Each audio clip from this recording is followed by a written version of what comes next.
Oh my god, this dwarf just killed me bouncing off his head. Like, he made me take falling damage being under me.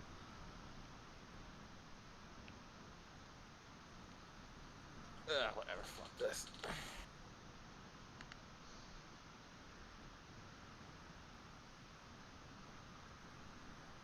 Need the new update. When is that update coming out?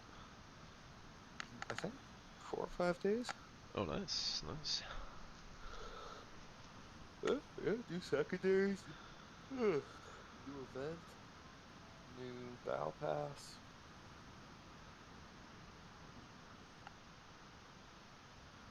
Nerf.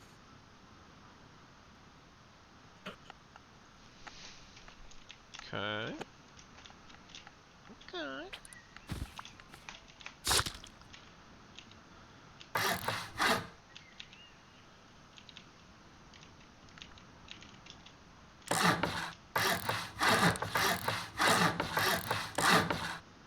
I want another Tribes of Midgard update.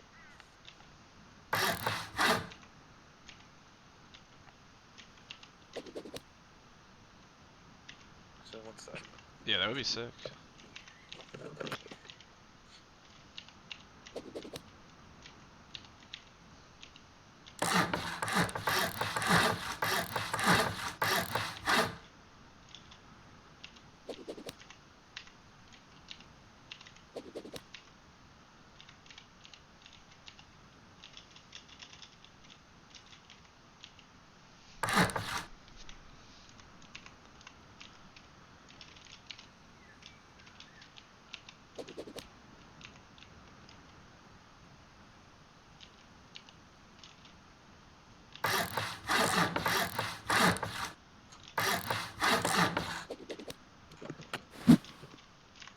I'm back. Ugh. Yo.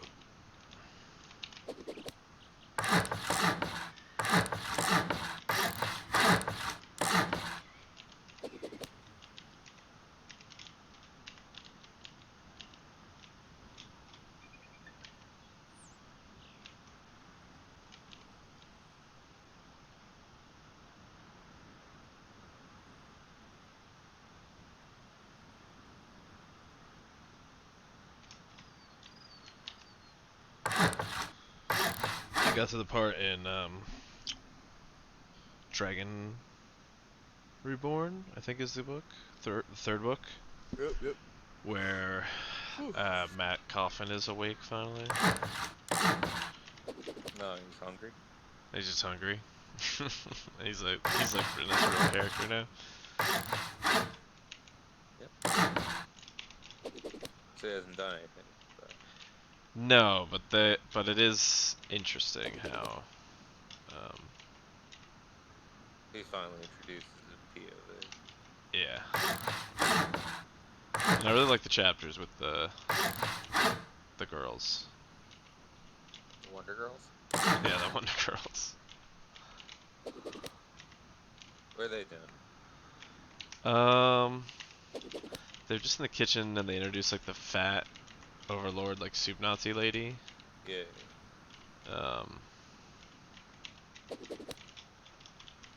So that was cool.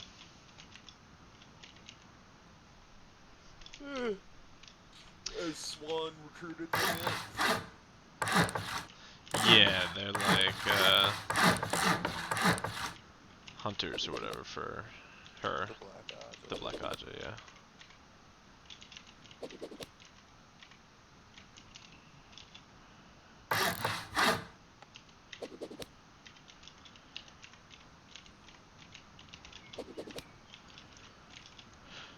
And they're talking about some sword that they were all kind of like dreaming about or something. It's like, Galador! yeah, Kalimdor. Is it Kalimdor? Like, wow? No, Callan. Kalimdor. Okay. Callandor.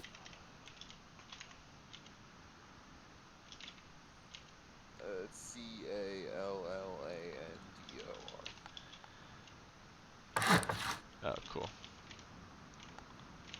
And it's the sword of the stars. the sword that's not a sword. Hmm.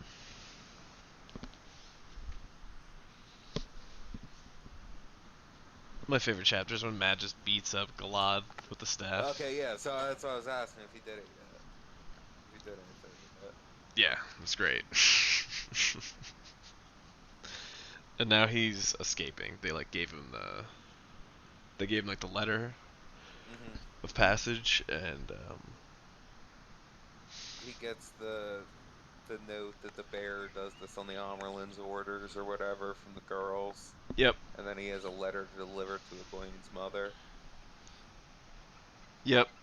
And he's like packing all his food and all his little dice and shit. Oh, you're about to hit like the start of Matchroom Coffin. Good, good. You got a little taste.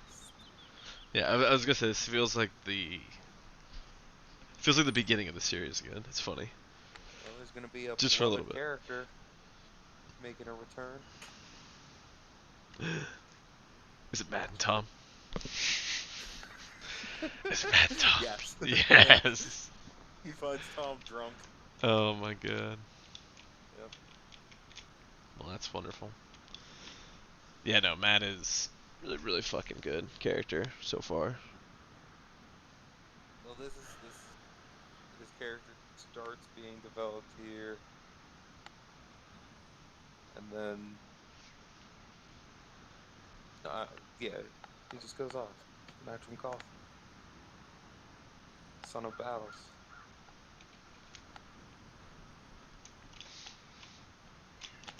But he's clearly like possessed by the spirit, or he's like the reborn spirit of some like ancient fucking That's warlord or something. unclear. The old blood runs strong in both him and Egwene. Hmm. When he yells stuff in the old tongue, Yeah, yeah.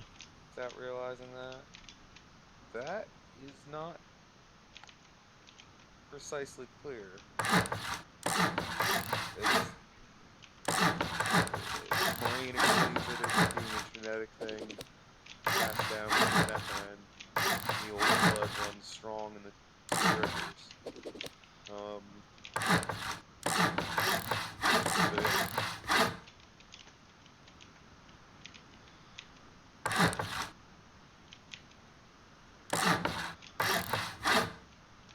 But you're about to see his powers. That's me to what? You're about to see his powers. Oh, Matt has powers. That's cool. Well, I mean, he's one of the three Kuvira, you know. So far he doesn't, but yeah, Rand is the Dragon Reborn and can channel. Perrin has, you know, the wolves and the wolf dream. Yeah, yeah. That's gotta get something. Yeah, he does. He's gotta get something, dude. Mm-hmm.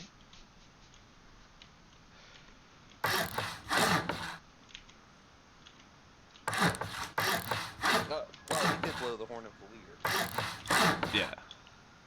So he has like some sort of like allies bound to him, which is really cool. Well, he's bound to the horn. Whoever blows the horn is bound to the horn until their death.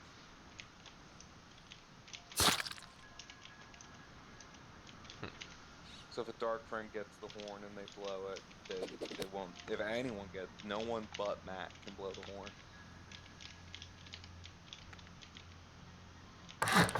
Really? Okay.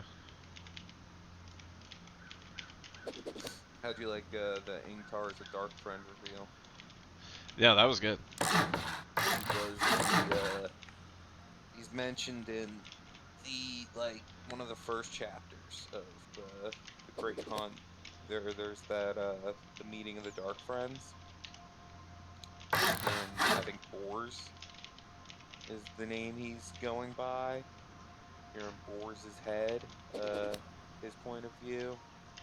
He describes, you know, a lot of the party guests that they're like hooded and shit. But he recognizes like he's standing stooped intentionally, and then Balsamond appears and he starts speaking into people's heads directly. and he shows them the images of the three country boys. Yeah. Yeah. One of them is described as a Shinaran lord. Oh, okay. And that's definitely a Tar.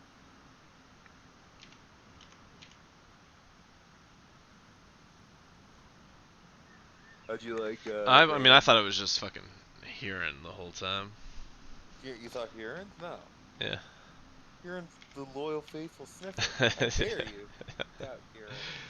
I know. I felt bad once the reveal. I was like, oh man, he was just a little good He's a good boy. boy. Yeah.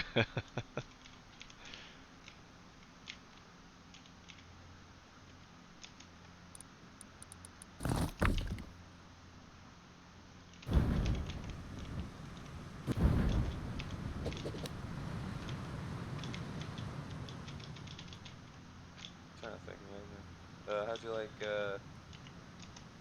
what's his name? Is it Furek Creed? Who? High Lord. Who's the High Lord of the Shanshan? Oh, I forget that guy's name. Turok. Turok. Yeah, I like that guy a lot. Yeah, I thought that was really well done. It was awesome. I think that's the first time Rand kills a man. Yeah, he has this like sick duel with like this dervish skinny ninja man. A Blade Master. And he's a blade master. Yeah, that was really cool. I feel like the book series really needed something like that. So I'm glad they just threw that in there. I always thought the funny thing is that that's supposed to be like this dramatic climactic moment for Rand. First time he kills another man. Like before that he kills Trollocs. Right. I mean, I guess he kind of kills what's his face?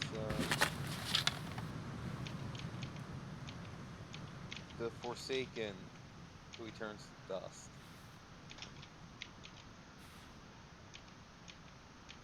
I know alternate names for him, but that's a spoiler.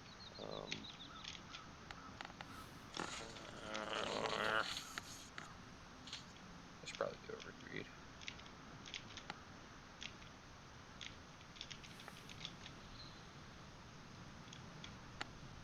Agenor. Well, He's anyway, in the first book. yeah, Agenor is the old Forsaken who's taunting him and is coming at him on the cliff, and then like Rand pulls the power from the Eye of the World through him and turns him to dust, basically. So But he's that gone. was he's dead. Yeah.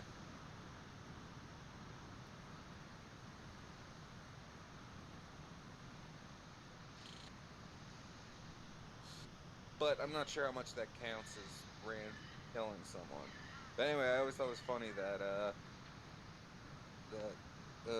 like right before Matt kills someone, and it's never been. No one ever cares. No one ever talks about it. Like he kills that one, the Sean Chan guy who tries to take the horn away. He cuts his hand with a dagger, and then it poisons him and kills him.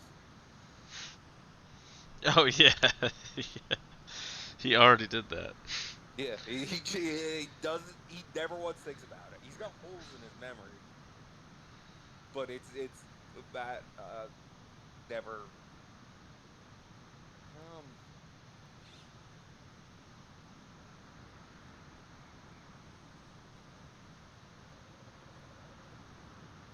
I can't even think of his next like confirmed kill.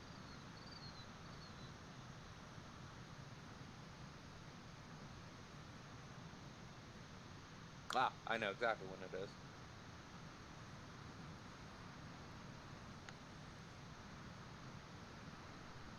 Actually, I think he might even have an existential moment when he first when he first kills a guy because he doesn't even remember killing that dude.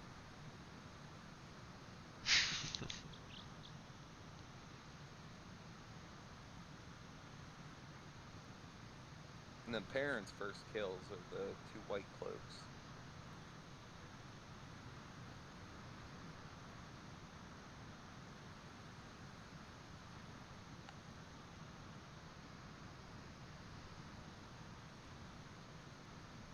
Yeah, I remember him having his like moment about it more clearly than Rand's. I don't think Rand really thought about it at all. He does. There's maybe a line or so, but it's like it happens too fast because it's kill or be killed for him to have moments of doubting it before. But there is like a line of him processing it or whatever.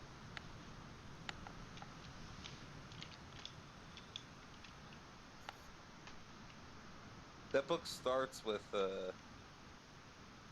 Rand in the valley, right? And it's all parents' perspective. The Tinker Woman comes. Yeah. Yeah. Nevermore.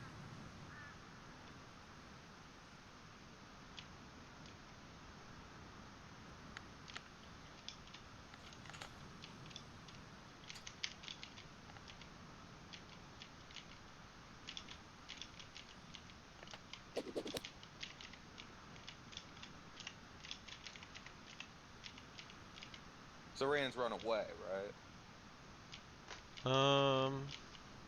I think so. Yeah. Yeah, because that's that the storyline. I think goes to like it goes up to Rand running away, and then it goes to the people at Tar Valon for a while, Yeah, Rand isn't mentioned like at all right now. and it's just Perrin with Marine and Lan trying to Yeah, track you him get a down. little bit of them, Yeah. but that storyline's kind of on hold now for the Wonder Girls and Matt story.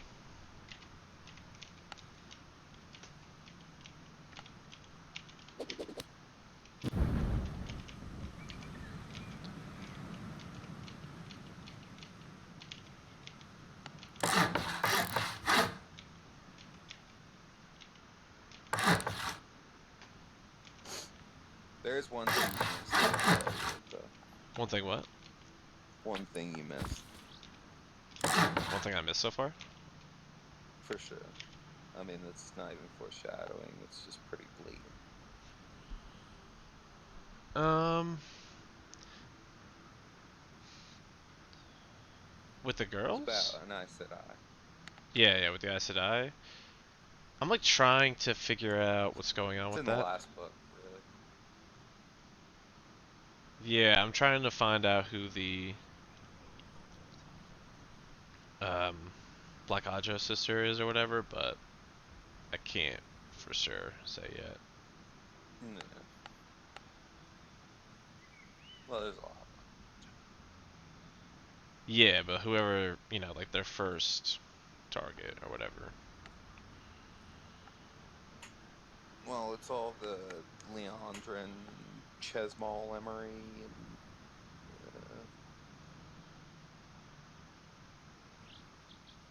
12 or 13 or whatever who fled.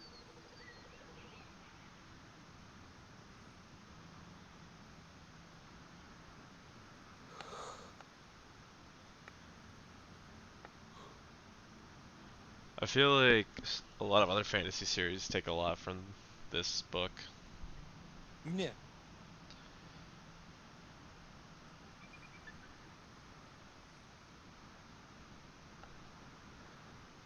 Like, was there like a wizard witch's school book before this one?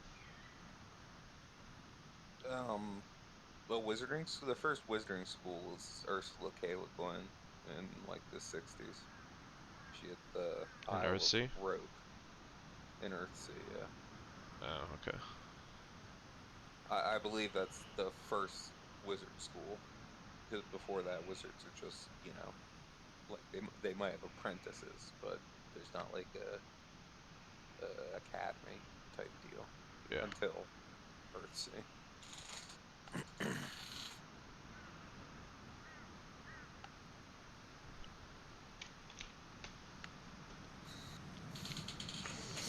And I think those books, like, I think this book probably came before that. And there's the Unseen University.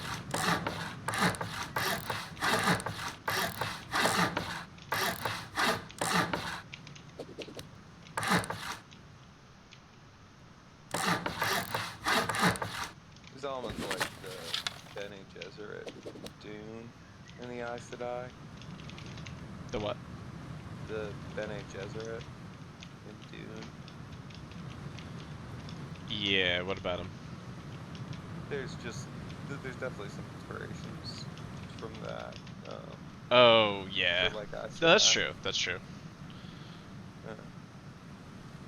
I get that. I didn't really make that correlation before, but yeah, I guess that does make sense. A lot of people say that, like, there's. They also compare Fremen to Aiel. Yep. But they don't really have that much besides being desert bordered with honor. There's just a little bit of a Lawrence of Arabia type deal going on there.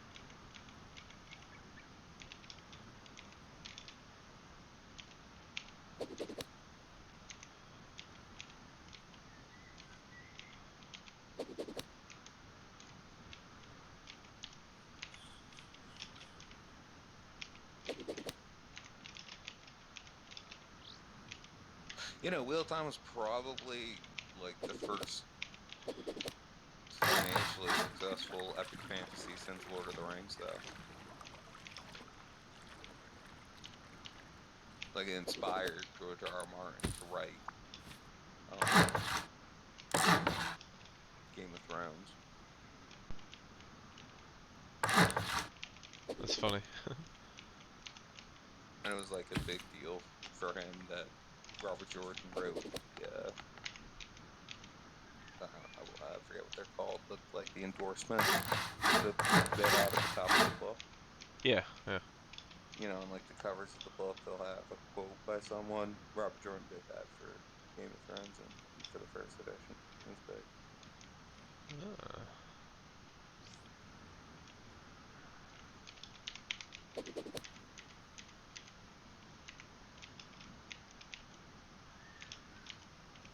And I think Robert Jordan's probably the only author, like, specifically homaged in A Song of Ice and Fire.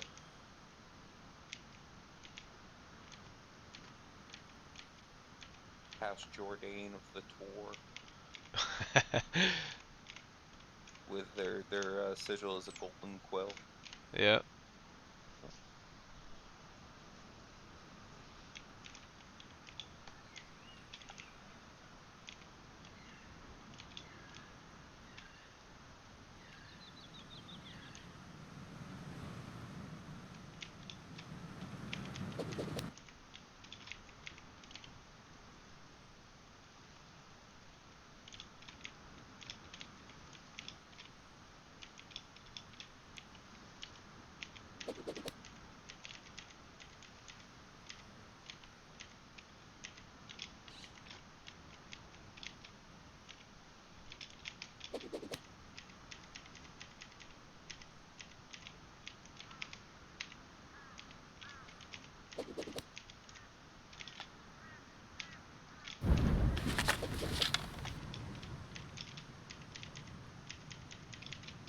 It's also definitely turned into something different at this point. Like, The Great Hunt was a departure from Eye of the World, and then this just builds on that. Right.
you say?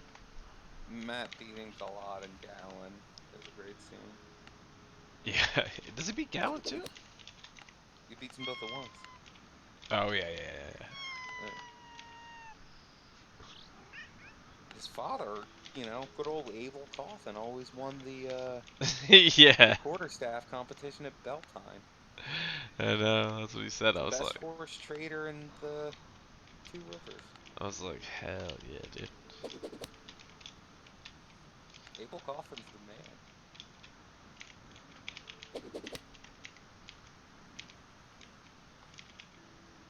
He beat Matt's ass for going in debt to a wagon guardsman over gambling.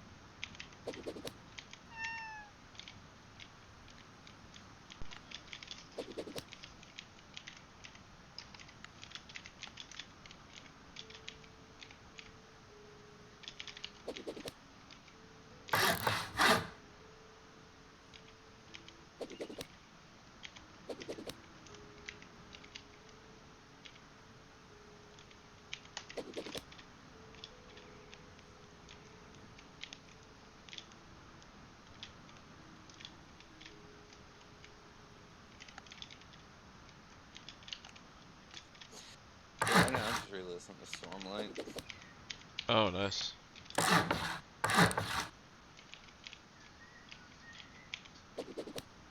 Where you at? No, somewhere in Words of Radiance. Okay. I'm convinced that Redden is going to be a major character in the next book. Who? He is the bastard son of the High Prince of Yakavad, who has one light eye and one dark eye. And it's the Oh. High Prince of the region where Shalon was raised. Two interactions with him. In the second book, he's in one of the flashbacks where he comes to accuse what's his face, Devar, the father, of killing his wife. And they get into an argument and whatever, and then he leaves. And then in the around the end,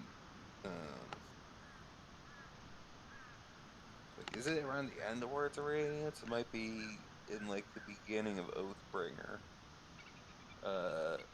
His father has won the civil war in Yakavad for the control of the kingdom. It doesn't have a king of Yakavad, but he's dying of his wounds or something. And Taravangian comes up, and he's got all his doctors or whatever, and it's when Taravangian's performing the coup and taking over Yakavad, and the guy has his bastard son, Redden, kill him, and stabs him, and then walks out. Wait, who does he stab? The High King, the King of Yakavad. He's laying there dying. He's like an invalid in his bed. I think of the wounds from taking over Vadenar. And this is where Taravangian is coming to become King of Yakavad. Okay. And he has his bastard son stab him in the heart while he's on his deathbed.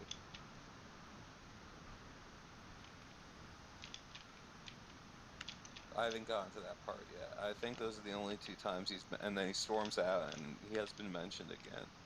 But Taravangian's now dead, or, ascended to a shard and dead. Yeah. Whatever. He's no longer king of Yakavad. So there has to be like a Vaden succession, I guess. Ascension. There's gotta be a new ruler of Adenar. Okay. Yeah. Before the next book comes out, I'm probably just gonna reread the first two. Yeah, I'm just assuming the characters. Just he only has 2 scenes, like I said. I don't think there's anything else, but he's also the only character that is heterochromatic. He has the 2 colored eyes, and he's given enough like characterization, and you know there's enough built off of him that I don't see why he wouldn't. Well, I don't understand how if it is, because I forget when that Taravangian scene is. I forget if it's at the beginning of Oathbringer or if it's the end of Words of Radiance. I think it's probably the end of Words. No, because I'm almost positive in Oathbringer that's when you get like actual scenes in Taravangian's head while he's doing like diagram shit. So it is probably in the beginning of Oathbringer. So the character's been in 2 Right. books and then he was completely absent from the last one. Okay, that's why I forget him. Like I said, there's only 2. One's a flashback Does it have anything Shallan to do scene. with like Seth? Well, Seth killed the king of Yakaved, which led to the Vaden Civil War. Right, and then he killed what king? He's the bastard son of the High Prince of Shallan's like region or whatever. Yeah. Her brother? Princedom. No. Redden is the bastard son of the High Prince of her region. She's just a minor light-eyed family. Like they're not. There's like nobles. Yeah. Yeah. So they're like lords, and he's the prince, and then Yakaved has a king. Like it is a kingdom. So there's after the king is killed by Zeth, the Vaden go to civil war, and that continues until Taravangian comes, and he has some probably forged familial relationship with that High Prince. And that's the High Prince who won the Civil War, is the one who was from Shallan's region, but he's dying of his wounds, and then he has his bastard son with the 2-colored eyes stab him. So I think the reasoning was that it would be a regicide. Like Taravangian even thinks something along the lines of how cruel it was, and it's to ensure that Redden cannot succeed his father, because then officially the death is ruled as a regicide. Okay. But yeah, that's all. I can't even remember what's really happening. I believe Vadenar is, or Yakaved is Vadenar is the capital city of Yakaved, but I believe Yakaved is like secure. Like it's not overrun by Odium. Right. Because I think that where things stand at the end of Yeah, isn't everything fucked right now? Well, no, Rhythm of War has how it's panned out is that Odium has control of Alethkar. He pretty much conquers Herdaz. That's where the Mink or whatever, the whole thing with the Herdazian general, they're pulling him out of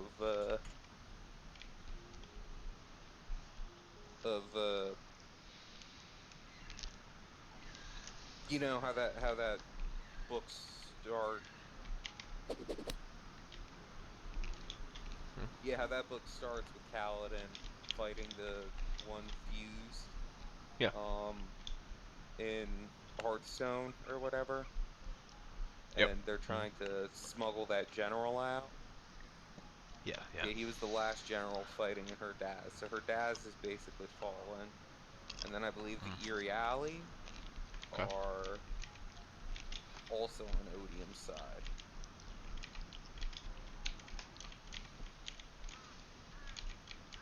And then Yakoved, Kharbranth, which is the city.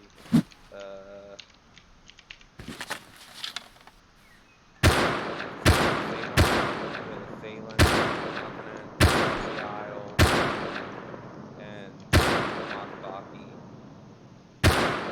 Kingdom in alliance. And Shinovar has gone on into total lockdown.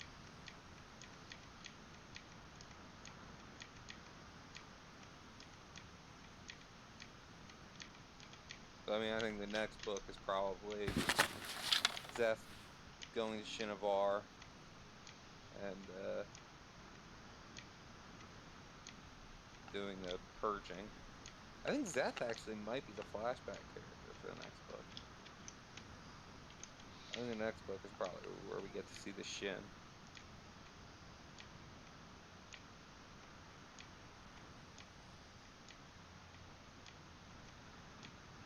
Yeah, that's awesome. I hope so. I think he's a strong character. Did you listen to the prologue yet for the Mm-mm. 5th book? Mm-mm. Gavilar. Oh, it's Gavilar? Damn. Yeah. I love the Gavilar and Dalinar chapters. Yeah, well, this is the first time you actually get to see what Gavilar's thinking.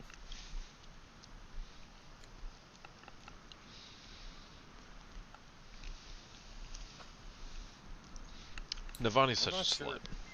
Or not Who's that? Navani. Oh, yeah. She just fucks both the brother kings. Like. Mm-hmm.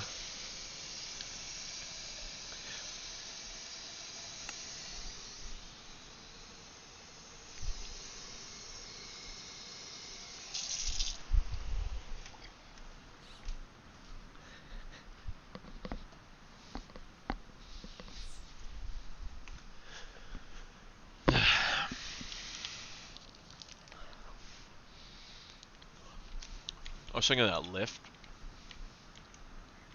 reminds me of Matt Coffin a little bit. I don't know why.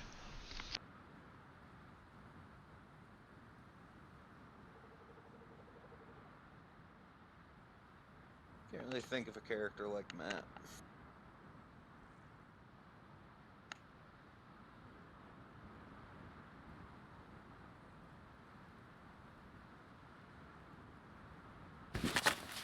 Nothing Sanderson. Sanderson's too goody two-shoes Mormon.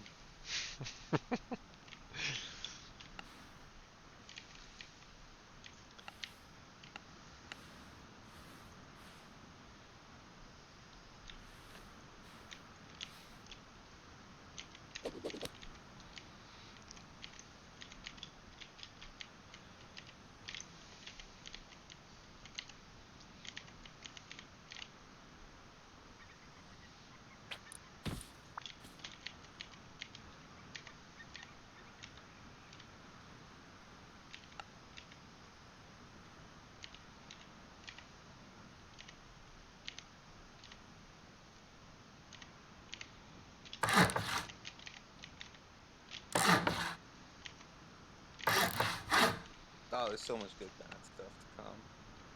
Yeah? Nice. Matt and the Tower of Genjai, the Eilfin, the Aelfin, is Ashandarai, Daughter of the Nine Moons, Band of the Red Hand, Cooladin. Cooladin? Is that like Kaladin? But cooler? I actually never even thought of that, but maybe that is where he got the Kaladin name. Cooladin. Alright, I love that.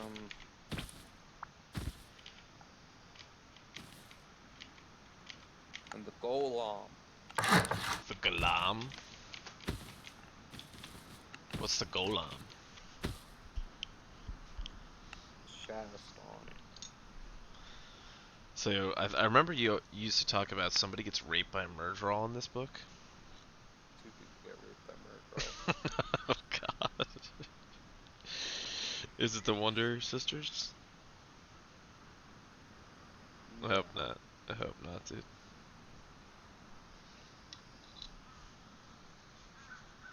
No, there is some. I mean, there's probably a. There's. Dude, Murkrow rape. That's like their thing. They just like to rape. They like the rape, yeah. Ugh. But someone gets a punishment rape by a Murkrow. That's terrible. And I think there's definitely okay. I could think, and then there's another rape. There's a woman who rapes a man. Do any of my boys get pussy? Oh, the boys get pussy. The boys get pussy? Alright, The good. boys get pussy. They're young men, dude. Good, good, good. I think Matt's probably already gotten pussy.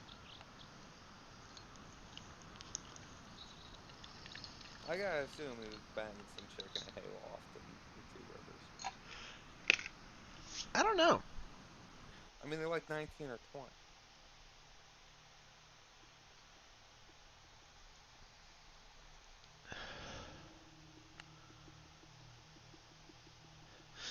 There's definitely a line where, like, right when he's waking up, I love that. The Wonder Sisters or whatever come to his room. And he's like, "Oh shit!" And then like he realized that they were all like grilling him, about to like force him into doing something for them. And he's like, but all he could think about was how pretty they are, which one was prettier than the other. He couldn't Yeah. decide. It's so funny.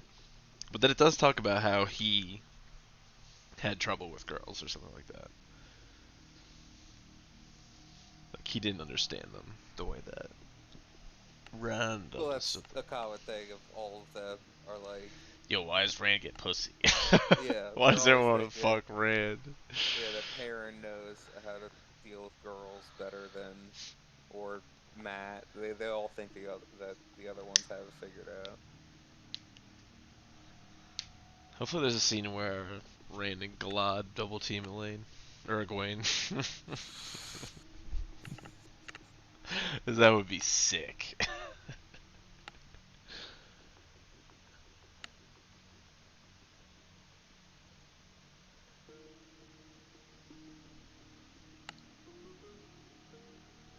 There's something funny about that, but it would be kind of spoilery. No, don't spoil it. Yeah.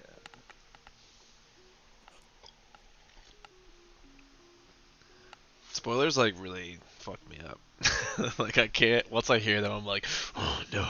Like they will like haunt me until I like experience them. Well, the good news is there's been an insane amount of foreshadowing already. Yeah. Like when you finish the series, go back and reread Eye of the World, and you'll be like, "Holy fuck, this is deep." Like, there's foreshadowing for stuff that's not gonna happen till book 13. Wow. Yeah, I can already tell with like the dreams and stuff. Like Wayne's dreams are pretty crazy. Like Wayne's dreams, Min's prophecies, and Barrelon.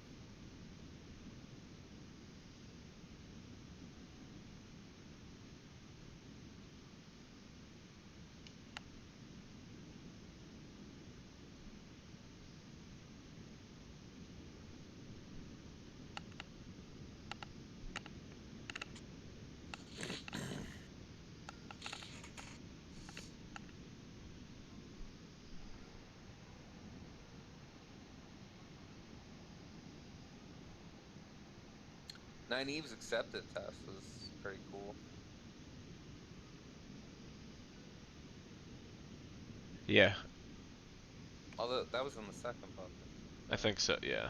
Yeah, I that's don't what I remember wanted it to as say. much as Egwene's. I liked Egwene's too. It's good. That was cool. Egwene's was all like a bunch of different situations where she had to kill Rand, right? Yeah. Or like save Rand, or the one time he's crushed by the beams and just kill him. Was there one where they had a child together? One where they had a child, and one where they were like gentling him Yeah, or whatever. No, it's called something else. yeah, gentling. Well, there's gentling, and then what's the other one? Stilling. That's for an Aes Sedai, right? Yeah, and the old world, the Age of Legends phrase is just severing.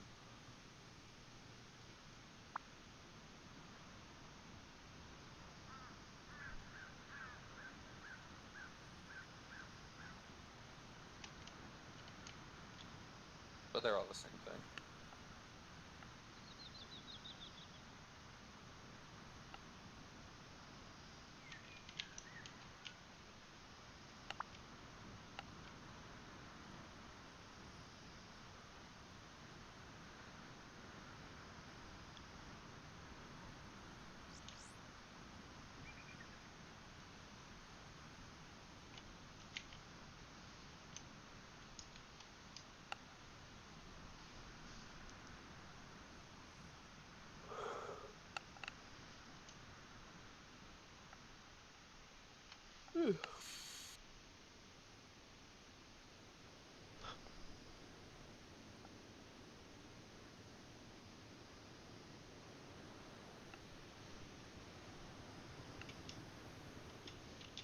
Yeah, the next book might be my favorite in the series. Book 4. What's that called? I think Something Shadows. I'm like probably 30 or 40% into this book already. Yeah, no, it starts. But it seems like there's still like quite a bit. You pretty much just done the build up. Like you're about done with like the scene setting. I think they're.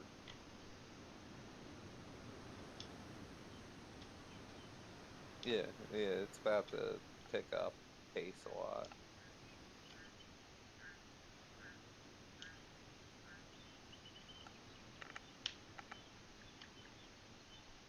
Whew. Cool.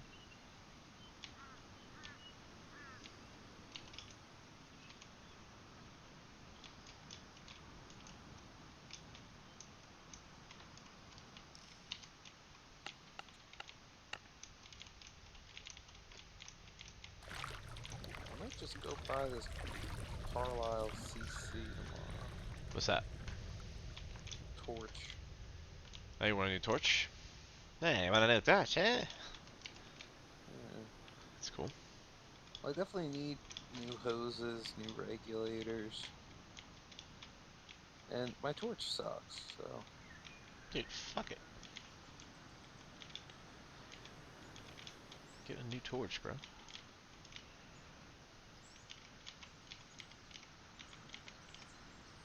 only $1,600.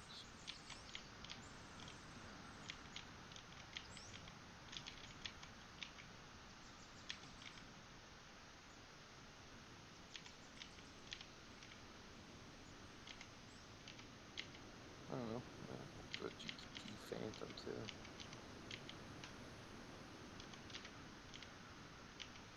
How expensive is the torch you have?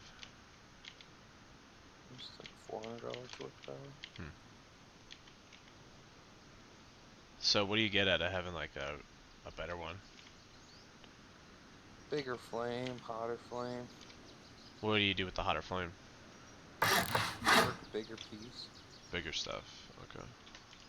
Oh yeah, like a bigger flame too. I see what you're saying.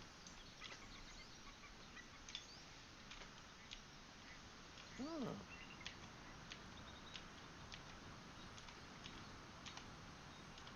I could just order a Phantom 4 stud with all the Hoses, fittings, flashback arresters, Y pieces, and 2 regulators is only $1,700. Is it in stock? In stock. In stock. Free shipping on orders over $800.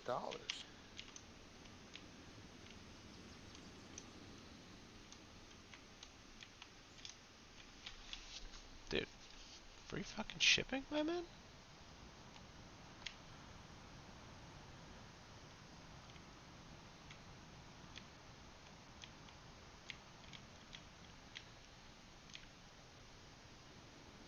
Hmm.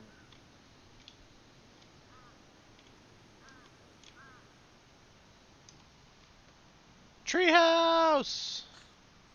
I also have probably like, you know, Hey, buddy. 500 to $1,000 worth of fucking glass just sitting there still.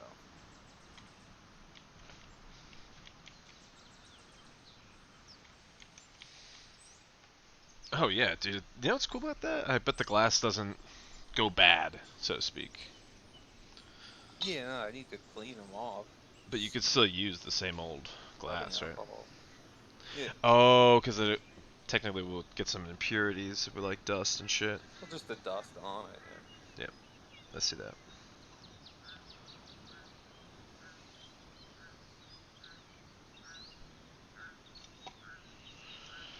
Yeah, man. Glass is cool. You want to do pipes again?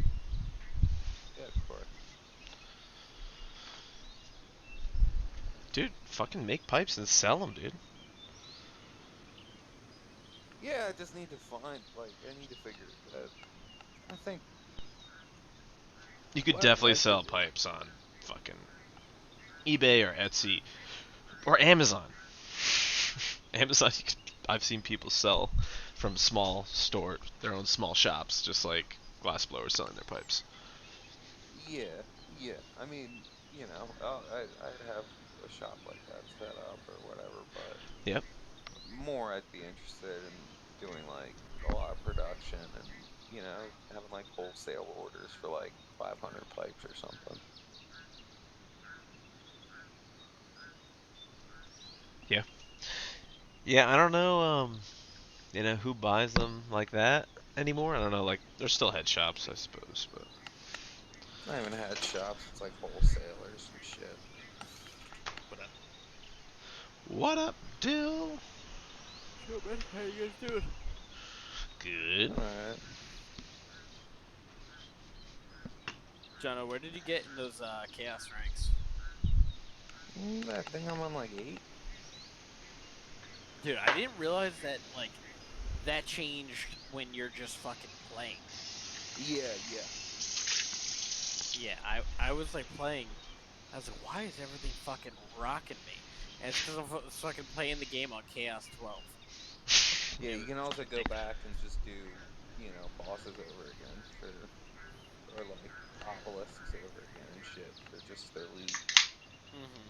Yeah, I was just dumb and just going through, like, all the side quests. And I was like, why is everything hitting me so fucking hard? Yeah. But yeah, I did get up to the 12, and then shit was just getting obscene. Yeah, I finally managed to fucking kill that fucking son of a witch. I actually got stuck on the same one you did, because it had the little bot that was just giving it health back, Yeah. and yeah, I think that the round that I killed it took me like 15 minutes. Yeah, no, it's there's something weird with the death timer there, and he spawns all those skeletons. So if you go down, you can get back up, but like, Yeah, it just took forever. Like it just takes. yeah, I was dealing with the damage, but I had also had the thing where my timer was like nothing, Mm, and that sucked. yeah, well, how I did it was I finally figured out that my pistol, like throwing my pistol, does about 5,000 to 6,000 damage. Oh shit. And it pretty much one shots it. Mhm. So eventually I was able to pretty regularly kill it in one hit. And as soon as I got him down to skeleton form, it was like, oh, easy. Oh, for sure. Mike, What's what's up, the Billy? deal with these maps now? Was the map shared earlier, not the map? Okay, so if I don't you go, understand. are you on the Discord? Yes. Click on Blue Lagoon Discord, and they have a section that says Vote Map, Map Vote, and go to the Map Vote Blue Lagoon. Oh, okay. Wait. So I'm on right now the map that they said map 1 will win. So this is the map that has most votes. Yeah, it ends in 059 Okay. on the seed. So, yeah. Yeah, vote for this map. I already did.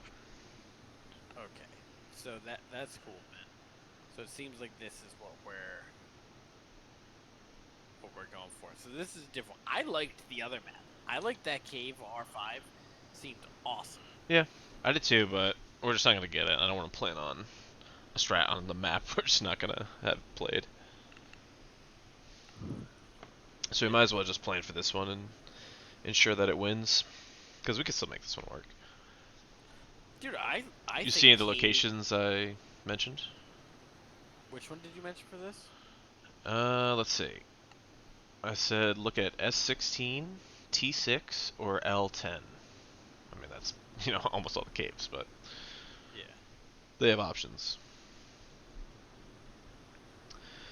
The S16 is like really similar to what we are doing right now. So you don't like the E16 or E17 cave? E17. Let me see.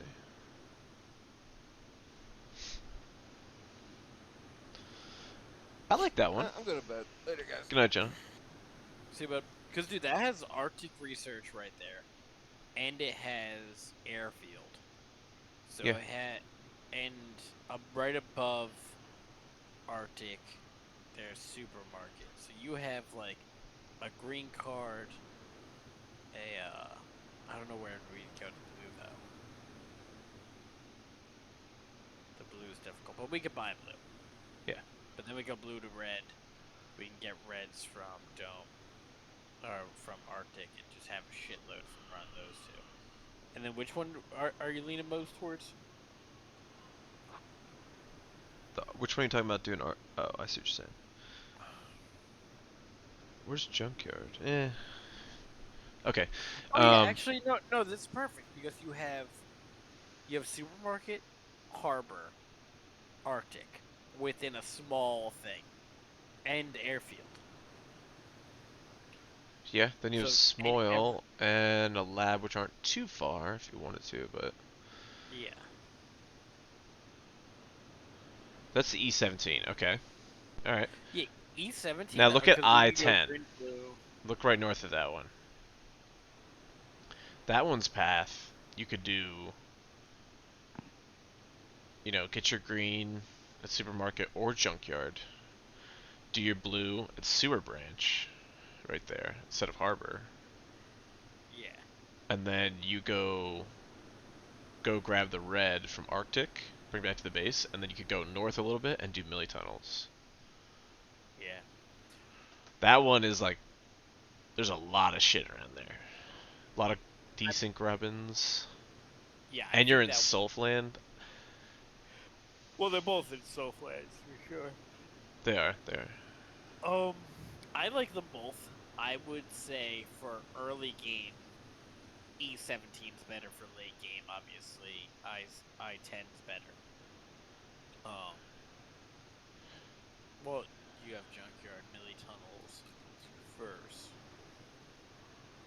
Arctic. First Arctic with no real red spender. At least you have the milli tunnels for the red spend. And also farming sewer branch is fun.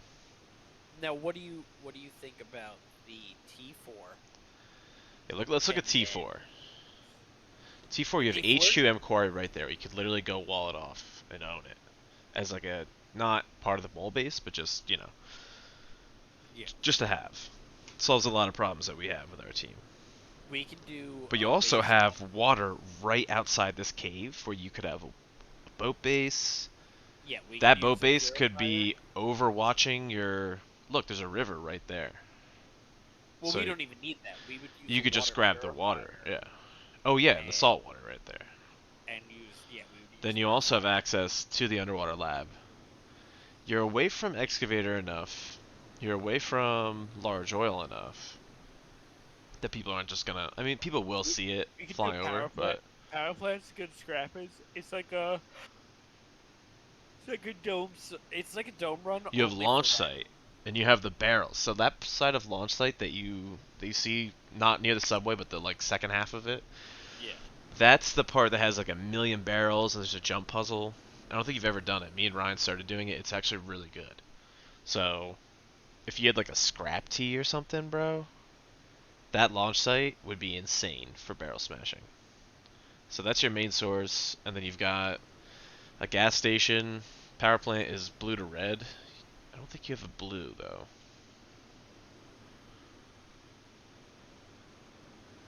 Oh, you have outposts just south. Yeah, you could literally just get on the road there, and you're at outposts in like a minute. Or you could take the zip lines to outpost. I think almost straight there. Yeah. I think of Blue to all red, the and then you can just blow the red right on launch site. That's an insane cave, dude. Or labs. Well, yeah, the fact that you could put boat in the water there and go out V3 into labs. Okay, so I would say it's either E17 or T4. Okay, last But, one. Look at S16. well, I mean, you got dome right there. You're With sitting outside of dome. sphere tank. Wait, sphere tanks. Oh, it is dome. That's Why dome. is it called a sphere I tank? don't know. It's dome. And you have train yard right there. It's Alright, so literally like closer than what we just did. it is closer than what we just did, but I think we need a bigger. Look how close Bandit is, bro. And the military base. That's a good. That's a Alright, really yeah, Dill well, with Grubbins cave, dude. yes. Alright, so I'm actually fine with any of the three. I But think the there's only no cave- water. I really kind of like that north one. I think if I was to stat rank them, I would do E17, T4, Same, yeah. R16, and I love Dome. I'm like Dome's my favorite Grubbins monument. And I love Abandoned Millie, but the proximity of the other one to water means that all of our bases are in one spot, which that beats the E17. But I think that Arctic Research is a better overall monument. And look at the spawn on this one. Everyone's gonna spawn to south. So T4, if you go for that, all you need is a horse. Yes. Or whatever, just stay committed to it and you'll get there And first. we could literally do a horizontal wall off the island and keep. Now, is HQM quarry are the quarries at all useful? If we have a bunch of Are they extra though? fuel, you just keep that running. Yeah, it's HQM. I'd rather trade fuel for HQM. How much does it really give? Like, how much does 100 fuel give in HQM? Probably like 25. I guess that could be worth it. It's like 500 Oh, fuel for 100 Oh, did we HQM. check out cave size? So, what's So the top one what's is a a cave, small, small medium hard. versus small hard? What's that hard distinction versus medium? That's if it has traps in it. Like spike traps Okay. and stuff. And like turn off the cave display so you can actually look at what the cave itself looks like. Some of them you don't want to do if they're not like actual caves. Some of them are like these weird military caves and they suck. Yeah, dude, the fucking nodes. This one actually though, doesn't have any. Did you look at nodes around? Let's look the at cave? nodes. Look at nodes just south of cave, of Snow Cave. Versus T4. We could be running T's. We could have a C17 farm base. Or actually, no, we would do it D 18 farm base, right next to Fishing Village, um, for RTs, and then take RTs just north to the cave. Yeah. I mean, look at the And ridge across from it. Look how dense some of these spots are. There's definitely... Dude, yeah, look you're at talking about D15 D11. is insane. Look at D11. And D15, yeah. They're two, D like... D as the number. Yeah, all the Ds are just fat. Oh my Yeah, no, god. D Wait, look at that one D15 up is there. D7? Holy shit. Let me turn off the... no D15 Wait, is that a cave? an entirely red thing. What is that? No, No, that's it's sulfur Self quarry. Quarry. Oh, it's Self Quarry. Jesus. Uh, And you've got no, small right there. I'm thinking due to sulf nodes. Well, yeah, it's gonna D17 be like that. Yeah, it's gonna be like that with any snow cave. But that's what I'm saying. Right there, our T is right next to where we're running. We could be nonstop making teas, walking outside, and fucking getting resources nonstop. Also, like, in a cave like that, we can have everything pretty fucking well set. I don't know, dude. That Sulf got me fucking going. Yeah. No, that is some good sulf. That is some really good sulf. Let's see. Yeah, people are gonna spawn literally next to that cave. A lot of people. Yes. I mean, we would have to Grubbins into that ASAP. No doubt that's a fight.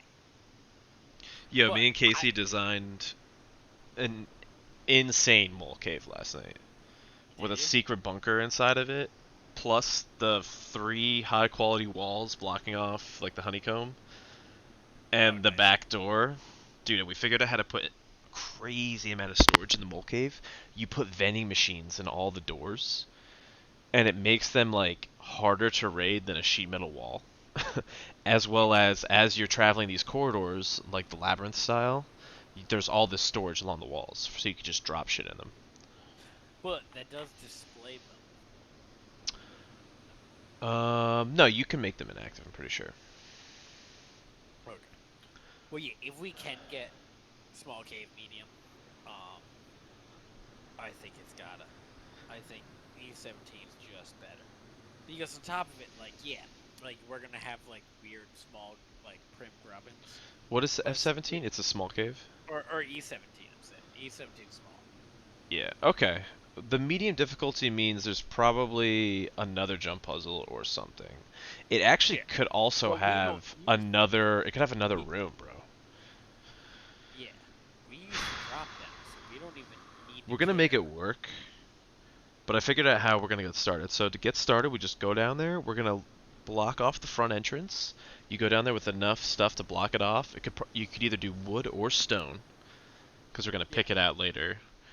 And just put your bags down there, and then put a door on the back by the bucket, and we're good. You're good, bro. That's it. It's wall in front, bag down, and then you just And then door. down. Yep, and you just jump down, and you're fucking good forever down there. So if we just get into that cave, all you're gonna need, dude, you're not even gonna need that much shit, because as long as you wall off the front door really fast, that's gonna cost you like what? Couple hundred wood. You might be able to grab that wood on the way, or just smash one tree and run down. I think. Dude, but like I think that just that getting green cards like supermarket in the snow, way easier for us to like do versus like a non-snow one. Like the snow ones aren't camped like the green ones are because there's not as much print camping. Yeah, I would vote that. Honestly, though, we would be dumb not to also take T4. Yeah, T-Force. It's really good. Like we should claim T4 as a depot and attack. I know because, dude, here's the thing about T4 that yes, E17 and shit has all that sulf, but T4 has launch, dude, and a way to get a red card pretty easily. Like very easily, actually. I mean, I want to take both. I want us to own both of those. and we debo our main weapon by launch. But I think for general living, scrap, and gearing up purposes, getting Solf, everything else, the other one's dead. I mean, honestly, I would be happy. The only problem is that for scrap, the top one sucks. Yeah. Because you don't want launch site rads.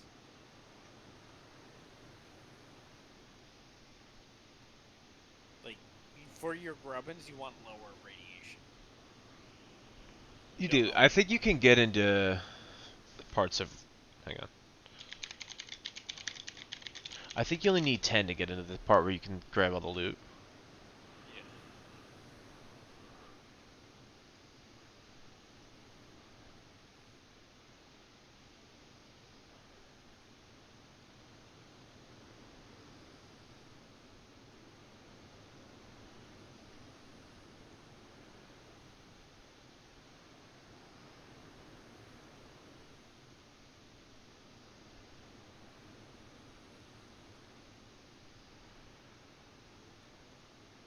Yeah, you need 11% for launch site. If we're just gonna loot it, like as snowboys, and that's fine. That's like super easy, man. Yeah. Nobody does it either. I could practice it with you or show you the puzzle. It's really cool. You have to do this like nuts jump, and there's actually a lot of crates down there, and barrels. There's dozens of barrels. That's kind of the most important thing.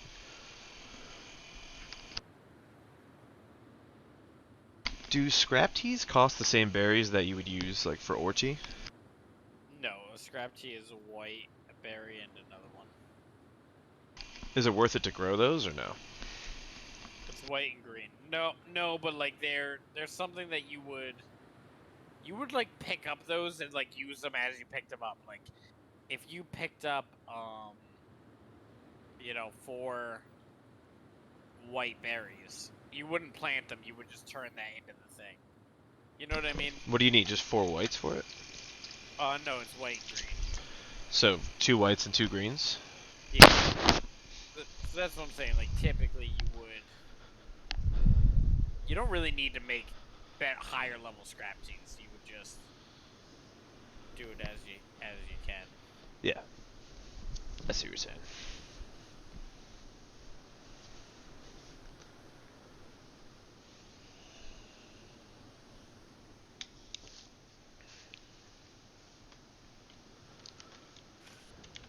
But I mean, they can be if it's realistic and there's not other shit.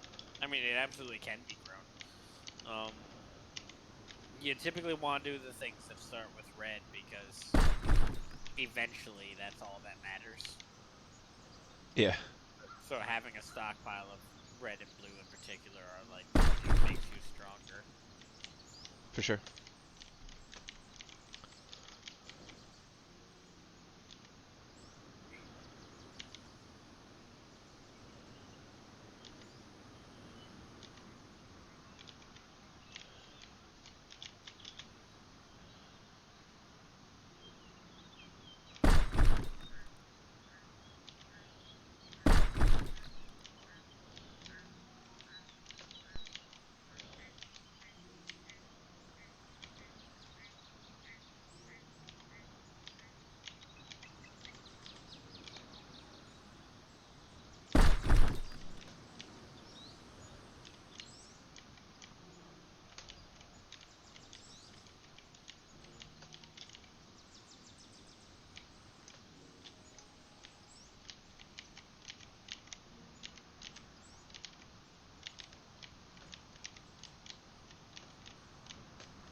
Did anyone get much Rustin today?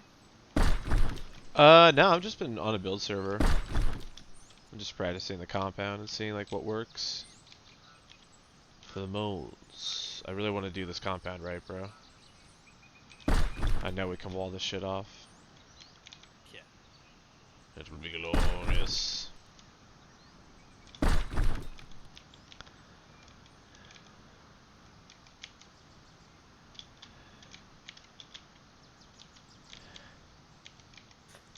You're saying the walls around the cave? Yep.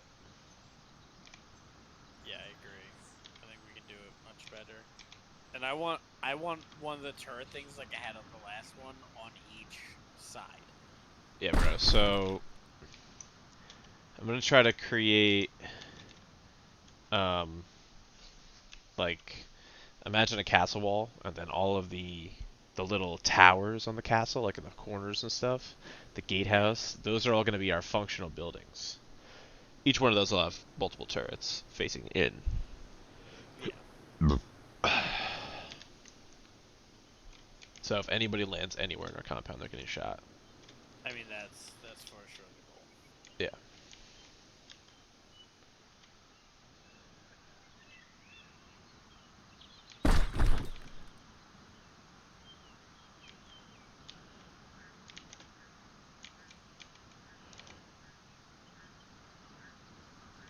We should still, for good measure, put the like the segments of wall on the other side of whatever buildings we put in, because it still like makes it better than like the climb over for a ladder, you know? Yeah, I know what you're saying. Well, we can, anything we create can have barbed wire barricades on top of it, which basically the same thing. Can you put that on top of it? Oh yeah, just Yeah. the little barricades. Just the barricades, they act as the Okay. walls, so we can create like little, gatehouses all over. So we can make the gatehouses and then just put that on the corner. And they'll just be part of the wall. Yep. So like one will be our garage, and you'll enter the garage from a door that's inside the compound. Like you leave the cave, you're in the compound, and you're like, there's the garage. You walk over, you're inside the walls, nobody can fuck with you. You enter the garage, and then as soon as you're ready to go, you open the door and you drive out.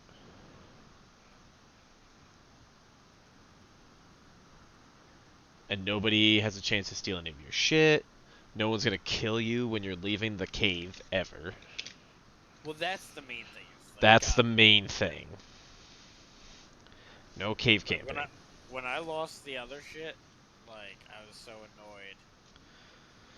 Yeah, it's gonna be a ridiculous amount of shit. But we are a huge group. So if we have, I don't know, like if you'll be on at 5, I will, Casey, and I think Leonard. I don't know about Ryan or Charlie. Or Frank. Like we could have some boys, dude. And all we're gonna focus on is getting this compound up. Well, no. See, I think that we have to build on two sides of it, like a single block. And then we have to go get strong. Like, because that's what we did the last time, and we fucked up by like not. Like, we need to claim the real estate to expand. Exactly. So that people aren't like on our edge. But like, Well, the easiest way to do that is not even give them a chance to come in roaming with guns. We just build and farm as fast as possible. That's what the big clans do. They get their compound up like within 45 minutes. Well, they actually get like a little thing, and they're out running monuments while other people are doing that. Right, but like if you're committed to just farming or helping me build the wall or something like that, Yes. I'm pretty confident after practicing this that I can do the wall very well. The wall takes a bit though. It's gonna take time. I think we could start with a wood wall. But I'm practicing with stone right now. Huh? How do we get what? How do we take that down? You don't have to. We could just put a, if we want another wall, we could just put a stone one like outside of it. Okay. The wood will be a lot more accessible too.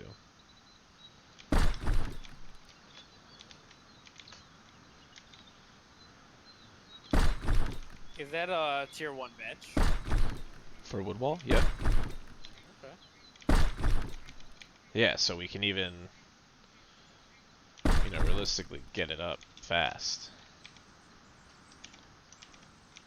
See, I would love to practice that when we start, we're fucking doing monuments with bows and then getting like SARs and shit like that, like becoming stronger than the people around us faster. Because I think that that's like the one thing that sucks is that like when we are playing, like all of a sudden the people next to us have AKs and we're still like Prince. We have DBs trying to like figure out what to do with them, you know. And I think that we're very good at what you're talking about, and like we could band together and get a fucking base up real quick. But I would like, I I know think what you mean. Yeah. we're like, especially in the areas that we're looking for, especially if we do the northern base, like the people that are gonna settle there are gonna be the biggest boys. Like you only live next to launch if you think you can take launch. Very true. Yeah, very true.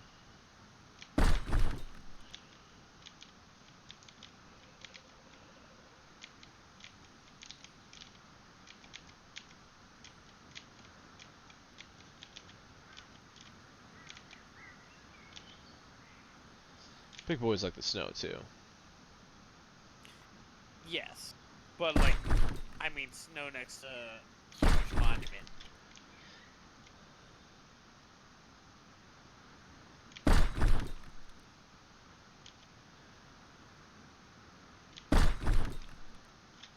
Oh, son of a bitch.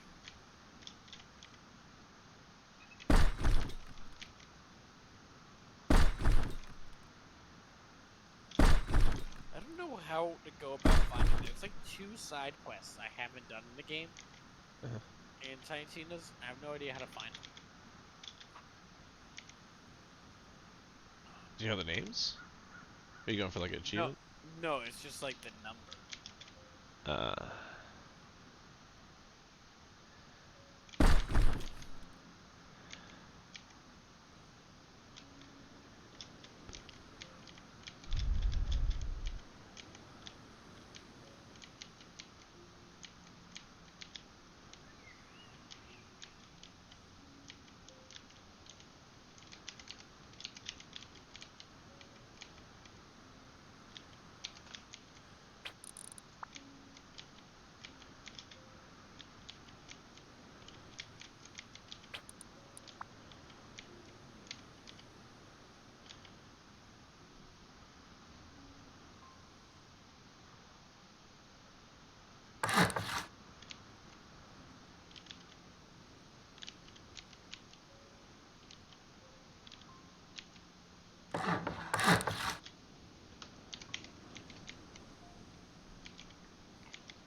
So apparently Tiny Tina's had like huge nerfs that like changed around a lot of like the hierarchy of weapons in it. And funny enough, Weird. the one weapon that I was like, I'm gonna get this weapon over and over again in every variety, turned out to be like one of the ones that was like super buffed and is now like the best gun in the game.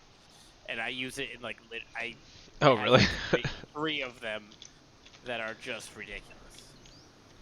Wow, that's nice, actually.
Oh, want to hear a fucking stupid ass story?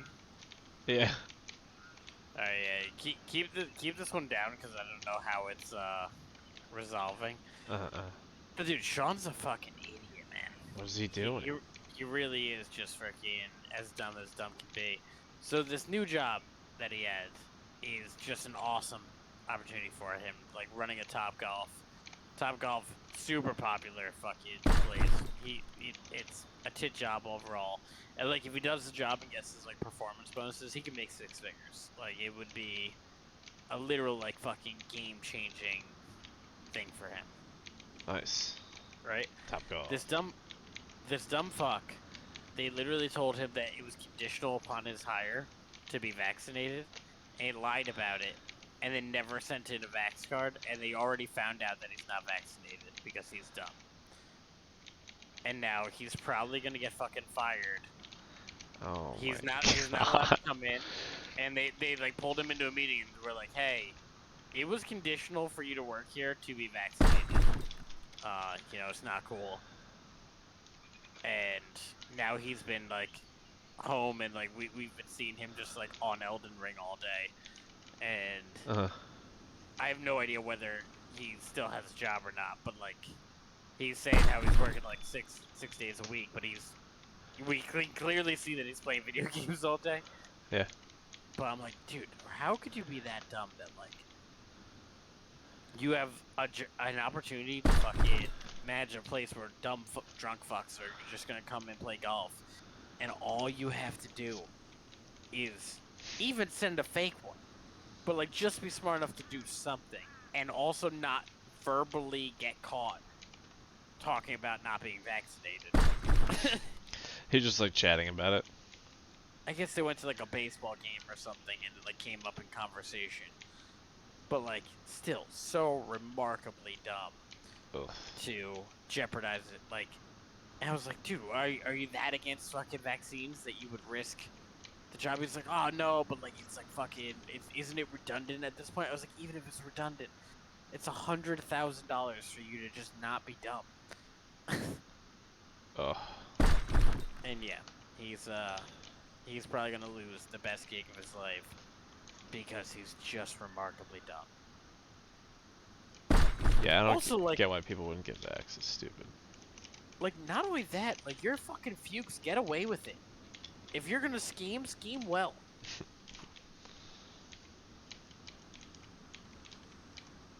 Like, I'm annoyed that he's not vaccinated, but I'm more annoyed that he's fucking stupid enough to get caught within fucking 2 months. Yeah, that's just kind of like. I'm sure whoever like got him to say it was like, "Oh shit, he's not vax. Yeah. I gotta tell the Well, 'cause boss." Well, he has to hire like the whole problem right now is that there's so many people that need jobs in it. Like they have to hire like 200 new employees, so they're all like run ragged. So Sean's actually supposed to be the guy that is telling people like, "Hey, you can't start. You're not vaccinated."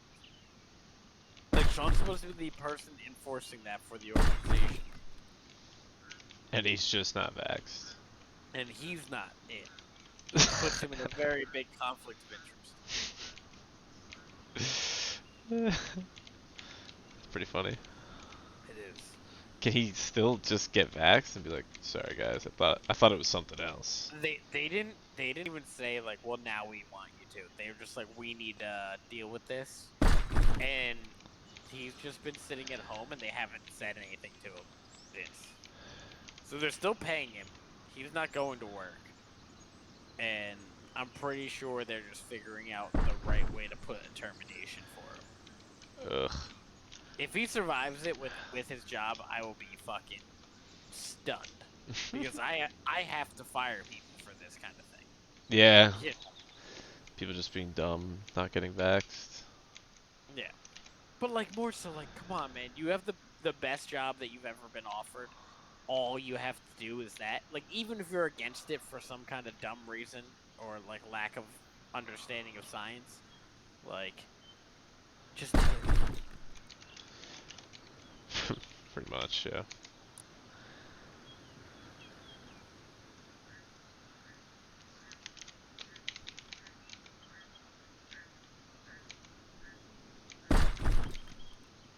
Yeah, just baffling to me. And then Joe's trying to fucking become a cop. I'm like, oh my god. I could see Joe.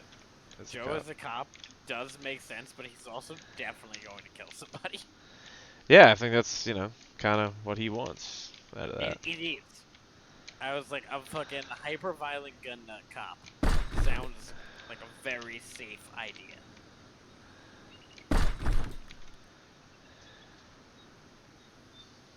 That's fucking great.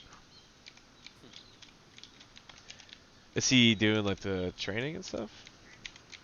He just applied the other day. So I don't think he's been accepted in. Honestly, he'll probably fucking fail the psych eval. Hopefully for the world's sake. They're like, yeah, actually, sir, we can't allow you to be a cop. Yeah. You hit every headshot and on the civilians in the training test. Yeah. For some reason, you said the N-word 7 times during the shooting trial.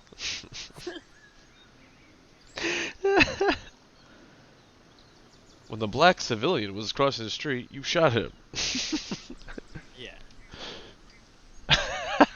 Yeah, dude. Exactly.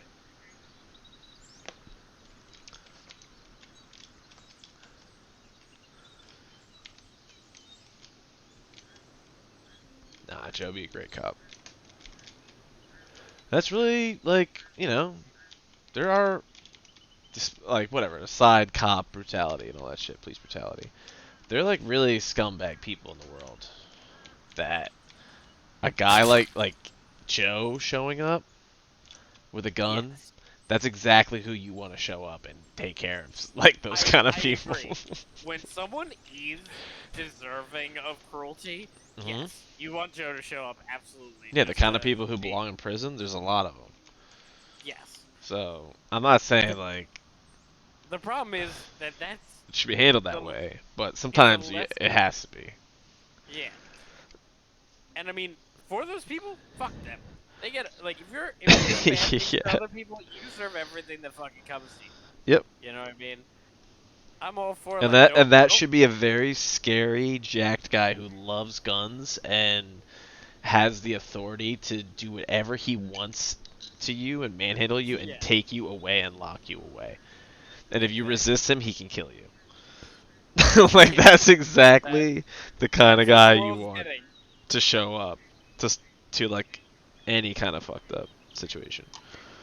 So yeah, that's great, in my opinion. But also, yeah, I don't know if he's gonna. I don't even think they do the psych eval test anyway, so he's fine. I mean, yeah, they all do. And is he like trained, Joe? No, In he's not trained in guns, anything? he's a redneck. We've owned every kind of gun. Yeah. But that's the extent of training. I also don't think he, like I love Joe, but like, would you trust Joe to know the law? No. Like to be the person that can 100% decide whether to arrest someone or not? He No. has no giving a fuck.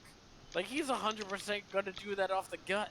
Like, nope, you're an asshole. You're going to jail. It's like, Pete, you can't do that. And I have zero faith that he's actually going to learn when he can or cannot do anything. He's went fully off impulse his entire life.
So we pretty much given up on the base on this one.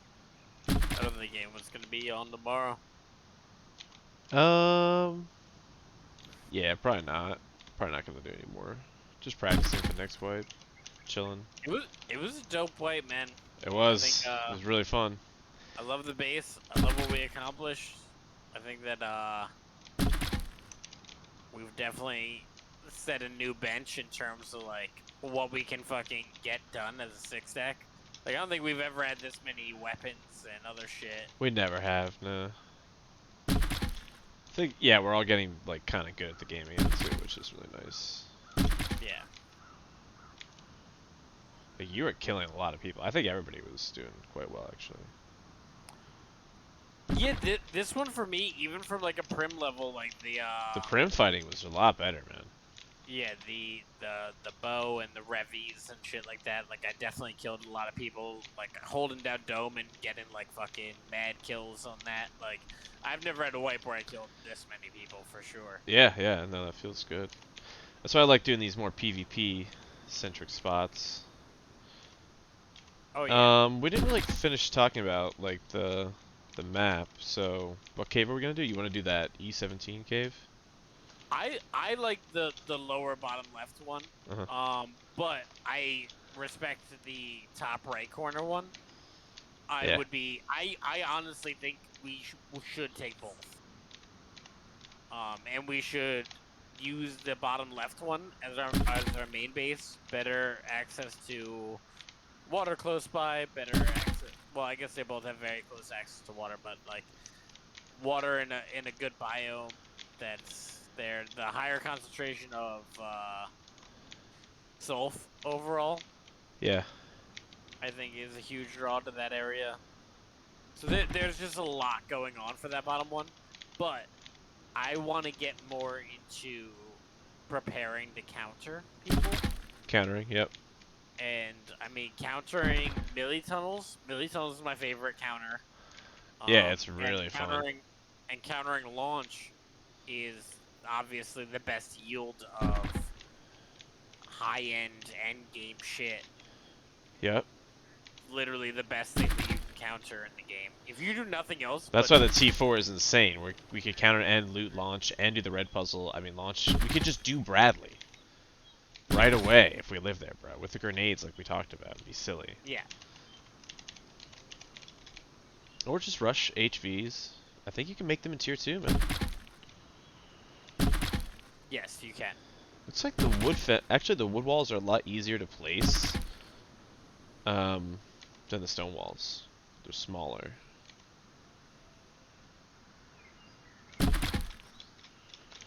I think they actually just look dope. The stone walls we can go to later and like surround it even further with stone, but I don't think it's necessary. Or we could just switch the wood. No, we can't switch it out. I guess we could by taking the wood out of the TC. But if you have a wood wall first, you could just surround the wood with stone, and it would be ridiculous. Then nobody would ever get over your wall. Unless they flew in. If they tried to fly in, we're gonna have SAMs and fucking 10 turrets. Well, that's for sure. We need the middle layers of every corner of it, 4 sides of walls aiming in towards the middle. Yep. So this looks like a good perimeter. Here, you want to check my stream real quick? Yep, pop it.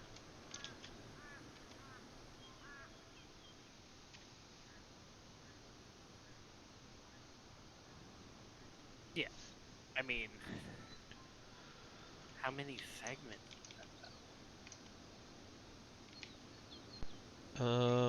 1, 2, 3, 4, 6, 7, 8, 9, 10. So if that's 10, it's like 20, 30, it's like 50 probably. I think I made 99 fences and I have 44 left, so it's like 50, 55 What's fences. the wood cost per one? So the wooden fence, or the wooden wall is 1,500 times 50. So we need like 60,000 wood. That's hefty. It is, but with that many boys, it's not that crazy. Like I could get 10k wood, we could all get 10k wood, and That's If over. we can fucking gear up to get a bench down to get a chainsaw, and Yeah. then get a level 1 T, we could do that in an hour. Could buy a chainsaw. We were talking Yes. about buying a chainsaw and a jackhammer early. Well, that would change things a lot because that one person just has to literally grab. Let's look at that kit. Let's Two look at that map real quick. Yeah, pull it up on yours. That way we can be on the same page as to where we're looking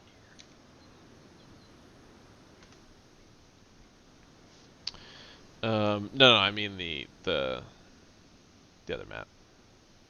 Sorry. The linked one. Let's Oh, I thought that was still gonna be on your stream. No. Look at the. Let's. Oh, is there a way to see trees? So trees are green. I don't think there's any way to see them in the snow biome, unfortunately. Anything that spawns by trees in the snow? No. So there is a forest south of us.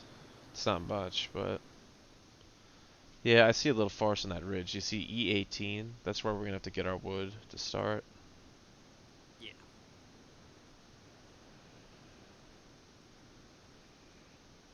Bandit isn't too far.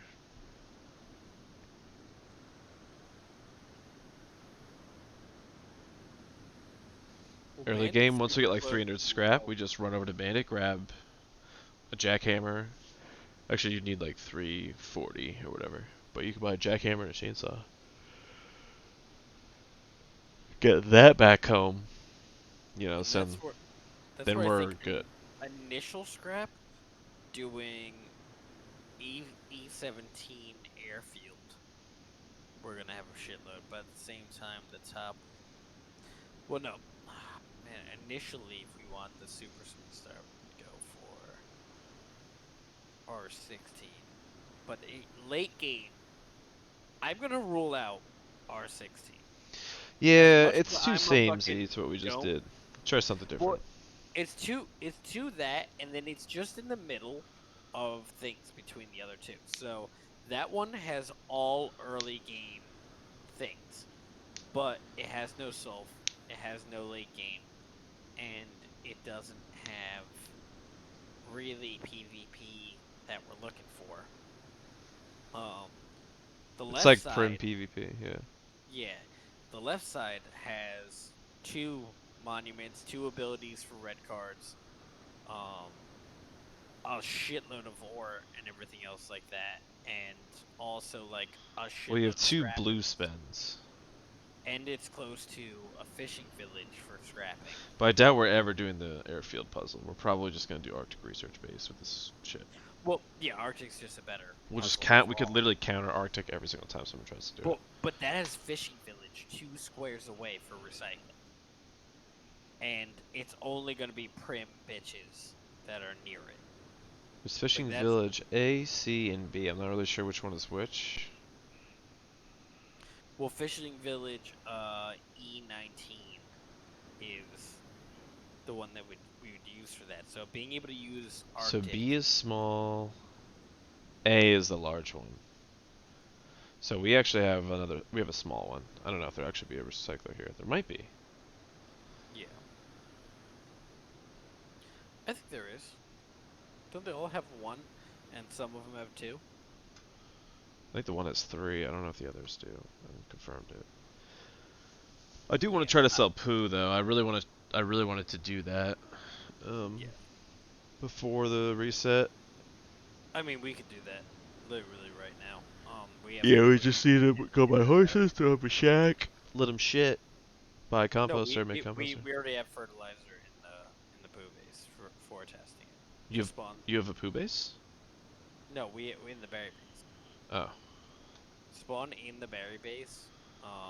Go. There's a composter downstairs. Ride a horse. See if you could sell it. You could do that literally right now. How much do you have? Like 400 or 500. Oh, nice. Okay. Yeah, I'll do that.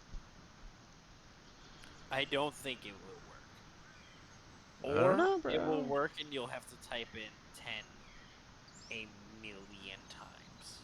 Whatever, dude. We'll do it, bro. I mean, if that's the only thing, I'll fucking do that. But I don't think it will work.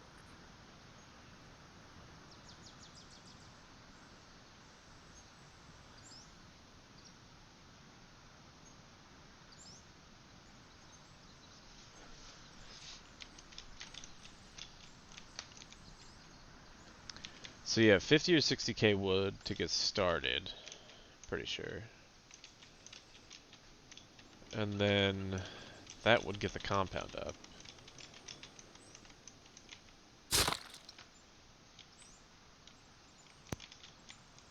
Yeah. But I also want to supplement that with, like, I would take out the north, south, east, and west wall and add shacks with guns. Yeah, exactly. So now what I want to do with this wall is like right here, I want this to be a big gatehouse. And then over here might be the garage. And I'll take some of the walls away. Well, you want the front one, And then I want like, to have directly in front of Cave Mouth, just like we did last time. I yep, want that right like made this. as close as we can humanly build to that. I want a gun turret. Yeah, this is gonna be a turret, unfortunately, if we're facing the cave mouth. But it's not gonna look like this cave. We don't know. This cave I couldn't get. It's a launch site.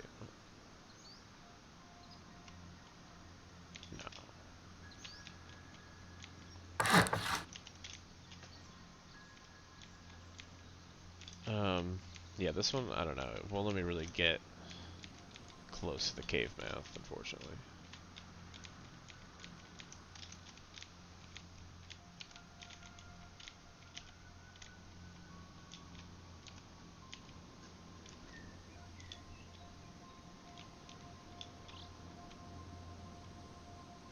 So we want a gatehouse to fight out of, right?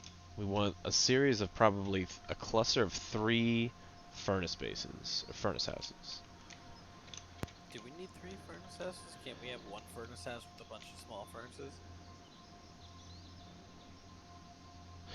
Could, but we're probably gonna want to put storage in them, just for like depoting and fighting from and shit like that. Well, that's why I like the houses that go out. You know So what I maybe mean? let's say 2 furnace houses then.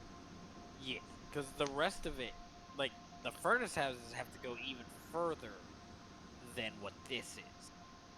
So, on Right. this right wall, where you're looking right now, Mhm. that segment of wall would be furnace house.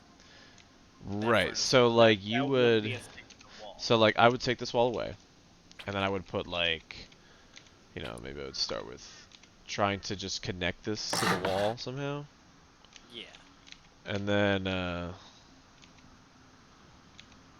whatever. I could probably do this a little bit better, but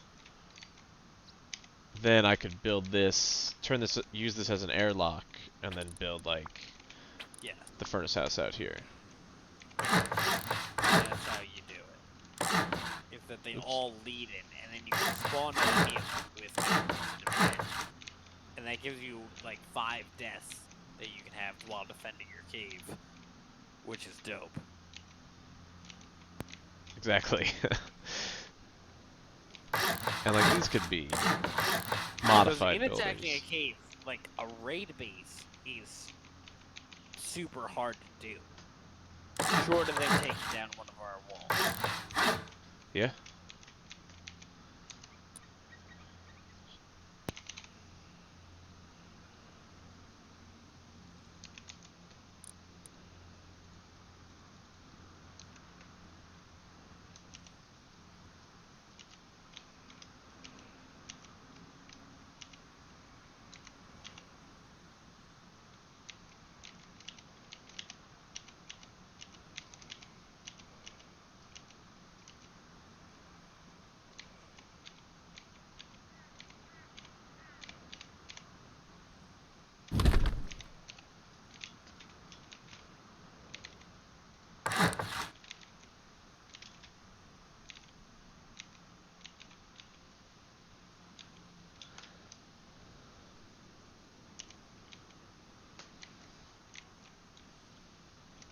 So, let me practice this.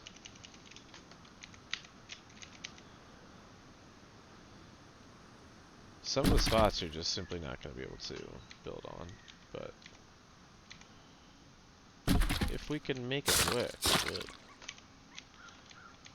So like, we could blow the wall out in any section too. Add a Yeah. couple. So like if I like this little piece here, I might want to extend the wall over that way.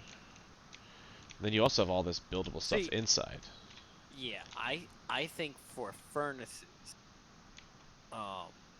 we could just build them kind of open air, but like we build gun turret houses. It's not a bad 'Cause, idea.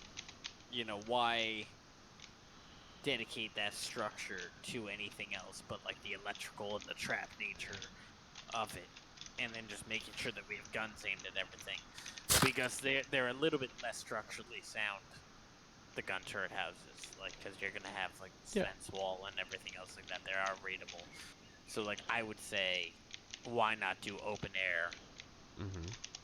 for our other stuff? And like, who's really gonna kill us in this walled-in structure anyway? Yeah, you definitely, and just have the gun turret house immediately looking at it. I know what you're saying. Yeah.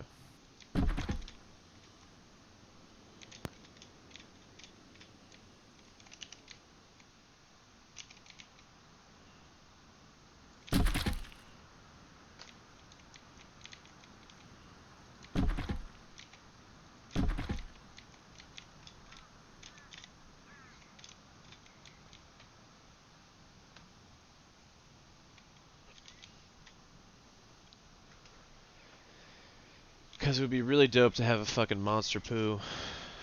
I'm trying to think of the best place to put. Where would you put the base? I guess it would have to be up here. Like above the cave, you could put the Serenity base. Well, Probably this right here. place, this example cave sucks, because this example cave is on a slope in bad terrain. Yeah. So they're not all as rough terrain as this one. Many of them are like in a. They all have this lip around here, though, that you have to follow.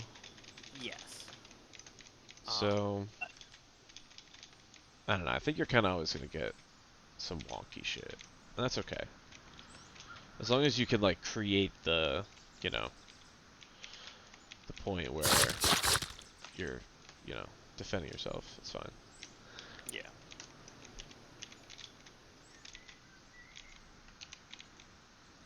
How many rockets is a wooden gate? A wooden gate? I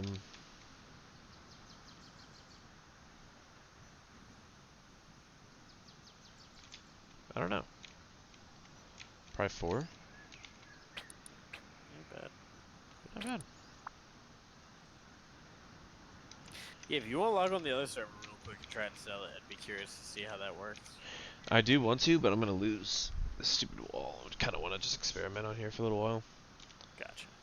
I don't know if you want to try it out. I'm also very curious. I honestly gotta be getting to bed. I gotta go to actual work tomorrow. It's all good. Okay, so what was that furnace base build? Let's see if I can find that.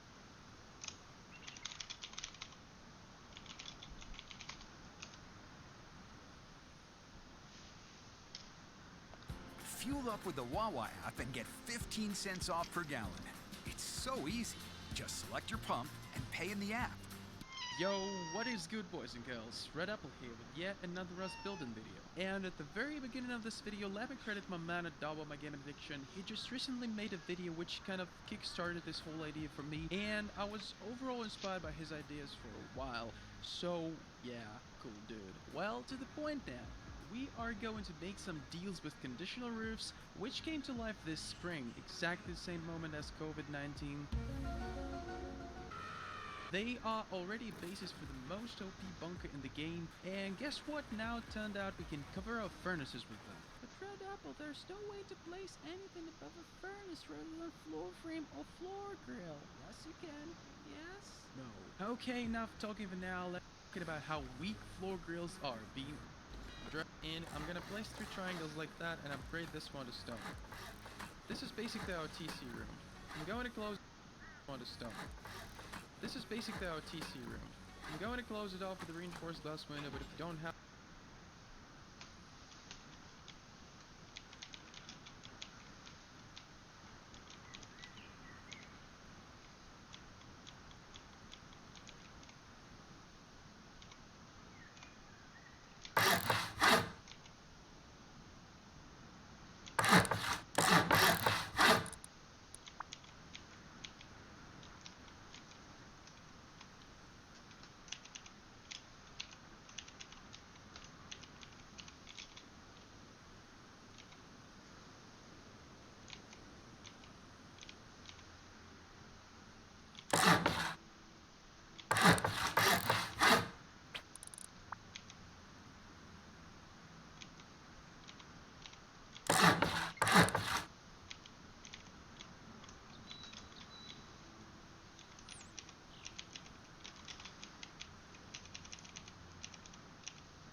Come on, bitch.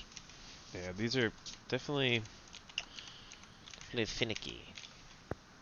See, I would simplify it. I would cut off all the excess space you have. Remember that you could build the small little barricade, like the little wire johns, Yeah. that they can't go over, and just you can shove those in. Oh, like these? Yeah. Yeah. So you don't actually need it to fit flush with the other thing. You can put those, on the ground out in several directions, Right. and just If it's too big though, people jump over it. But I know what you're saying. We can fix little holes with this for sure. yeah, like we can just overdo it. Yeah, they cost like what? Frags and blades. We like scrap all our blades.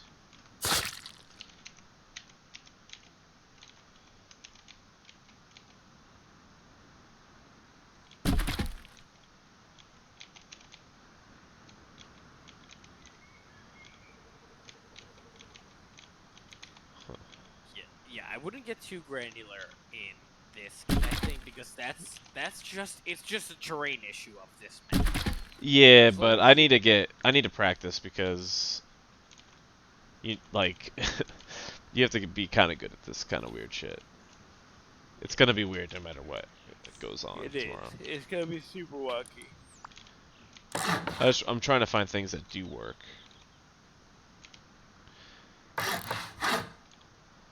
See, like that's free-handed, which is fine, but I just gotta be able to build a wall that connects to.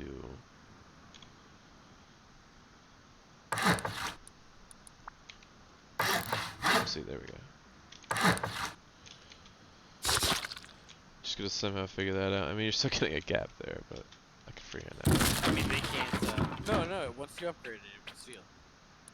No, see, there's a thing called freehanding where like you can snap, but if you move something away and then drag it back without snapping it, you can place it. And it's technically not a part of it. You can create gaps and things. But does that attach to the CC? It depends if the TC is within range. Technically, TCs extend out like 10 squares, I think. If not, then no, it'll be attached to the next thing, next closest thing. So that's technically not attached. It does have a gap. But this is how the roof bunkers in that one base with Casey were built. So you might have a gap there, but whatever. There's gonna be wonky shit. I'm not gonna, like you said, I'm not gonna over focus on it. I just want to see like how can I actually get this little. Oh, whoops. Fuck. Well, yeah, because then what you would do is you would turn that little side offshoot into your gun turret room. Yeah, you could do all kinds of weird shit with this. Just a little foundation.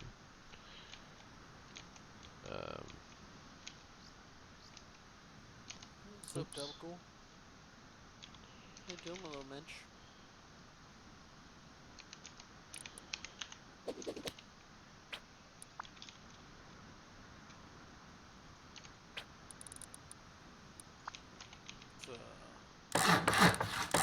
I'll log into Rust real quick. Which base is it that I have to run to with the It's Bandit? Yeah, bandit.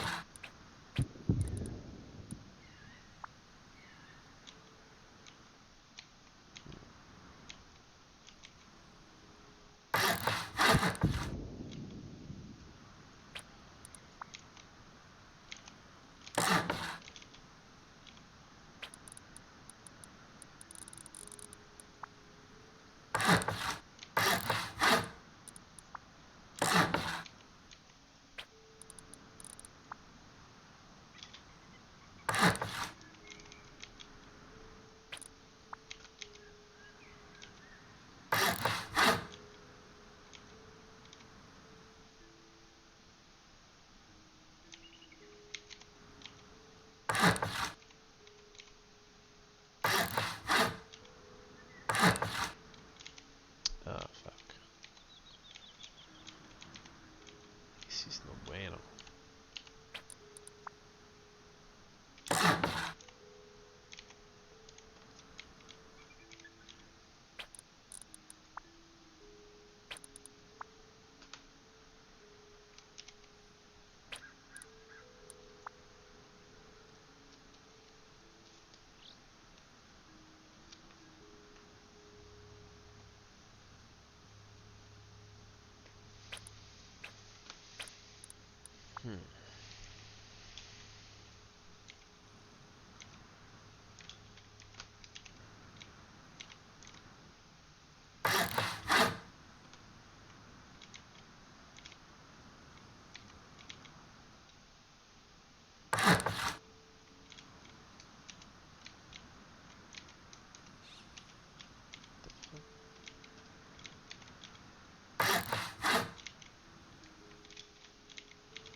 Don't look at my mole base, bro.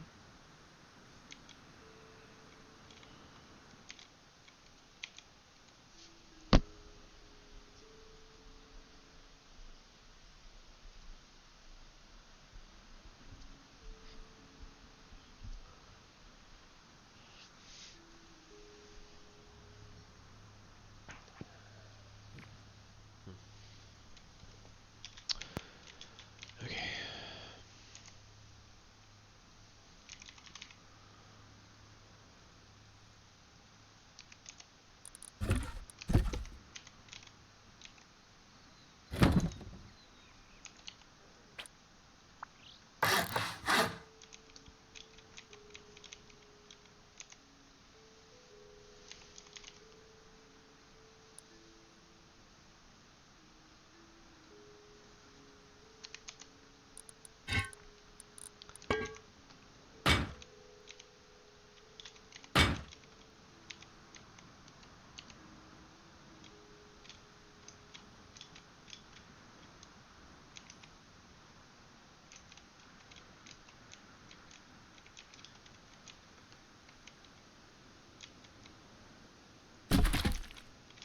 So it looks like the building itself needs to go up first. So before we even build the compound, we just need to go plot out, like, plop down our we take it north, buildings. south, east, and west buildings. Yes. Yep. That's why I was thinking is we get like the TC square for each of them, and then we kind of go from there. So I was measuring it before, and I actually created a perfect square. Like, I did something cool. I took my foundation out, and I put down triangle foundations as close as I could to the cave all around it, completely around it. So I like figured out what the outline of it was. And then I built a straight stone wall along that, and I was able to create a perfect square around the cave. But the cave that I was working with had a flat area around it, so I don't think that's like actually very practical. I don't know what I was gonna say, but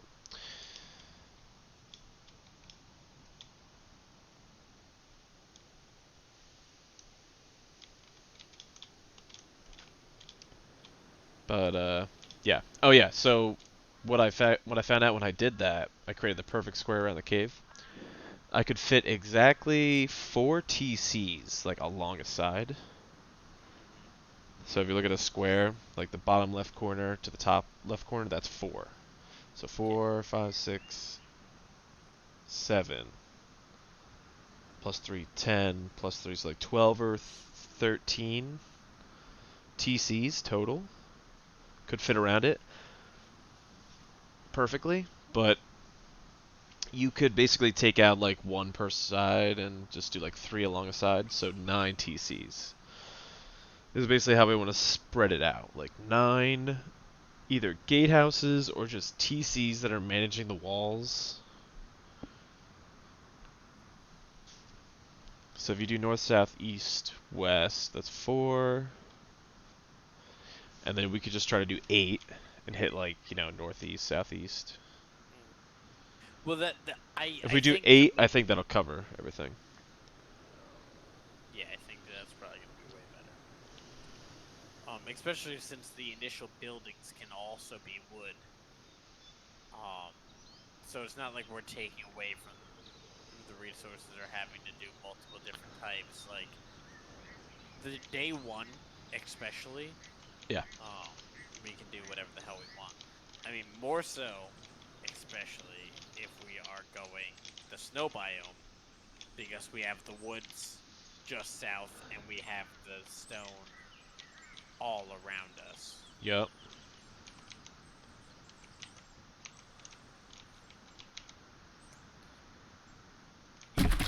I'm heavily leaning bottom left, but I do think that. Yeah, the more I think about it, the bottom left might be the play. Yeah, but I think I want the top cave because I think endgame, it's better for us to live there. Okay. Yeah. You know, it's just when it's better. You know, do we plan for first 2 days away, or do we plan for last 3 days away? I think we're early wipe this time, bro. Yeah. So then let's go bottom left.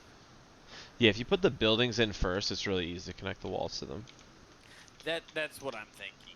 See, For like, sure. Because you're gonna plan your buildings also based off of their ability to shoot the main area. yeah, their ability to cover and like how we can use them. Yep, exactly. Yeah. And then walls can connect anywhere down the length of the building. Yep. And then we're gonna put the climb over bullshit on each one.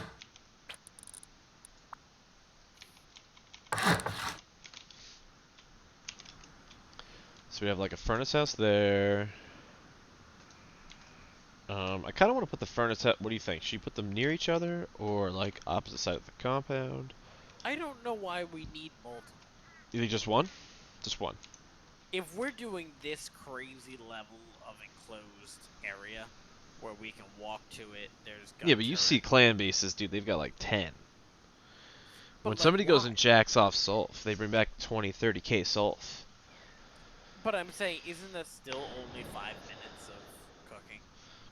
No, like if you 10k sulf still takes like half an hour to cook. Does it though? Yeah. Alright. Well, yeah, I guess 2 of them. But more than 2 furnaces, I think are egregious. I agree. Especially if we're gonna have 6 people doing it. Like, I'd rather us spend time if we're in a fully defensible area than just need to do. Because, like, you know me, I think Forges of War should always be burning. Like, we should be always running. And I'm a fan of always. We running definitely as had well. like a backup of ore, and by the end of our wipe, like if you go look through our boxes and our furnace hut and everything, we have so much ore. And I was just Yeah. starting to jack things off. Like Well, we didn't you even also- use our teas or anything, bro. Like we didn't even use our diesel. We would have had so much to cook if we were doing it legit. Oh, yeah. But we also didn't have a furnace house this entire wipe. We did last 2 days. Last 2 days, but no one played the last 2 days. You know, like, All right, I yeah. was So like I all guess if for we're that. just tending one furnace house and crack it. Yeah. Sure. Well, I'm saying a 2 is tops. I would not do 3. I would do gun houses, like raid type houses. Like make one So- of them make one of them like a tower. I want That yes. look I was about to is- say I want at least 2 towers. Yes. I think 2 towers, a standard turret hut, and a farm base. Sounds great.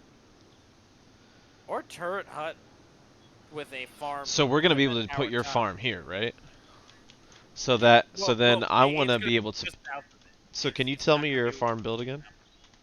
It's a My 4x3 farm build- with the yes. 4 open floors in the middle, Yeah, it's. or is it it's- 6 it- open floors? Well, it's a 4x3. Yeah. And then and then there's an open middle. But this one we're gonna do it off actual water. So we need it's gonna change a little bit depending upon how the. So this one doesn't need the hole? No, because when you're using a Water purifier. water purifier, the water purifier is going to go outside in the water, and then it's going to flow in. So we're not going to do the bottom hole. Well, are we able to get the farm base as part of the compound or no? Nah, No, not, okay. not on either. Gotcha. So it has to be on its own somewhere. Yeah, because there's no cave river or cave water. Like they need it can be close though, which is important. You know what I mean? Like, Can't we just go buy a bunch of jugs of water and fill them all up? Like, does that not efficient? It's just so micro that it's like near not doable.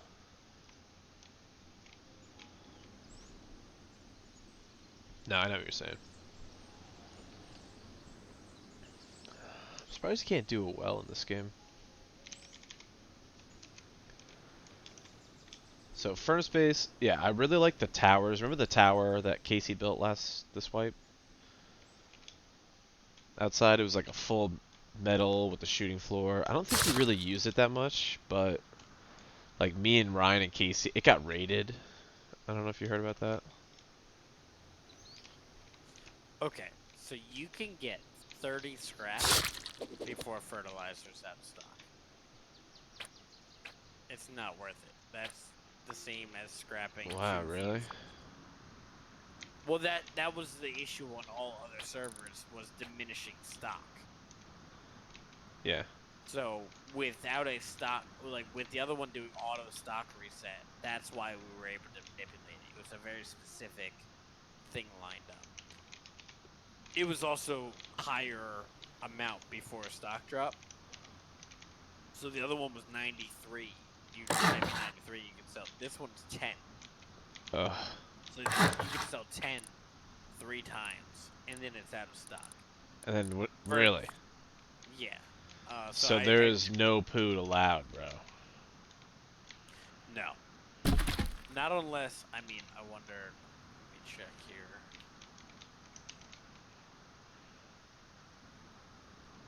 I wonder. Actually, it restocked decently quick, but dude, you are spending all day here if you're doing this.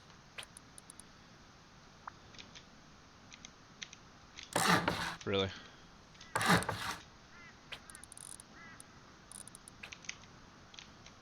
Like, I just got 6.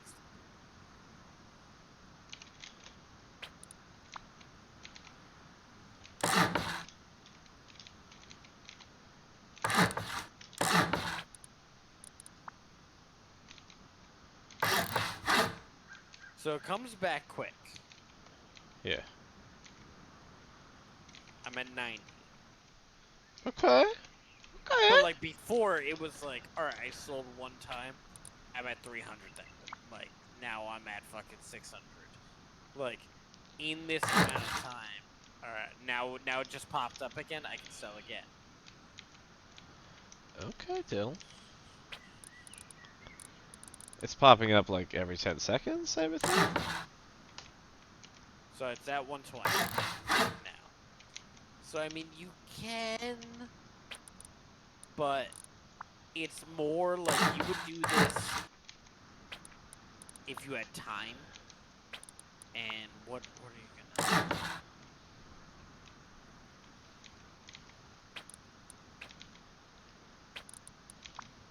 Actually, you can buy. Let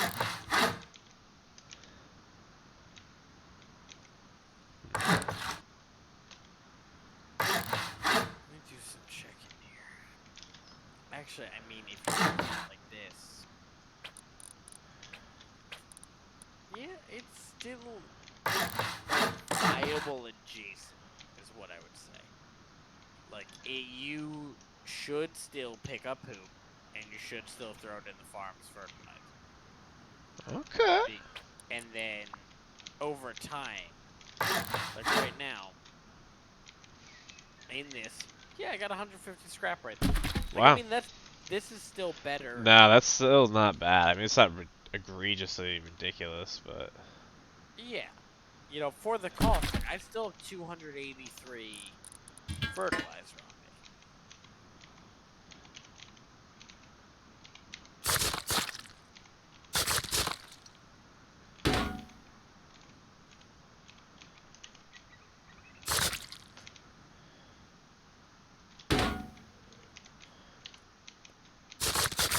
But you can do this if we, like, need an LR.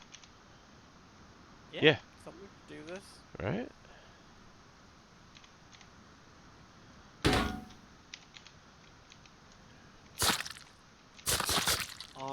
It's terrible. It's very time consuming and slow. But, I mean, you basically, by sitting here and just zoning out, you're getting a lot of money.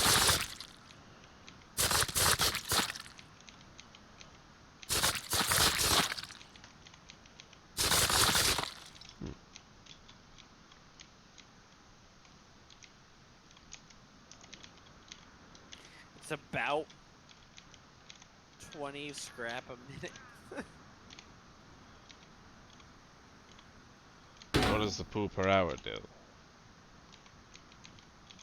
I mean, So what is the poo per hour?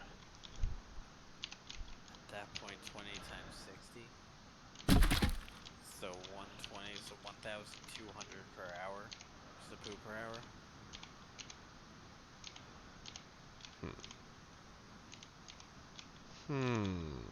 We can get 1,000 scrap faster in ways that aren't as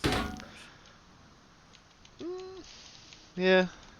Who's gonna sit here for the full hour typing in 10 once per minute? A madman.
So, okay.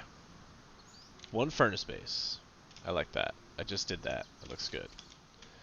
And I realized what you can do is build little... Oh no, that's fucked. Hang on. Build little gatehouses. This is gonna work, huh?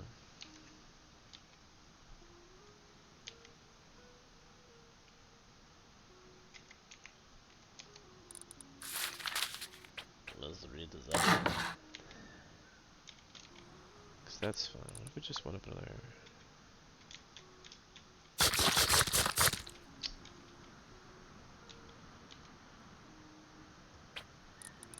Okay.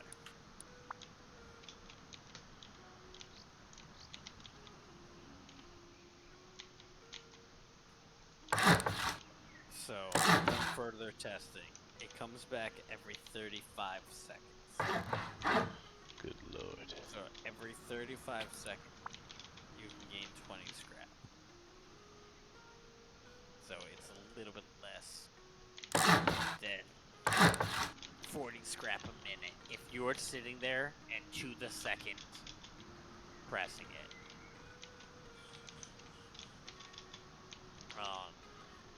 So 35 scrap a minute? No.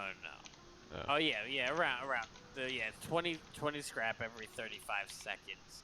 So in a minute you're not technically going to get the second one off, but every minute and 10 seconds you would be getting 40. Oh. 40 every minute and 10 seconds.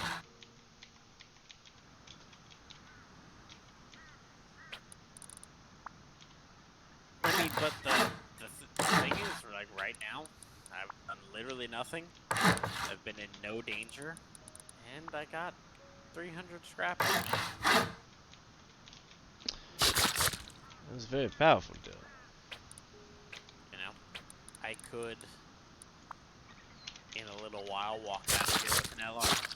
Like, These poo statistics are intriguing me. yeah, it does seem worth it.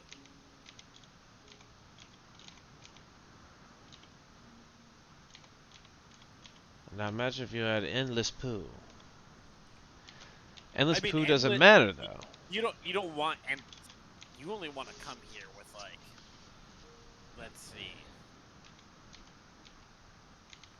You should just do the What if math. I can come do it at the same time? You can't, because it's when the shop is up. It's not when one person sells. You know, the shop is only up once. Right.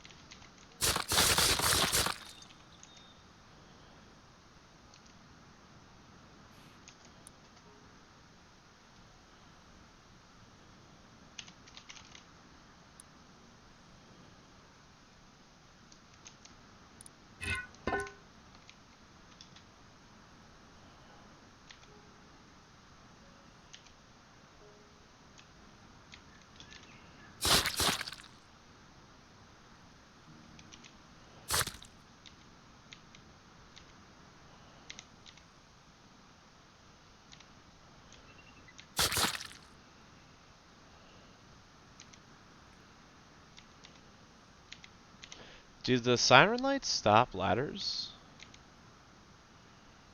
Do siren lights stop ladders? Like, would it interrupt the path of it, or can you put it between the prongs? Is that what you're asking? Yeah. You cannot put it between the prongs. It will stop the ladder. Because it technically just counts as a rectangle, not as a ladder shape. When See, put it down. does block ladders. That's what I'm saying. A ladder's shape is only the greater rectangle in terms of what decides whether it goes down. It's not the actual thing itself.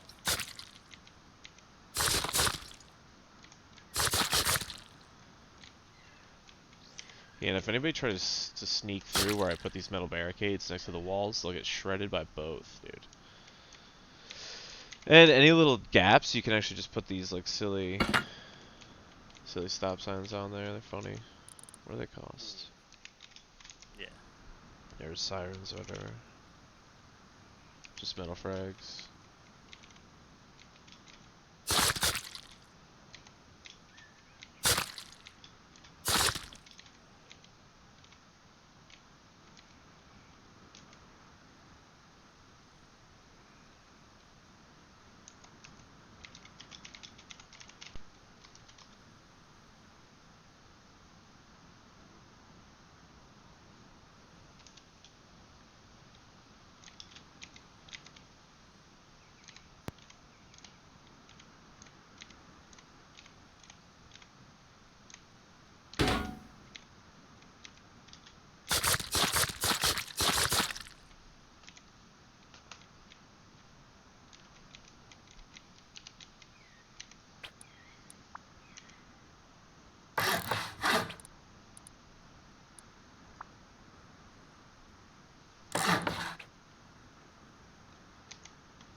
After saving with customized car insurance from Liberty Mutual, I customize everything. Like Marco's backpack.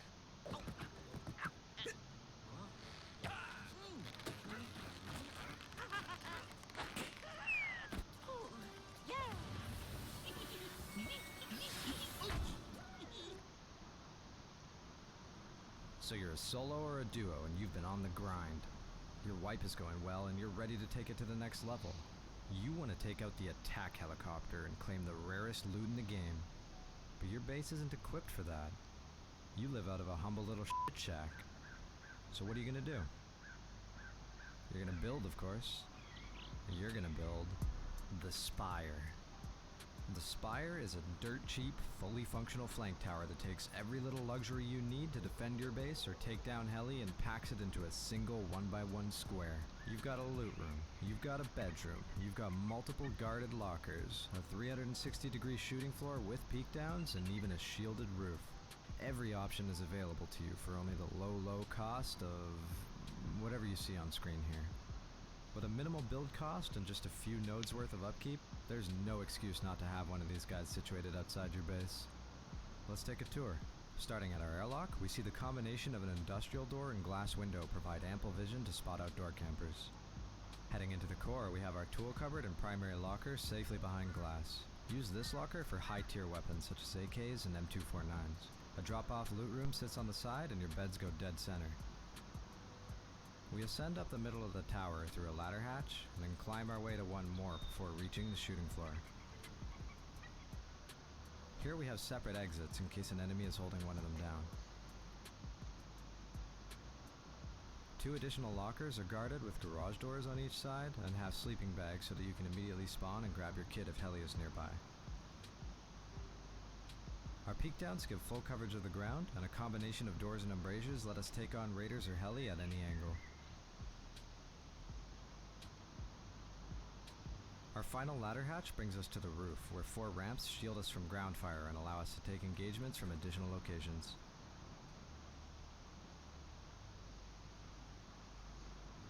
It's simple, it's cheap, and it gets the job done. Let me show you how to build it. A structure like this can be built almost anywhere, so don't hesitate to get creative by finding a cliff or a tall rock of some sort to build it on. Start by placing a single square foundation and surrounding it with triangles. Upgrade everything to sheet metal except the airlock. Build it out now with 2 door frames heading out to the right and a window on the left. Place down 2 single doors, both facing outwards, and a glass window on the left. Replace the inner single door with an armored door once you have valuable loot in the tower, so it can't be accessed at a discount. Surround the remaining triangles with walls. All of this should be sheet metal eventually. Huh? Cap off each triangle with a roof, guy's and then we asking can if get to our I'm selling deployables. Keep in mind you can use any of the 3 triangles for each section I'm about to build, so try switching it up to keep raiders guessing. Place a TC like so and window it off. I'm upgrading the window frames here to metal so it discourages soft siding further into the base of people raiding, but realistically they can be left stone if you want. The locker gets placed in a similar fashion. Just take care to place it dead center or it won't fit far enough back to leave space for the window frame. This might take a few tries, but the locker doesn't take any damage when you pick it up, so no worries. Finally, we have the loot room. Make sure you do everything in the right order here or you'll end up having to start over because the deployables will block the garage door. Place down this twig half wall so that you can make a stone triangle shelf. Build a wall frame for your garage door and deploy it immediately. Boost yourself up with boxes to make these 4 barbecue placements easier. They should all face the same direction and stick out slightly from the loot room. Otherwise you won't be able to squeeze in all 4. If placed correctly, 4 small boxes should fit nicely under the barbecues. After all this time, It's okay to use sleeping bags for now. You bought a poo LR? Oh, Dill, I'm so proud of you, dude. It can be done. It can be done. it can, it honestly floor can frame be. and a ladder hatch. It's just, if someone's bored and doesn't have If a you did have task, bags that's what down they're here in doing the center from now before, on. now would be the time Go to sell place them poo and we'll beds. pick you up in the Place helicopter. them as far away from the door as possible to make entrance and exits easier.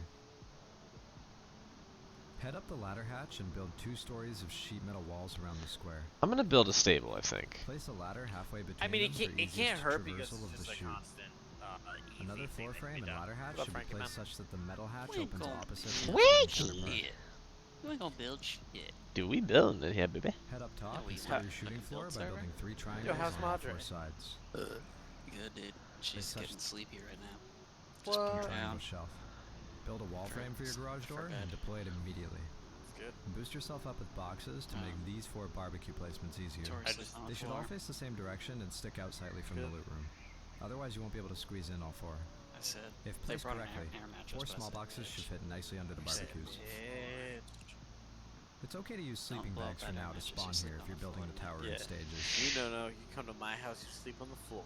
With the core complete, now you should place down a floor frame and a Oh ladder yeah, I'm hatch. looking at this Dune Spice Wars thing right now, dude. If you did have bags down here in the Dude, center before, I am now would be the time to actually replace them with excited beds. about it. Place them as far Spice away from Horse, the door dude? as possible to make entrance and exits easier. So, You got excited, bro.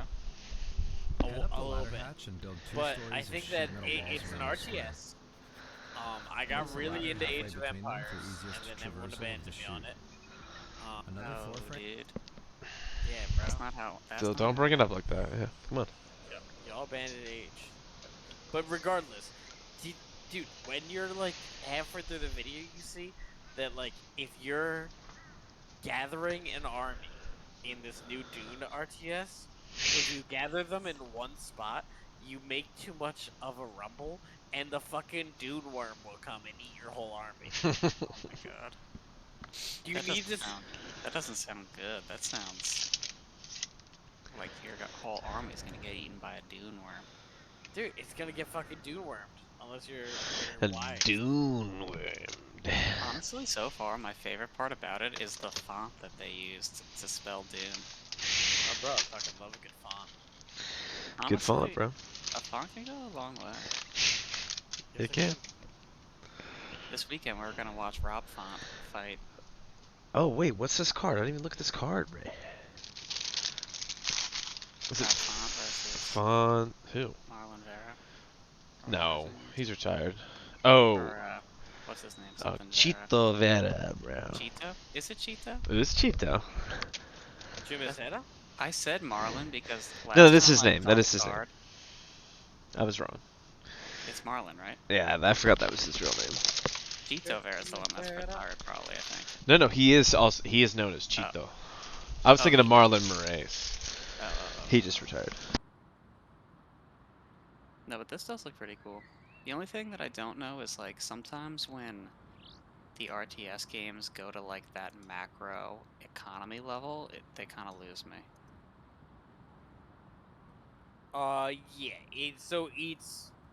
It seems to be a weird mixture of more micro infighting, more like crazy economy, but like smaller scale engagements. Yeah. Like you're not going to have giant armies as much as you are like trying to figure out how can I get all of these units to here without giant worms. Oh, you can actually play this now, though. Yeah, I think this is early access. Yeah, it is.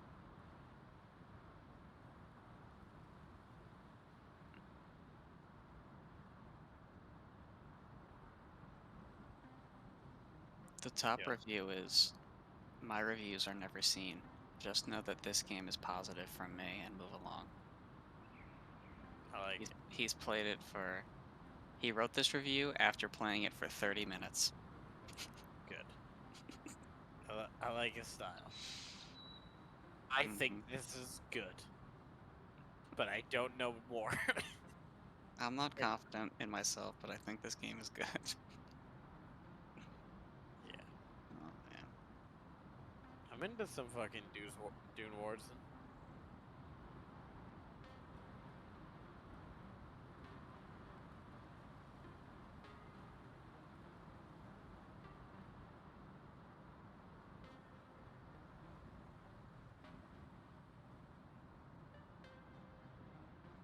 Oh, dude.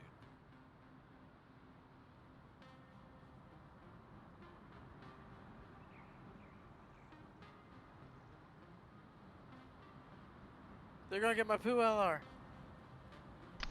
No, dude. Not my poop LR. No, Jill, don't let them, bro. Doesn't come with enough bullets. I just shot a stranger and he has a gun with bullets. Did you guys get raided? Is that what happened? No, where everything's fine. Do you guys think you're ever gonna get raided? No. I think we'd have to invite people to raid us. And I think once I do what I want to do with the defenses, it would be very, very difficult for them to get in. Yeah.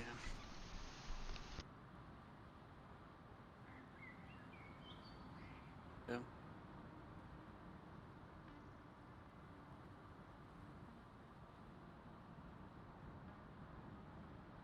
I mean, unless they have like 60 rockets to dump.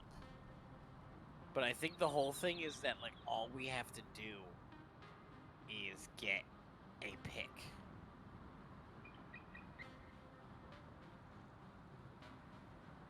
Do you even start the defense? Do you think you start the defense outside the base, or do you just try to fucking fuck them in the tunnel? Well, what When we have do the is- compound up, it's gonna be think? everything. You think the darkness is your ally? well, we're gonna All have these tunnels. 5 spawns. My at mother the is a end of mole. My father. And true. My father was the same. My father's saying. My father's a Pokemon. Yeah. But yeah, Frank, we're gonna have like basically a north, south, east, and west house. Like we had the gun turret the same at the front gate. Each one of those with a bag in it for each person.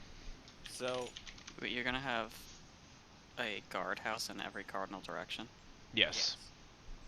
So exactly like we did on this. Towers or furnace bases. Yeah, but each one is gonna have the gun turret slot, like the last one did. Aim Facing at inward, yeah. They can all support 3 turrets. Yeah. So with that, we can really fucking cover a lot of our bases, which is gonna weaken. It's gonna make them take hits on the way in. Plus, I'm gonna put a little square with a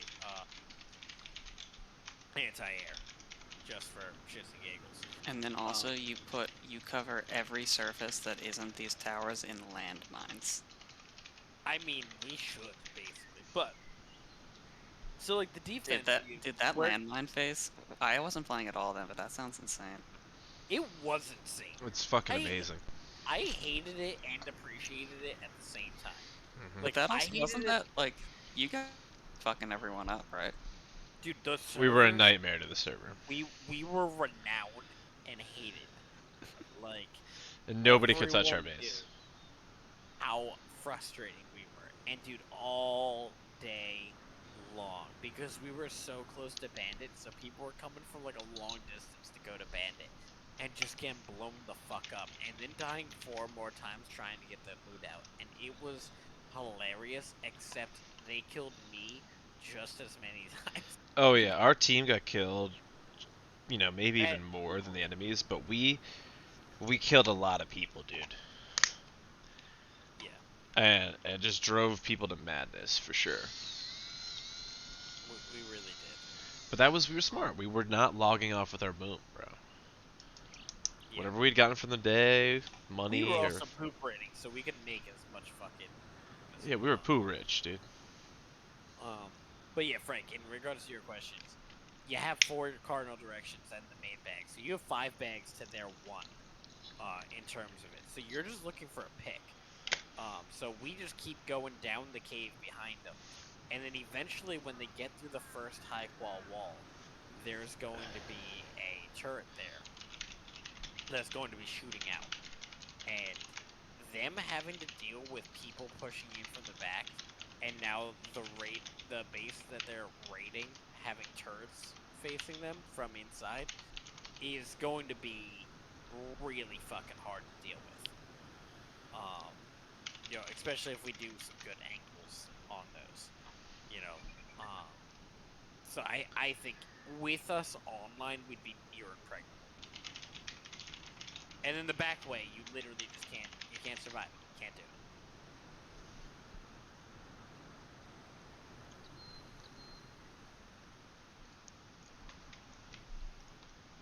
Yeah, like you'd have to somehow manage to get down the hole, Frame and ladder hatch should be live, placed such that the and metal then hatch like opens I up. don't know, like Like, You'd do have- you even have a chance? Like, are those turrets shooting you as soon as the you Yep. get in in the bucket? Yeah, Build it if out from My the bucket, only yours is worry- getting Out to shot the on the right way and a down. window on the left. This is my That's one worry, crazy. bro. They shoot rockets down the hole and try to splash the turret. You can't.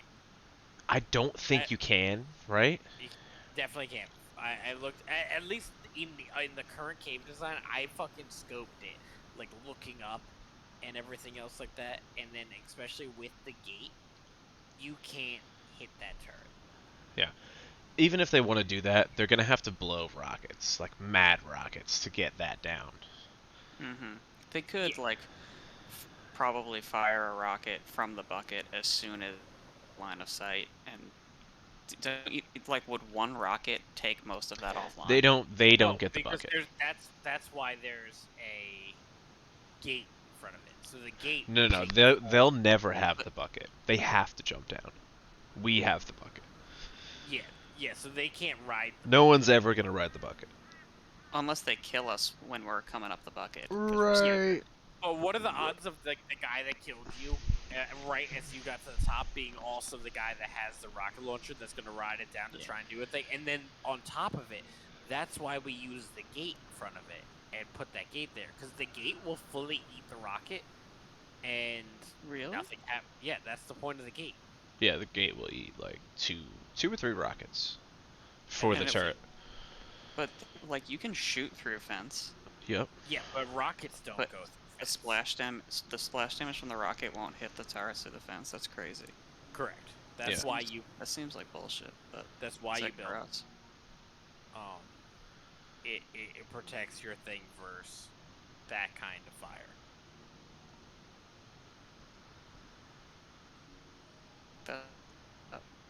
So that's why I've been saying is like it's a really hard thing to counter. So they would have to hard wall us with the high qual wall, and then if we put in a second turret that's facing in that direction, like imagine pushing a tunnel with the turret shooting into it. So like as soon as you turn the corner, there's like a gun turret just aimed right at you. We gotta have like.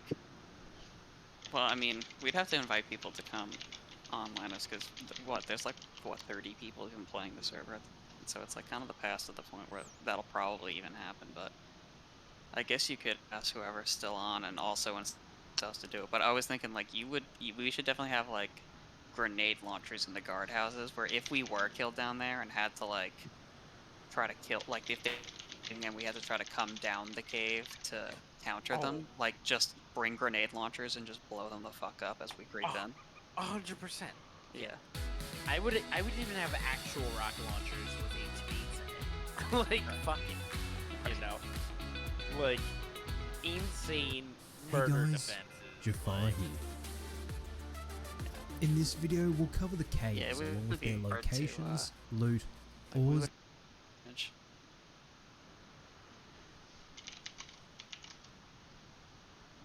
Yeah, right now this place is Okay, so we can actually look up the kind of cave it is. I just found a video. Hang on. What? Wait, where's this map? Okay, what is our cave? It's a small medium. small medium, yes. So there's Which that does change what we can build on the interior, because that one actually does have a smaller actual opening. So we can't do it as deep. okay. So the layouts say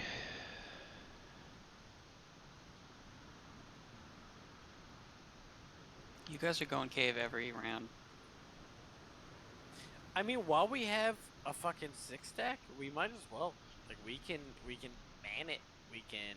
we have the do the trap cave, defenses, which we includes do 2 build sentinel zone stuff. areas and a spike trap Like, on the way down. There's a lot of. This cave Yeah, the is getting in most and- secure, the but getting in least and out ended up convenient, not since you being don't have buckets to quickly as carry annoying you as it up, could have and you been. must navigate around a trap. You'll want to be Especially especially since careful around the spike trap, as you can easily going kill into a yourself cave with one wrong move.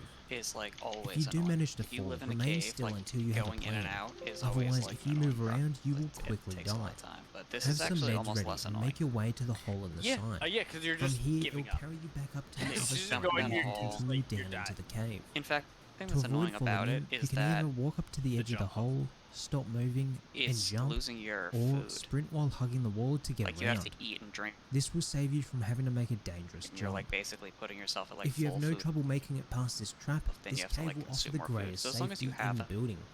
Since you don't it have actually to really worry doesn't about matter at all. players dropping down a bucket hole to go through Go the out and pick up side. shit, right? Like, you Instead, never lose players any. will be forced to go through your front door Yeah, as the but only like we have a entrance farm in. base, and like this Since there are time, two like build normally rooms, I'm you have a lot of against area potato to expand farming within, 'cause it's, or use to trick your it's enemies. kind of silly. You can still just But build a I main will base say, within one of the having rooms, stacks but of also fucking block off the. potatoes on deck I makes it think so ours that is the trap cave small.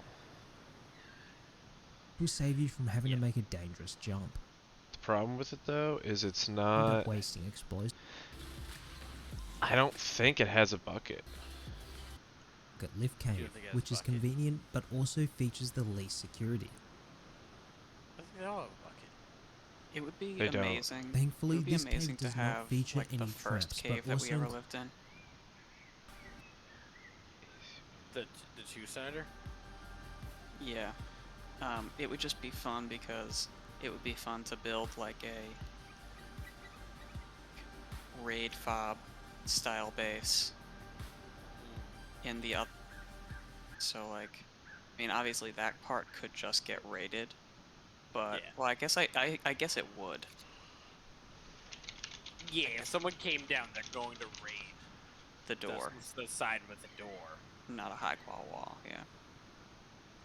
I guess you're right about that. But I was just thinking it would be cool if we were getting raided to be able to like. I just loved the idea of like spawning in the other base and coming fully kitted around the corner. Yeah. Well, I mean, what we would do in that case is that we would do a furnace house raid defense room. So we would make the second side of it all furnace houses. And then put a TC on like the main thing, and we would do like several high qual double doors. Like, you know, we could still make it really hard if they want to do that, and the same kind of turret setup. You know, and then we would go up the lift from the main base to defend from behind them. So like, then we just like this. The glory of it is, let's say they do blow through the thing, and we get all through it, and they're down this hole. Whoa, this one might have two So- buckets, so bro. what? One guy with a shotgun can cover the top of the ladder. Mm-hmm. Like they have to get whatever they steal from us out of the cave, and we can go behind them as soon as they're halfway down. So it's just super against the raider entirely. Like we don't have to push at all; just sit there.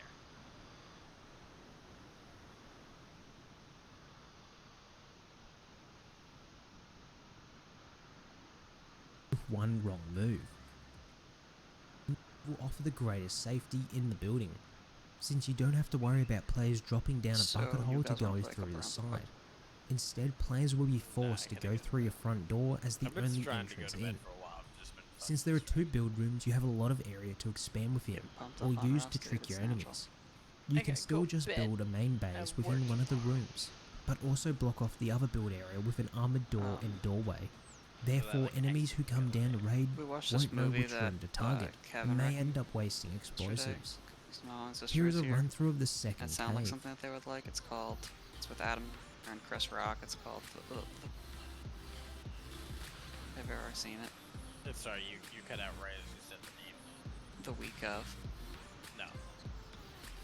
It's basically like Adam Sandler's daughter, Chris Rock's son are getting married. And Chris Rock is, I don't know, he's kind of a supporting character. He doesn't really have a ton of things in the movie. The main character is Adam Sandler, definitely. Of course. And he's just like broke as fuck and trying to pay for his daughter's wedding. And Chris Rock is like a famous surgeon in Los. I mean, I'm guessing that he has like a few $1 million or something like that. But he lives, you know, he's like very rich living.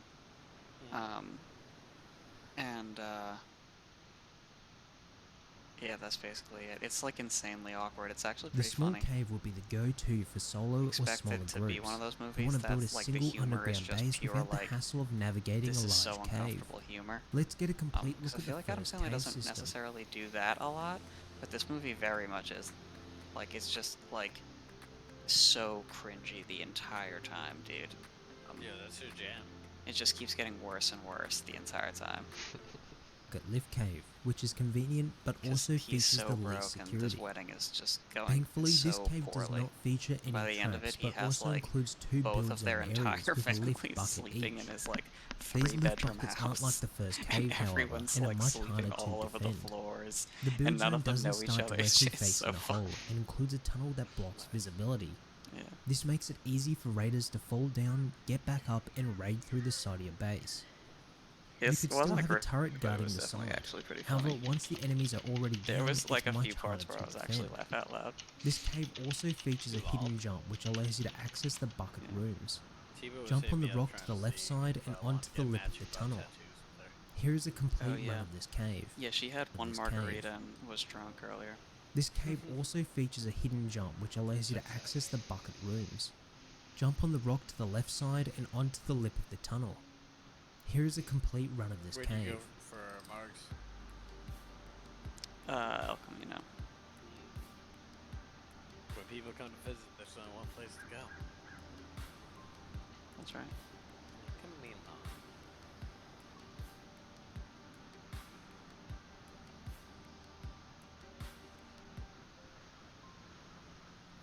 Oh yeah, I did talk to Sean after our conversation earlier, Frank. And What happened? I think he is getting canned for sure. Well, like he doesn't have like the 100%, but he clearly isn't allowed to go to work. And he thinks that they're gonna like make an example of him and get rid of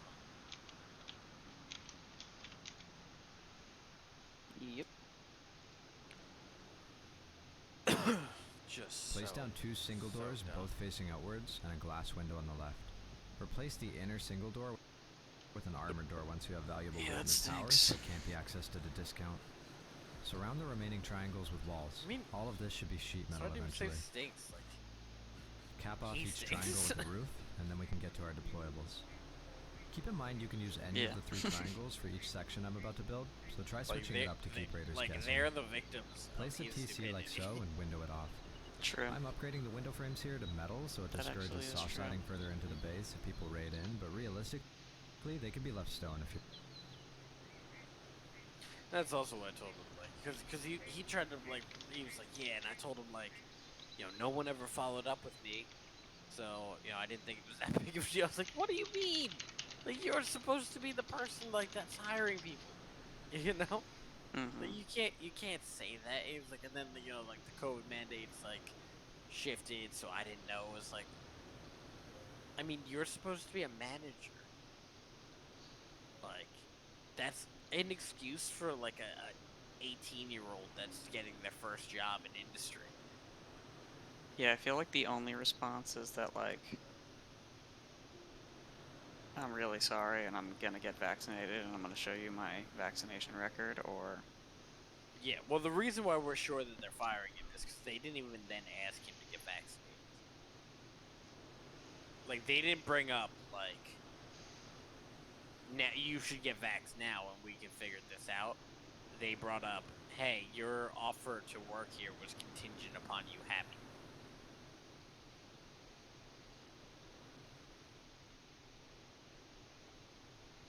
So I don't think that they're interested in playing with him. Long hair goals, I mean, they might have, dream I don't know. lengths, strengthens hair's length, Who and knows helps what's seal happening. split ends. Other What than makes that, a Wawa hoagie a I mean, hoagie? it's Is it the fresh possible. roll, the savory he deli seems mix, to the think fresh that. Well, it's like, mozzarella, are you like at least applying places? Like, oh yeah, Sub? definitely applying. Compound You know? gatehouses. So They I- allow us to yeah, safely he- check what's he's waiting sounding outside like and he exit or enter our understands compound that, very quickly. you know, Two things which they this can and thing should doesn't fire excel him. at.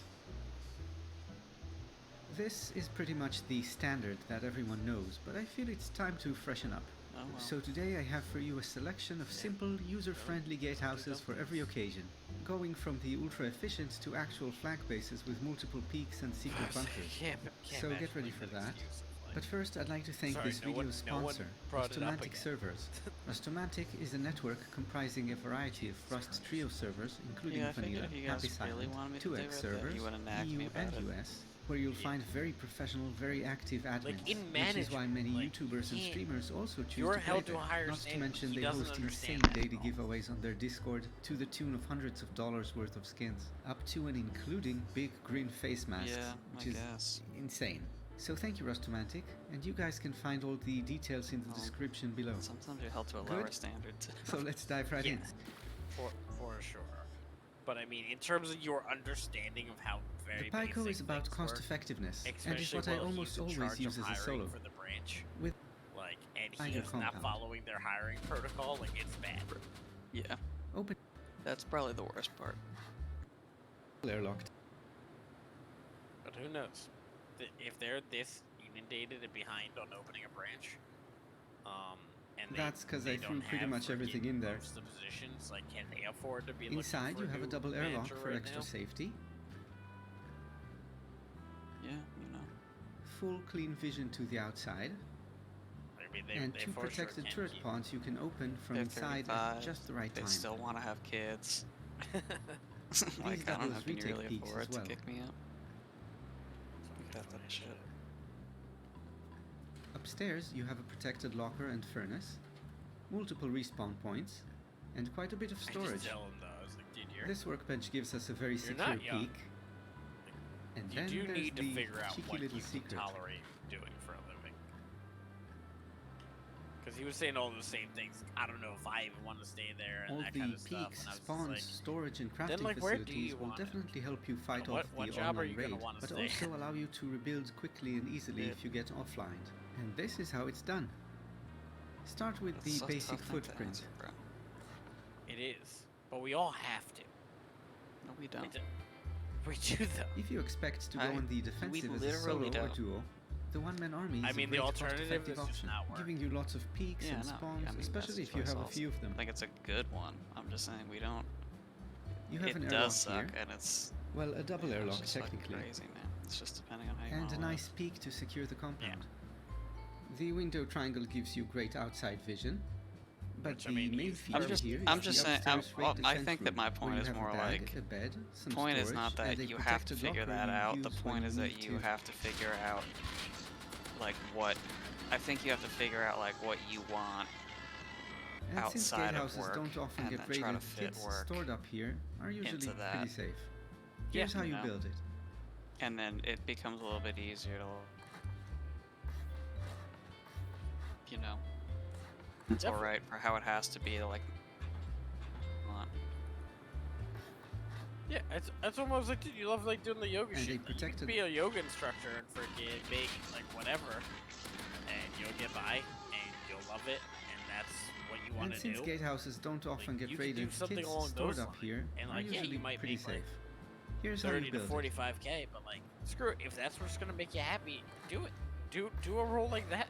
You know, I don't know why you keep trying to go into jobs in an industry that you do not like the industry.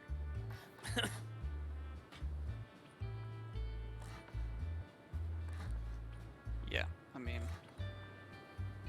he does And just then not there's really the- stick and quite a anywhere bit of long. storage, And protected it is locker and just, like, furnace, sounds like everything that he multiple does respawn just kind of points, sucks. and quite a bit of storage. Oh, This workbench gives us a very secure peek. And then there's the cheeky little secret. Yeah, I mean the service industry sucks. All the peaks, spawns, storage, and It's crafting being facilities around will definitely help lowly you fight off qualified the online raid, employees but and also allow you highly to rebuild entitled quickly and customers. easily if you get offline. It's a And combination this is that how is it's done. bound to just be a cycle of Start with frustration. the basic footprint.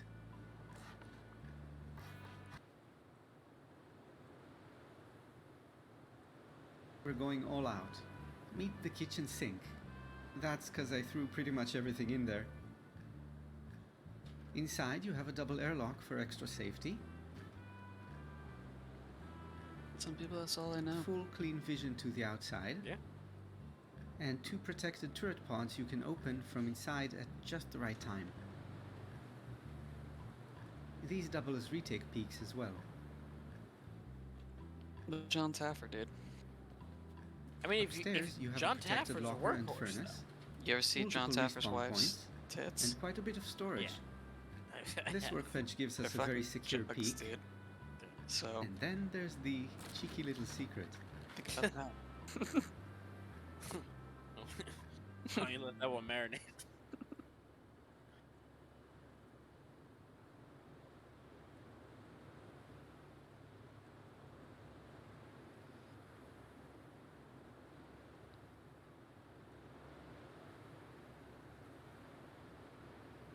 Can you jackhammer a scientist down before he kills you if you're naked?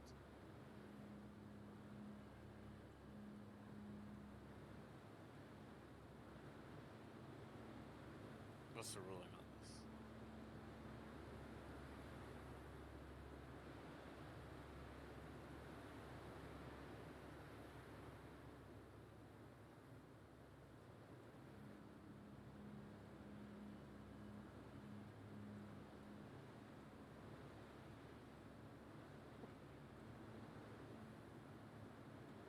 Oh, you can. You get a little bit wrecked. But Only two things are forever, love and Liberty Mutual customizing your car insurance so you only pay for what you need. Meet Redken's Blondage Hybrid, formulated with vitamin C, the professional solution to brighten blonde. Hey guys, hope everything's wonderful. Okay, so one of the most important aspects of a strong group base is having as many beds as possible for raid defense. So long as you have respawns, you're in the game. Also, having space-efficient bedrooms means you can allocate remaining space to more honeycomb and have a stronger base, more loot rooms, better mobility, or just more bedrooms. Today, I'll show you some of the most space-efficient bedrooms in this wonderful game of Rust. So let's make it short and sweet.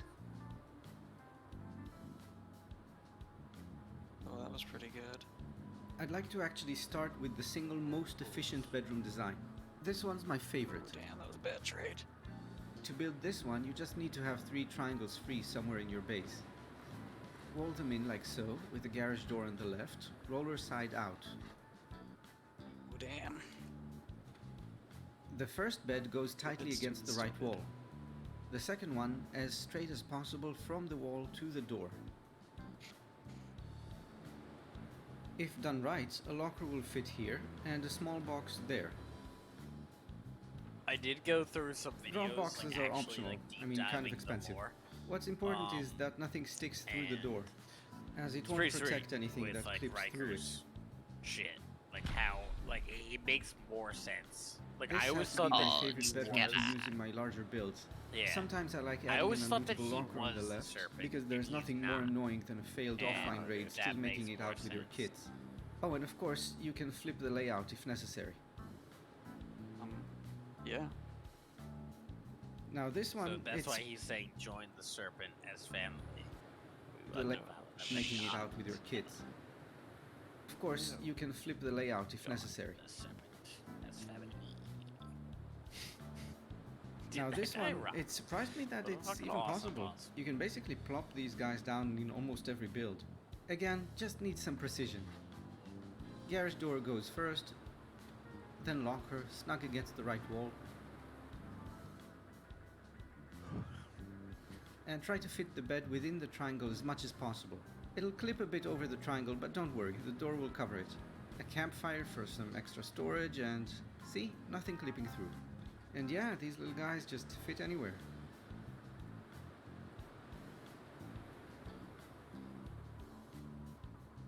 The third bedroom I like using is actually pretty standard, but with a nasty little twist. Oh, the number of raid defenses we've won with surprise turrets. Again, simple but needs precision. First the door. Locker goes snug against the right wall. Like I'm looking at your body right now. Bed tight against the left Sweet wall. little M39. The turret should be positioned like this, with the legs slightly clipping out of the room. I'ma kill you. Nothing should clip through the door though. I'm gonna despawn this M39. If done right, a barbecue will fit between bed and locker, along with 2 small boxes.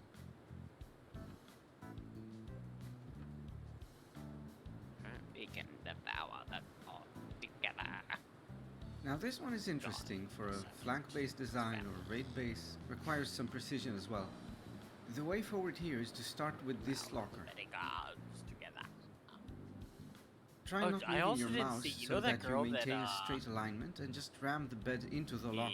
Is Then another. the leader of that faction. The third and that fourth when are a bit more she finicky, but dies. there we go. Well, when From when here, Riker the last three dies, lockers are easy. Just make sure she to rotate the spends last two the rest so of that her the key locks days are in always that room accessible. eating his body. Oh my god. Yeah, you Yep, go that back and works. she's just eating him.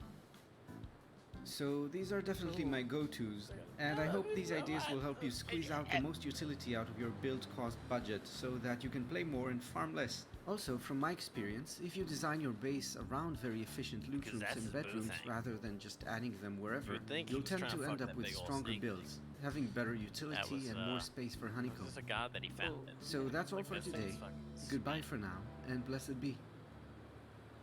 I've seen 2-finger. I've seen 3-finger. This snake's a fucking shocker, boy. About never devour the gods. Kept never devoured the very gods together.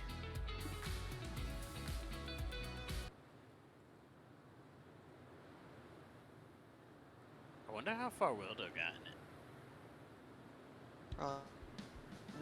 Hello! In my recent build videos, I made a big show of how you must place triangle tiles in a very specific alignment. I mentioned this is to avoid the triangle No, I splash wonder how bug, far but did I he see get. many Rust He's players are talking not around aware of about it, how far and he well, got though, and it's he bad. was like following Behind this wall, there are triangle tiles. guide and Some trying of to, them like, are clear built it out, correctly, 'cause some are not. he We will does now like shoot to play rockets at games this that wall way. and examine the results. But he was saying like he basically did like everything in Limgrave at this point. Now he's like As you on can his see, way some of the to triangles took full splash damage storm through the Vale wall, Castle or while others whatever. didn't. This has many crappy But he hasn't implications. even like fought Morgoth yet. And I'm like, For example, a turret Yeah, is I 4 mean, he rockets could- normally. there, dude, it's Let's it's say gonna you get have real one rough here out on there. this misaligned triangle. He could have fought Morgoth in the first fucking half By hour. the time you shoot out the First door, 10 the minutes, shelf he is could've been almost at gone. Morgoth. I mean, he could have fought him. It'd be hard to beat him immediately. And it's not just rockets, it's any splash damage. In this case, a triangle loot room will collapse before the door path to it is raided, maybe despawning your loot if you're unaware. In case you use what triangle jump fucking ups, ass, this is dude. also concerning, since these collapsing means you'll have trouble navigating the base as you try to defend it. You should upgrade these or have more than one. Not to mention triangle ladder hatches. Though actually, in the case of triangle ladder hatches, those will get destroyed through the wall no matter the angle, so those. You know this shoot bunker concept, where a twig frame holds up Right, triangle wow. roofs? Love you, buddy. I'm gonna Oh, no, wait. Wah.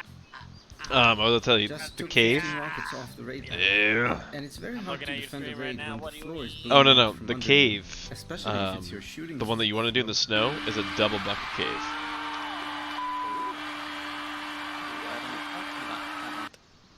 Yeah. Dude, Well, that's sweet, actually. Yeah, dude. I don't know that it is, dude. Oh, well, it is. Is that's 2 sections? And we have 2 sections to build in. Dude, that's incredible because that means internal furnace house. You can get 2 furnaces in one of those sections, and then you could do entirely. You do another turret on the other drop down, and then you do all of the outside ones as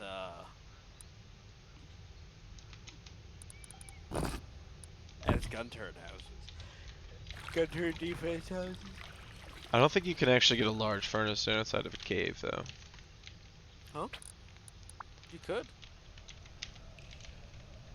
Oh, this one's a small segment. The refinery I can, for sure.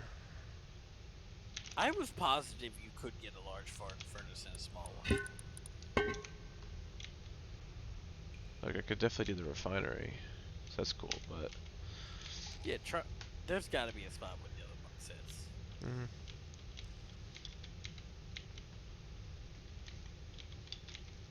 I don't think so. Pretty much everyone's in the physic in duels. Everyone does it. Everyone does the physic. They're just not the health potion. That's okay, we'll have the furnace house outside. So this is a small, two. Okay, so I found a sick gatehouse build I'm gonna do. So we can have bedrooms and a dope gatehouse, and it's got turret pods on it and everything.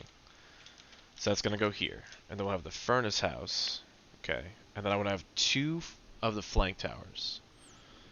Basically the tower that we built this past wipe. We were like sniping out of. You always want that like. That's like a super cheap one. Yeah, so I think I gotta put one of those like behind the cave. Right where you are. Because it's the highest point almost every single time. Yeah, or maybe 2 of them over here, like one over on this corner. Well, towers. One in this corner. You don't want 2 towers like that because then you're blocking line of sight for your own tower. You want the tower to like reign supreme over a direction. Okay, so we'll build the tower kind of wherever we're gonna need to roof camp somebody. So like, say there's an enemy base out there, we would build the tower here. I still think we should build the Serenity base like right here, maybe. What do you think? Serenity? Yeah. Like Like the shooting tower one. Yep. Okay. Yeah, you could definitely. Do you think they would be better in front of the cave or on top of the cave? Well, if it's a shooting tower on top. Right, so we'd have like the Serenity base here, the flank tower over here, furnace base on the other side, and then you could have like the gatehouse, and then you could have like the mini tower in the car garage over and here. let me see the other house that you built. The furnace house? Yeah, exactly with that. Yeah. Those bunkers Yeah, on top so I realized you like could create these little like things, and basically then you could just enter this house, completely seal it off. Each one needs like, a little flat wall loot rooms. towards the center for gun turret. We gotta always remember that. Right, so out here is where I would put, you know, turret pods or whatever, if I could. Yep, cool. But I would do that. I would do that before I put this big wall in place. Yeah. For sure. Wait. And then you wanna, if you can, build a centralized part of the center of the roof higher than the other parts, just because each one of these is gonna need power, and that power is like undoubtedly gonna come from solar. Right. So we're gonna need like 3 solar panels per roof. So those always gotta get factored in as well. Gotcha. Can we just put them on the ground? They can't go on the ground. They have to go on a base. They also can't go like next to a big wall like that, because as the sun moves in the sky, half of the day, the light won't be direct. And solar panels actually are pains in the asses because like you have to angle them into the sun. Like if any kind of non-direct sunlight decreases the value that they give. You know what I mean? So like they give a maximum output, and that's only in perfect conditions. Right. And then, so like right now, like look at where the sun is. But look, alright, so that's where the sun is. So technically, that's behind it, so that's not even perfect output, because that's behind where they're facing. You get what I mean? Yeah. So you actually have to see a day cycle and then angle them to have the most value out of the day cycle. In order to have it, or you just put more than what's. I see what you're saying. Right, side facing the other way. Yes. I see. So that now, as the thing, you know, comes to rise from your left and then to your right, it's hitting those the entire time. Right, and then we can run these wires down through, and right over to the. Basically, have some turret pods. So much shit that you have to fucking keep in mind from this game. Yeah. Oh. Yeah, that's why I fucking hate that game. That's why I like playing Elden Ring, dude.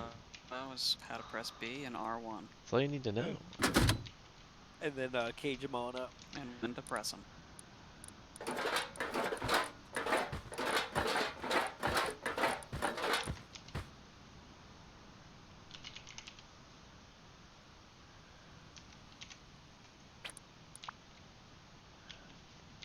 They said in frames, right?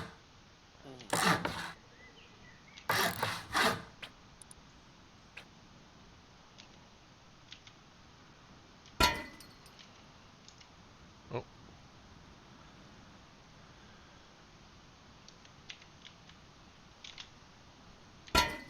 And then you could like build the doors.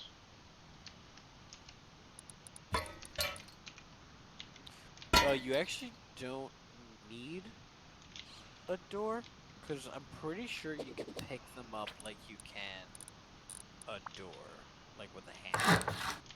So try and pick it up with your repair hammer, like the flat wall. The turret? No, try and pick up like the front gate with the hammer. I don't think you can. Can you not? Nah. I thought you could. Okay. Nah, you So can't. still I in- remember yeah, you you can't. would- You have to would have need the a gate. But yeah. That's fine. But yeah, that's essentially it.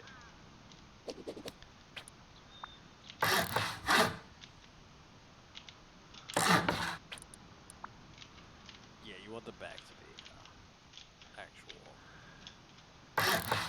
because it can't look there anyway. Yeah, I'm not sure what is fucking that up. It's probably this wall. There we go. So you want to build this whole thing, and then you could like pretty easily. Well, it's gonna be weird now. But these will connect. If you pull, yeah. Like some way or another. And then, yeah, so. Oh yeah, I guess I don't need the back covered. You do though, in case someone fucking climbs over like right there. You don't want to fucking up your shit. It just makes it harder for them to die. Oops. Oh, Oh no. Can't get this. There it is. Bop.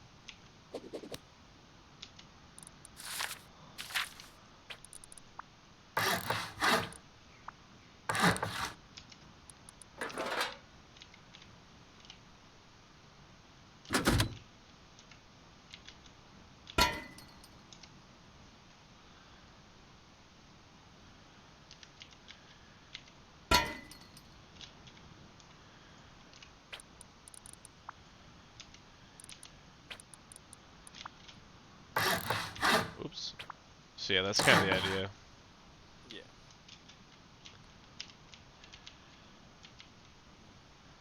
And you could do that 8 times. I mean, you could have 3, I guess, but it's And the kinda key is overkill. really just figuring out, like, can you try and put a foundation square like directly underneath? Oh yeah, I might be able to go out further. So the key is you need the gun turrets as close as humanly possible that you can build. Whatever, like, and that's where you start the base. You know what I mean? Yeah, so this is where we would be able to get. Yeah. So you would pull that entire base forward to that point, because the whole point is that the gun turrets need to seal that lip.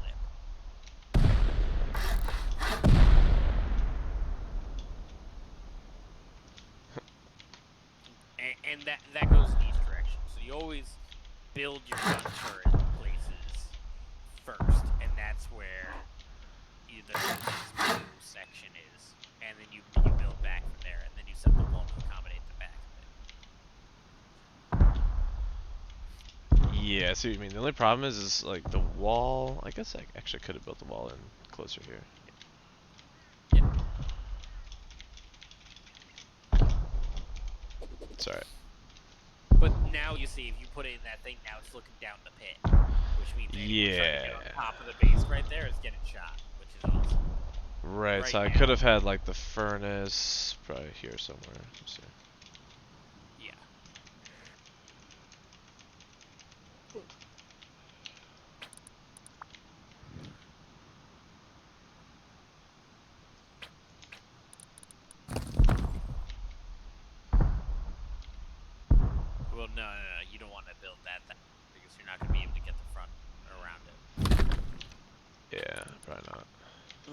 There's blood.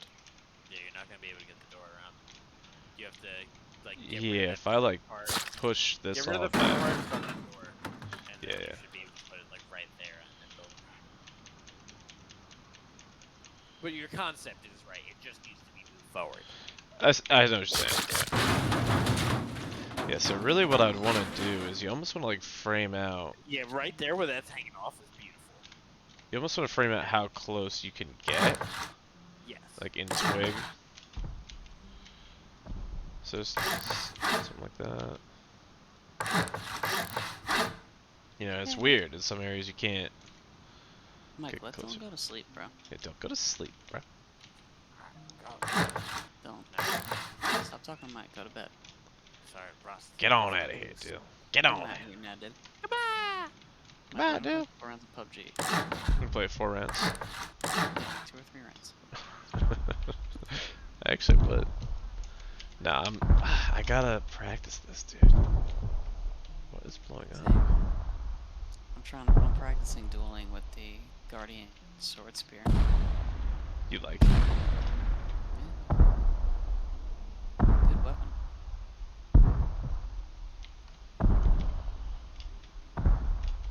Do you like it? It's got a really good running R1. Okay. And I put Sword Dance on it, which is a cool weapon art, I think. Okay, I like that. Okay. Sword Dance is powerful, actually, if you catch someone with it.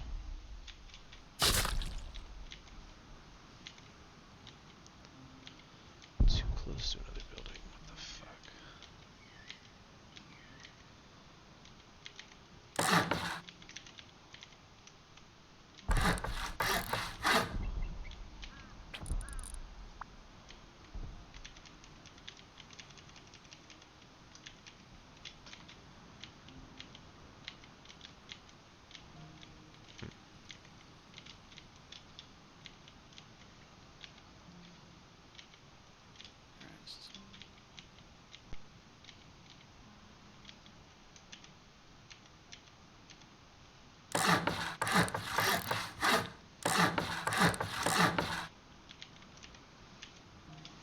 You can actually kill a decent amount of people with it.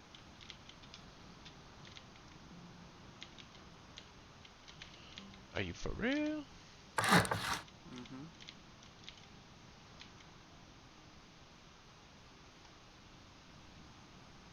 I'm headstrong to take you on. Oh, Headstrong to take on anyone. would you? Would you really? No, you are wrong. You're headstrong. Can I just listen to that song and play Elden Ring PvP all day? Yeah, you'd actually do really good, probably. I'm gonna try to put it on. Can you put it on? Yeah. I think you're gonna realize it's better than you even imagined, dude.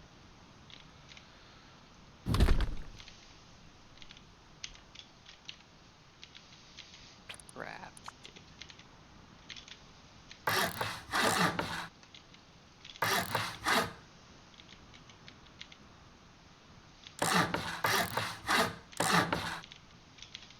This is like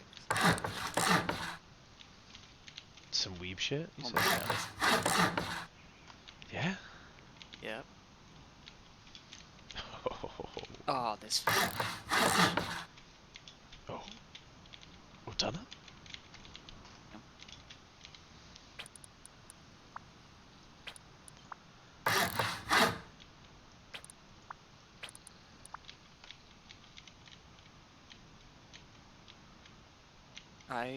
That actually was vicious, dude.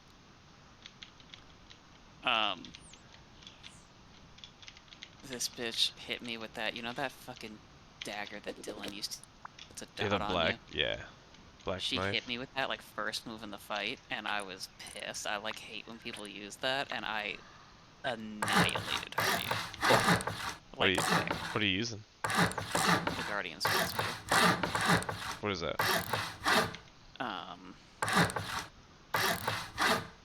Here, I'll put on my stream.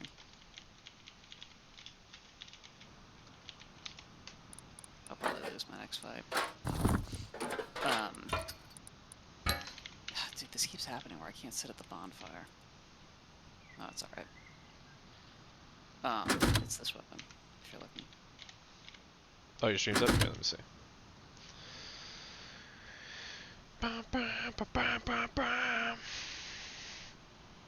Oh, nice. What's your build?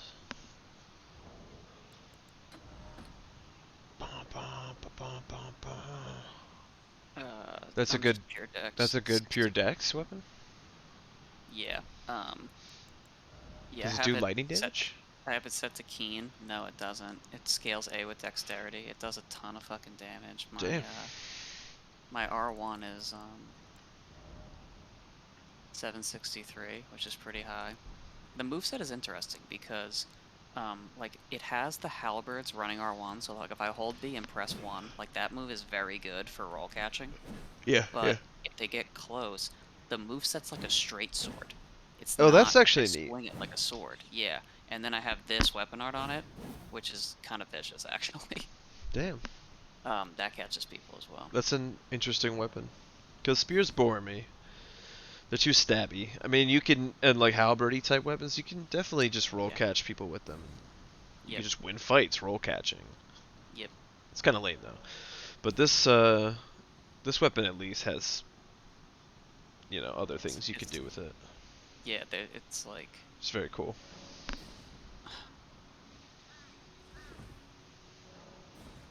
Oh my god, nobody is being summoned.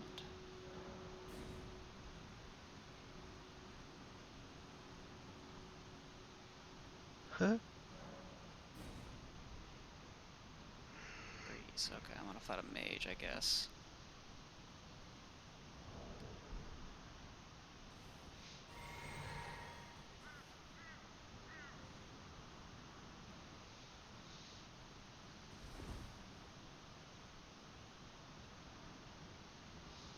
Dude, should we just resub to WoW?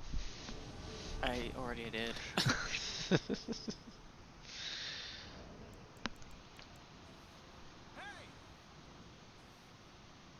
I've been... Yeah... test characters.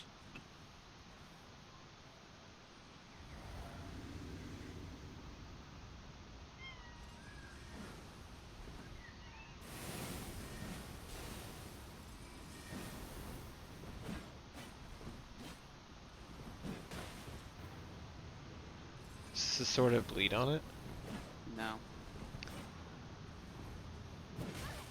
Ugh. Nice. Damn, you fucking hit, man. Yeah. Oh, damn.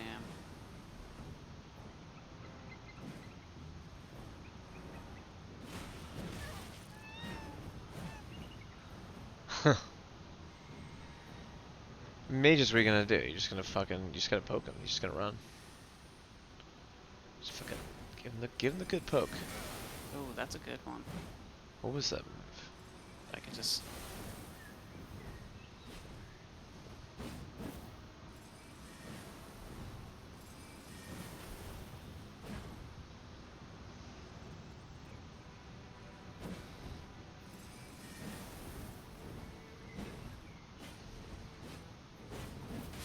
Ooh. You got him with such a little hit of it too. It's funny. Dude, that one actually, I've gotten a lot of them like that. You like, pacing is interesting, where it's like a mini roll catch at the end there. It doesn't do a ton of damage, but Yeah, that's cool. yeah, it's a fun build. I feel like it has some versatility.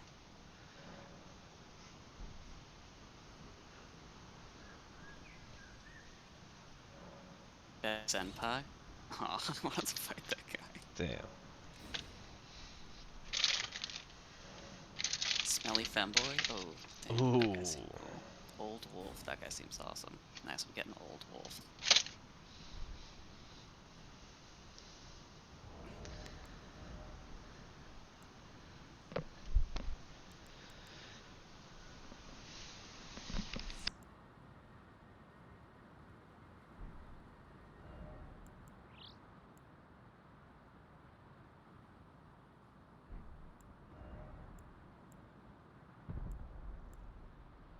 Oh, the veteran armor is actually like beefy as fuck. Yeah, it's My like one of poise the is best sets. My Definitely. poise is 105. Which is actually really high. Oh, this guy has a cool kit.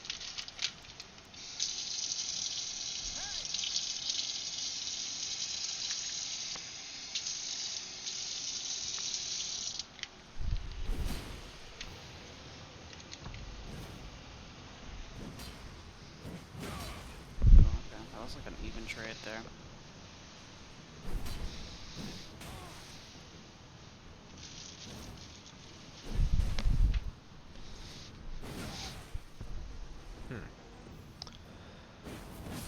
Oh.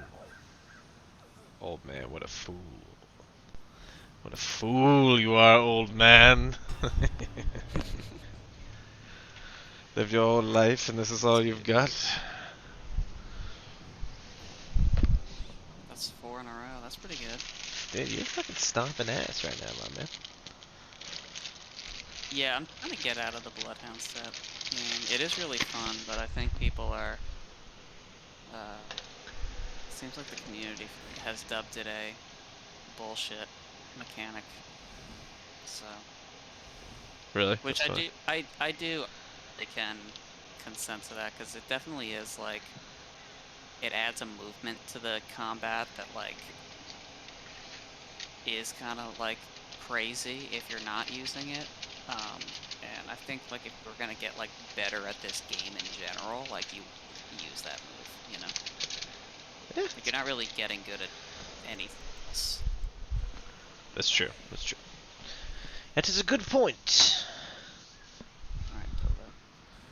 Oh, yeah. Dildo. Steel Sling guy. I'm not really sure how to fight these people yet. What are they using? Steel Sling. Ooh, that was a good move. Fuck. Oh, he's using Bloody Hellas. Nope. God, fuck you, dude. Bitch. Oh. Fucking smacked him up. What for?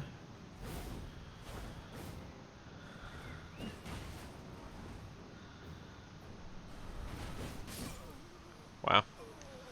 Yep. The dive on that move is pretty sick. That guy thought he was cool. What a fucking He thought loser. He had me.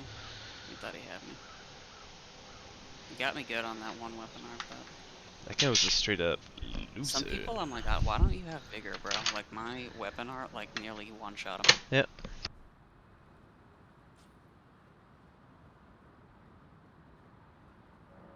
Back. I wanted to fight him. I wonder if he's like a Chad. I don't want to fight you. Alright, you sound cool.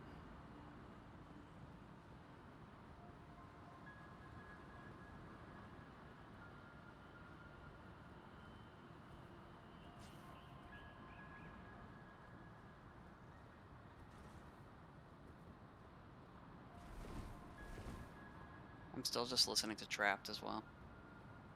You are? Nice. This is my new vibe. Dude, I love that. I've been on that vibe for years, dude. I'm just on this like shitty alt rock grunge 90s shit, bro. That's my life, bro.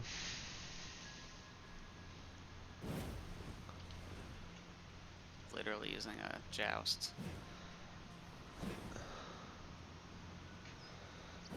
This guy's gonna outpoke you, dude. He's gonna show you how to Ooh, poke. that was Oh! good. That was really good. Oh! This man is insane! Look at this crazy little man. Ooh, that was close. He Kill him, Frank. Sure. He thinks he can rely on his magic. He thinks he can rely on it. Yeah. Oh, damn, that was a fuck up on my part. Fucked up the range there. That was pretty good. What even was that guy? I don't even know. He had like 3 weapons. That guy's a weirdo. That, like poke into the spell combo was sick though. Yeah, I'm not even sure how he did that or what that was. I think it might have been his weapon order. It's really weird. I'm gonna have to do nighttime duels, man. Oh, the other way, bro.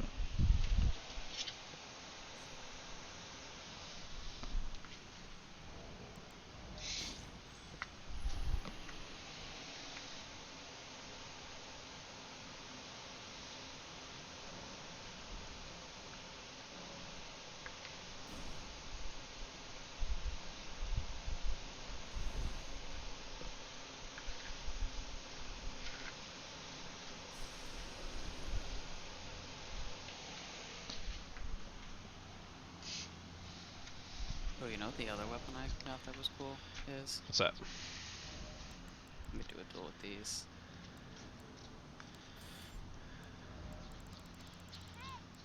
I know, I hear Hey!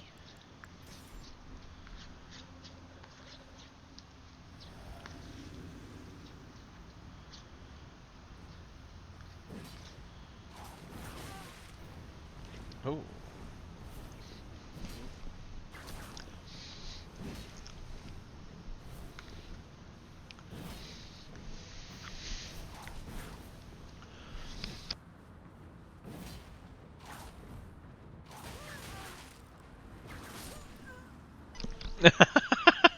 like that. That was great. Like I was like, no, what's happening? No. Dude, these things are sick, bro. Yeah. Dude, this charged R2. Look at that, bro. It's really cool. It's nuts. And then I love the jumping attack. I actually usually with these, what I do,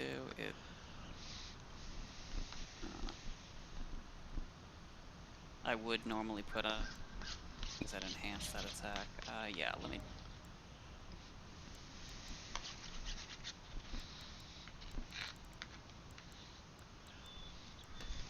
This is charge attack. Yeah. That was my poison. It's a fun talisman. Oh wow, that talisman does give me a lot. It's alright. Oh shit. Damn.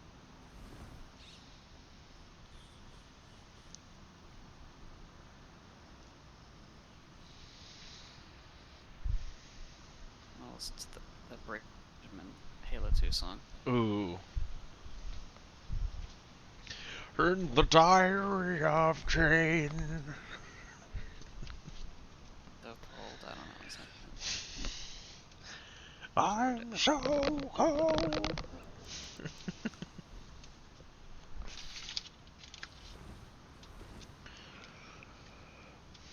This guy's dual wielding great swords. I'm actually intimidated by this. Do not be touched by this man. Likely shouldn't be.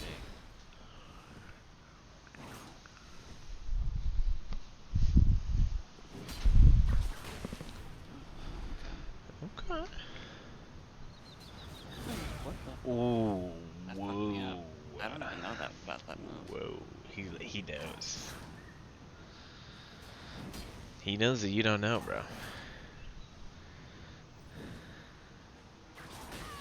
Oh, that was a little cheeky fucking.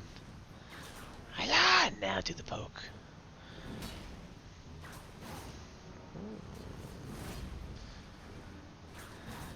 I need to get closer with that and try to get an actual roll catch with it. Oh, what was that little snatcheroo, dude? Oh.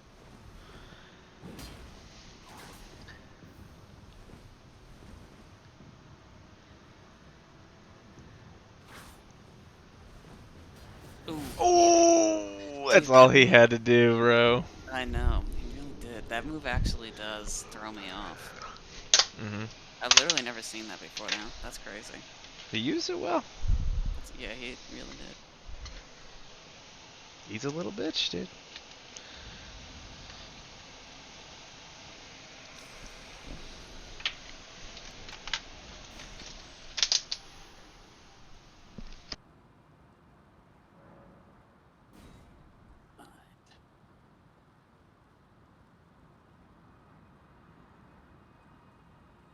I actually don't know the best way to play with these.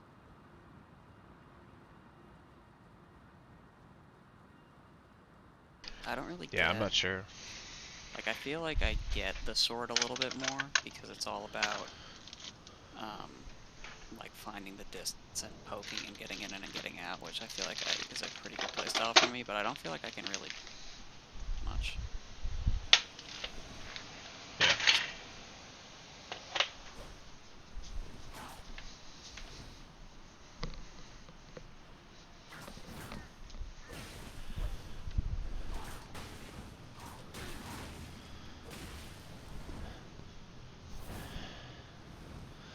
I do, yeah, try to like run away and then quick turn around and do that R2 while they're chasing you in a straight line. That's kind of, I think, what you do. Like, bait them into it. Yeah. And those combos with the high poise. This guy's using pots.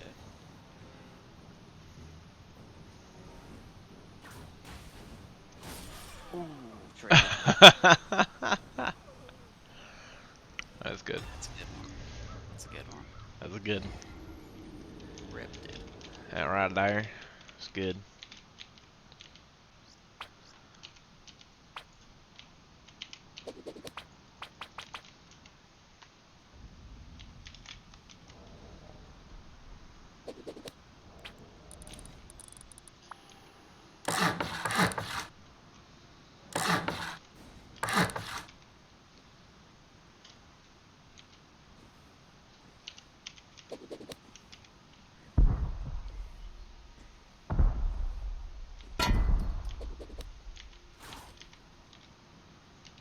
You see that these whips are like swords?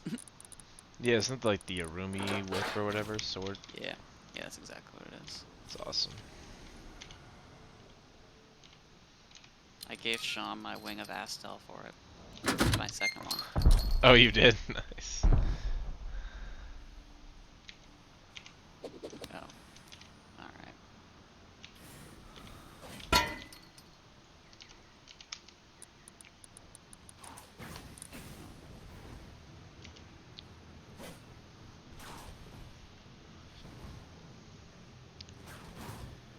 Oh.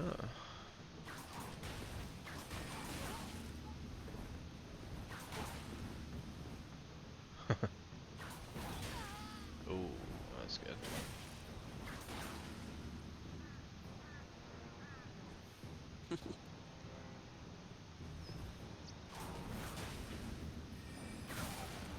Come Ooh! on. That combo is insane.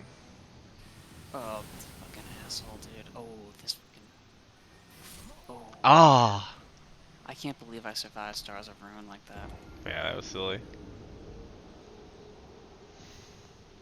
Damn, I got caught.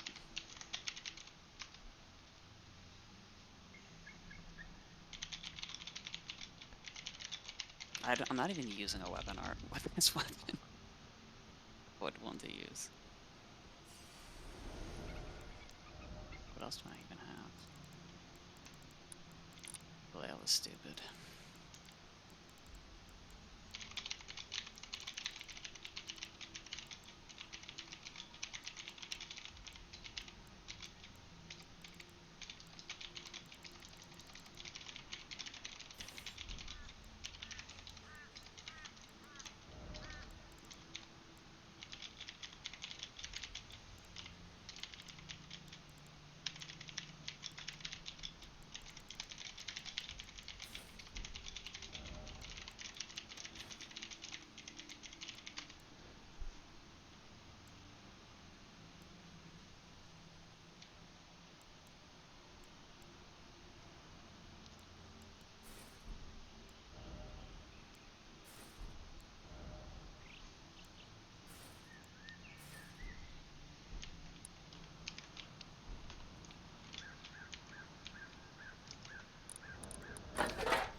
Alright, I'm gonna defeat Christian, and then I'm gonna go to bed. Nice, dude. If I don't defeat Christian, I'm gonna go to bed a failure. I'll be extremely disappointed.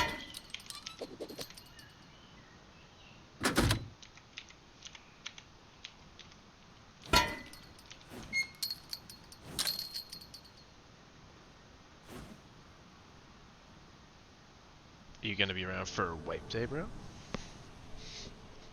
Am I gonna be what? Around for wipe day? Actually, no, I'm not going to be. Kill this man. Show him who the true great sword wielder is. I'll be late, probably. Cool. Oh, that was weird.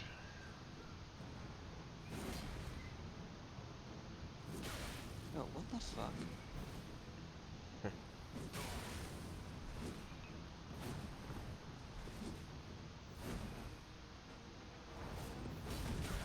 Man, I'm really fucking up the timing with this.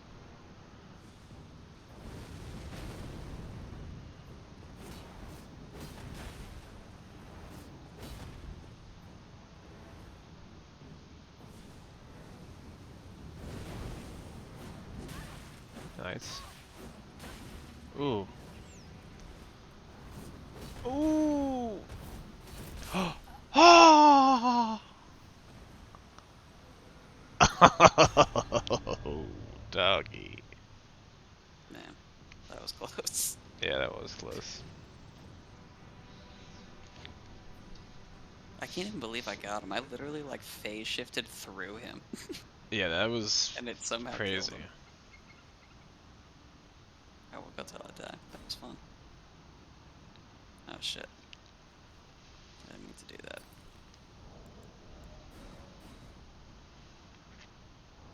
Oh well.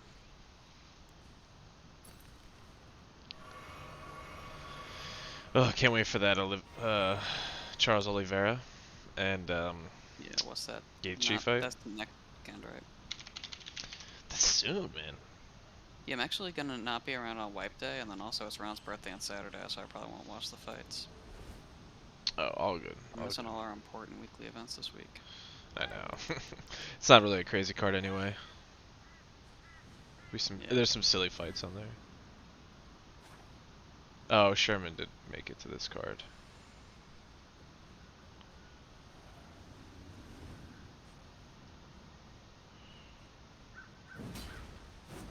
I figured it was brothers. Ooh, alright.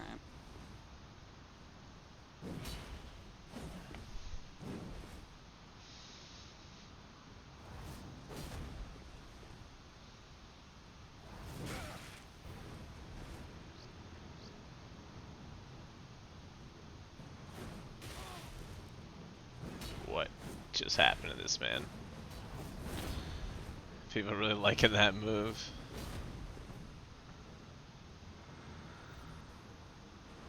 That silly flip job. Damn. I thought I would. That's. That's a really long hitbox.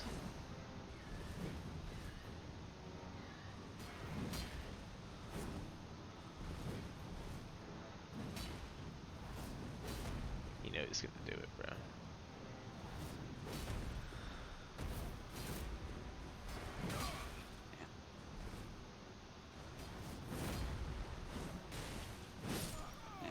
Huh.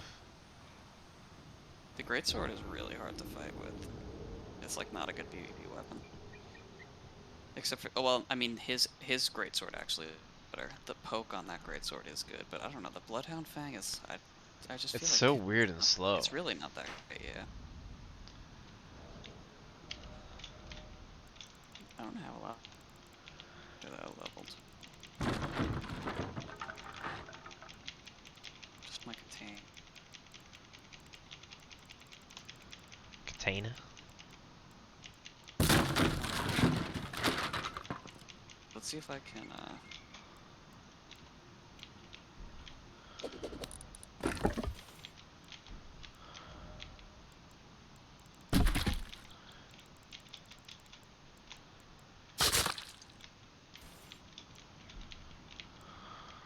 Okay, I'll do it this way.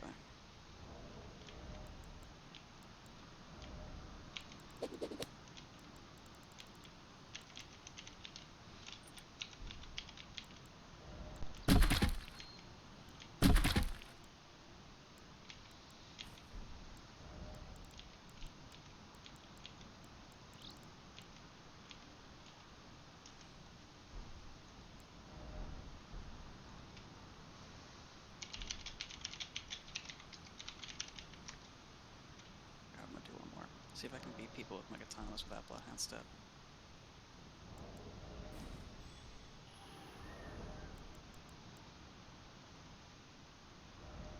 Don't want this.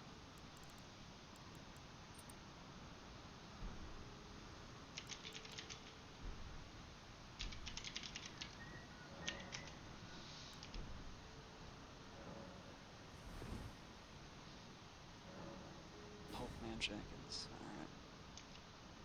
Dude, just whip these old men into shape, bro.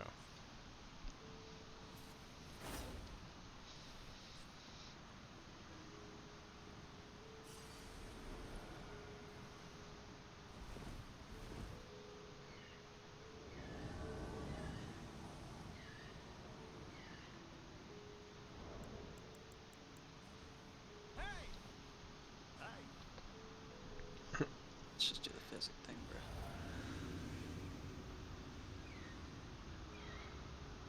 He's a whipper.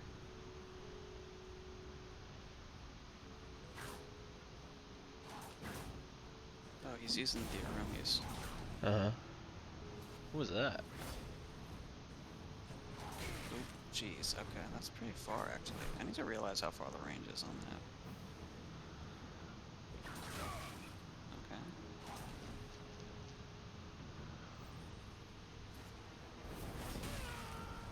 Oh, he's using that crow flight attack. This guy's weird. Ooh, alright, cool. That guy's a weirdo, bro. He was, right? It was old man Jenkins. What can you expect? Old man Jenkins.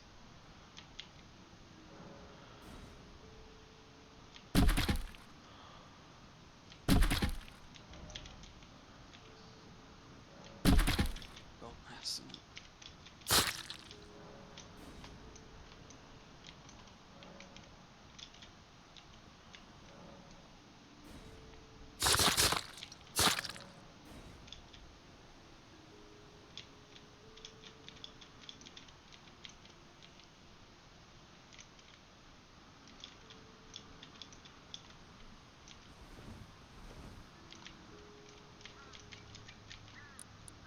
This mob's actually sick.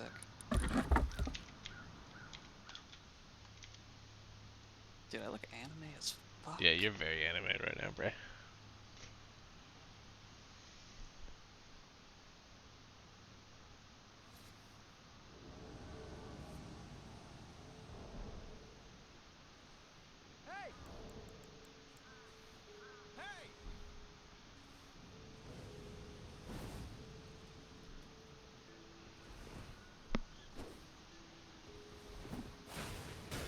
Ooh, that was a bad trade.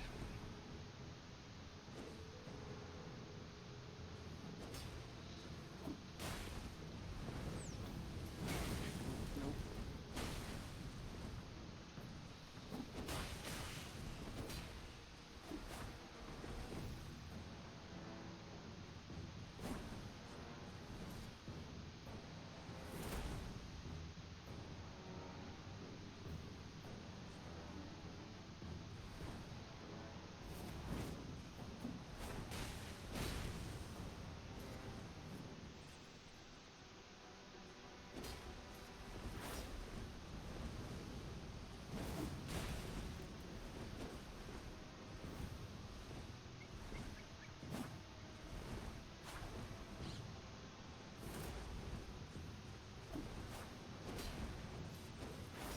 Oh, you gotta be kidding me. Come on, dude. Right? Dude, that was fucked up.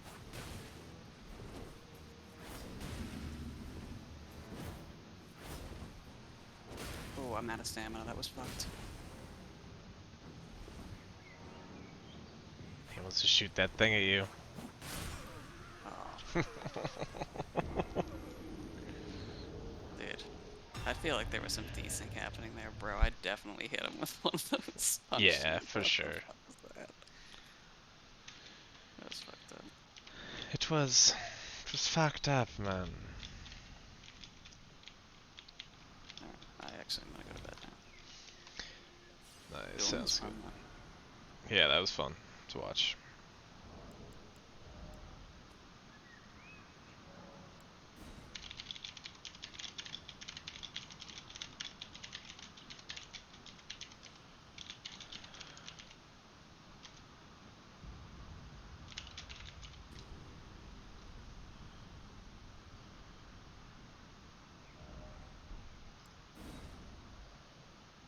Yeah, man. Well, have a good night. I'll Yeah, probably dude. be on tomorrow. Cool. Catch you Maybe later. we can ask for an online tomorrow. Yeah, maybe. Alright, bro. Alright, later, man. Later.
locker gets placed in a similar fashion. Just take care to place it dead center or it won't fit far enough back to leave space for the window frame. This might take a few tries, but the locker doesn't take any damage when you pick it up, so no worries. Finally, we have the loot room. Make sure you do everything in the right order here or you'll end up having to start over because the deployables will block the garage door. Place down this twig half wall so that you can make a stone triangle shelf. Build a wall frame for your garage door and deploy it immediately. Boost yourself up with boxes to make these 4 barbecue placements easier. They should all face the same direction and stick out slightly from the loot room. Otherwise you won't be able to squeeze in all 4. If placed correctly, 4 small boxes should fit nicely under the barbecues. It's okay to use sleeping bags for now to spawn here if you're building the tower in stages. With the core complete, now you should place down a floor frame and a ladder hatch. If you did have bags down here in the center before, now would be the time to replace them with beds. Place them as far away from the door as possible to make entrance and exits easier. Head up the ladder hatch and build 2 stories of sheet metal walls around the square. Place a ladder halfway between them for easiest traversal of the chute. Another floor frame and ladder hatch should be placed such that the metal hatch opens opposite from its wooden counterpart. Head up top and start your shooting floor by building 3 triangles on all 4 sides. Place 2 walls and 2 wall frames in the center and then circle the shooting floor with window frames. When all this is done, you'll have the stability needed to place the roofs. Make sure your triangle roofs are placed in the same locations as the triangle floor tiles. Circle around the shooting floor and make sure you're doing it counterclockwise. Then place these door frames on the closest socket to you at the gaps. This way an outwards facing single industrial door will properly shield you from outside fire. If you do it clockwise, it won't work. 2 double doors go in the wall frames on either side of the ladder hatch. Fill out each window frame with a vertical metal embrasure. In order to access the roof, simply add 1 more ladder hatch and then encircle it in roof ramps as shown. The final roof ramp can be tricky, so position yourself on top of the first one to make it easier. If you find yourself in need of additional locker space, come out to one of the triangle floors that sits in front of a stone wall. Place your wall frames first and fill them with garage doors with the rollers facing out. Your locker should fit nicely against the wall and a sleeping bag can be placed snugly next to it. Upgrade the floor tile to metal to discourage soft-siding it out. Repeat on the other side if necessary.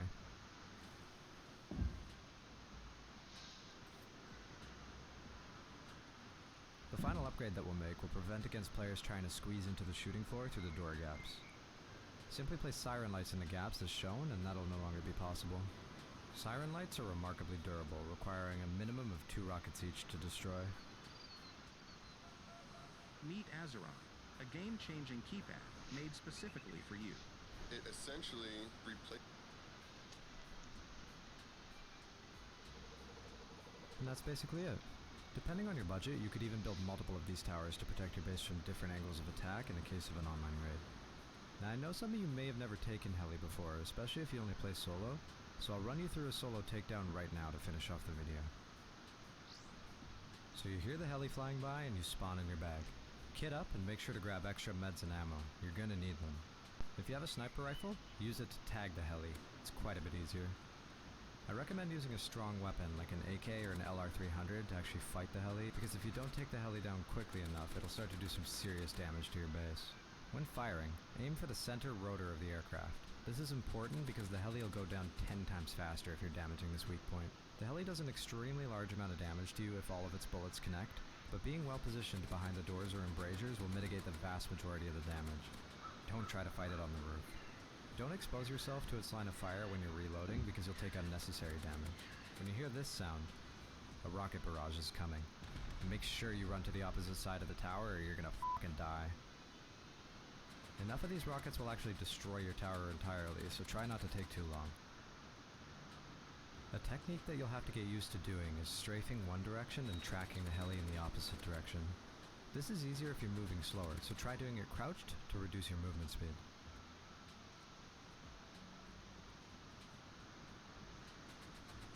Ignore that absolute spaghetti of a spray.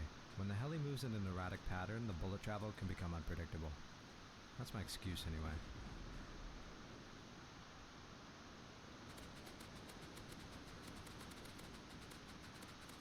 close to taking the beast down. Flames will begin to form around the rotor. Just keep on spraying and that M249 will be right around the corner.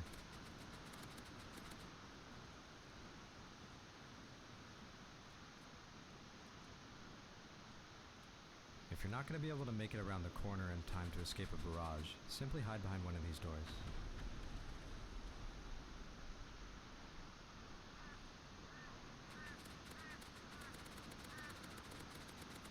The telltale sign that your mission is complete. The heli begins spiraling out of control before plummeting into the ground in a shower of fiery debris. All of that juicy loot is about to be yours. But first you have to wait a few minutes for the fire to go out before it's lootable. So guard the area until you see that the crates are extinguished, and then have at her. If this video was helpful to you, please consider subscribing. Almost 90% of my viewers aren't subscribed, and it would really help me to grow the channel. If you have any more questions about the build or taking down the heli, feel free to ask away in the comments. And as always, please don't hesitate to give me any suggestions or feedback for future videos. Thanks for watching, and I hope I'll see you again soon.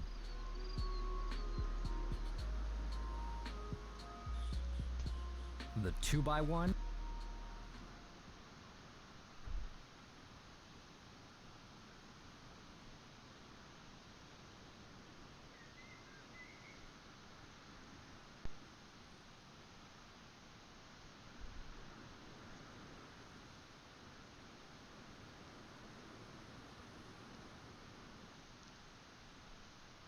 The 2x1 is the most basic and commonly built starter base in the entire game.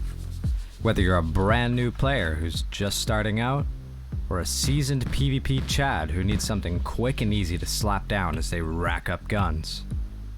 Or maybe you're even a clan member putting up an outpost for farming in the snow. The 2x1 is always a fast and easy choice. But they're prone to getting cracked open with 4 rockets, and they have limited storage and visibility. So what if we could keep the same simple, easy starter footprint, but fix all of those issues? I present to you, the Chad Cabin.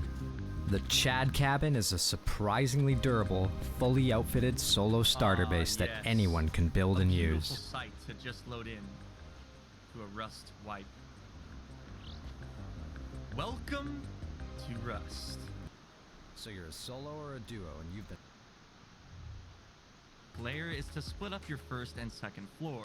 So in the case of so far, we are less than an hour in, and we've already scared off a couple of groups from building in this area and have been getting loaded in the process. Like Disfigure said, we really needed a gun because the one advantage everyone had over us on this server was the blueprints they had learned from previous wipes. So we hit up Sewer Branch for the first time, hoping for a gun.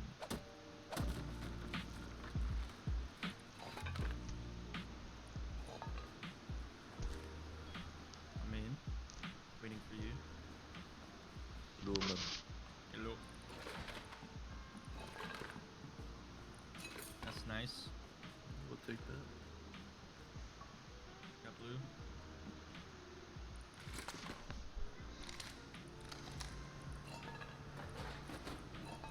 Dude, how are we gonna get red, bro? We gotta go. Oh, wait. I know where a boat is.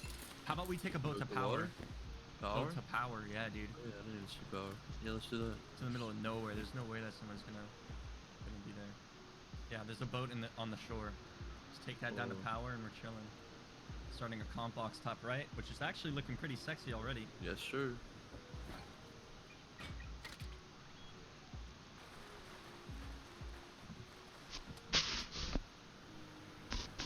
Well, I'm liking our playstyle so far, Disfigure. Going pretty well. Do these duos more often, man. Yeah. By the way, I'm gonna try a pancake layer. I'm actually gonna try it. I have no idea how. I've been dissing Stevie about the pancake layer, but after he showed in his recent video exactly how it works, and he acknowledged that it's expensive, that's all I wanted, okay? I just wanted him to acknowledge how fucking expensive it is. We already have so much stone, it would be stupid not to at least try it, you know? Yeah. While you go hit up the switches, do you know where they are? Or... Yeah. Alright, well, while you go turn those on, I'm gonna climb up these silos real quick. There's a couple of crates up here. There's a guy over on me. There's multiple. I think it's a full 6-man, bro. Oh, no.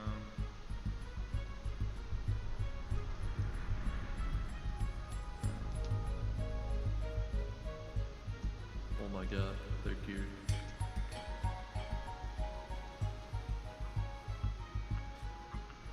I'm hiding at the switch.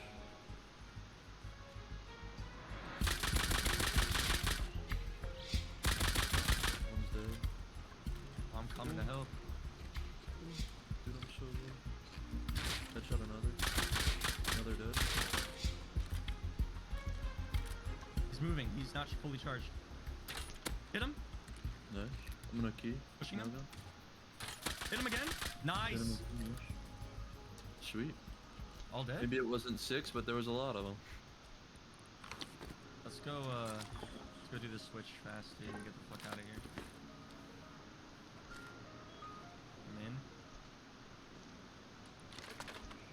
I'm in. Ooh, I got a P2. I mean, it's Shit, something. Okay, okay.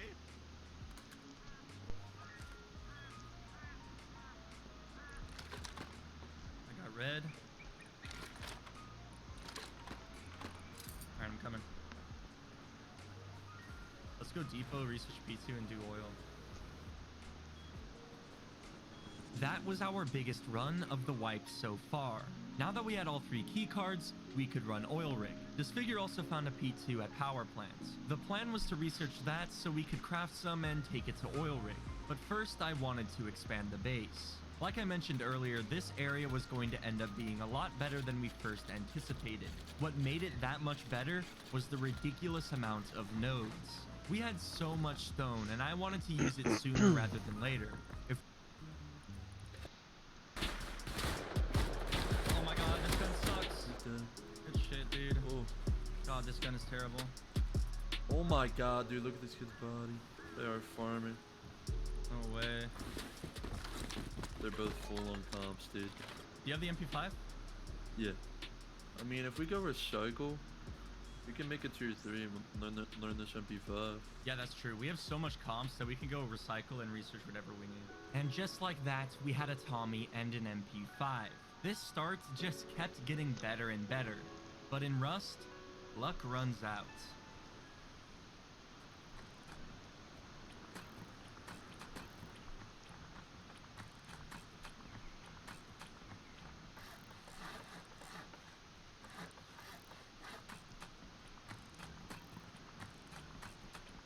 Alright. Dude, this base is so fucking nice right now, dude. I love this shit. I feel safe in it. I think we will survive the night in this base. 100%. Pretty crazy days so far. Yeah. Hopefully we can just get some BPs and do some raids tonight. That'd be sick. For sure, dude. Like, I know that on wipe day, usually like in this stage of the wipe, it's either just bow kids roaming or like all the people like us are just grinding. It might be better for us to just, you know, continue doing oil and stuff and keep to our own at least day 1. And then day 2 there's gonna be more roamers and stuff, you know? Yeah. I wonder if there's a massive base down here in the water. There could be, yeah. Yeah, they're building it right now.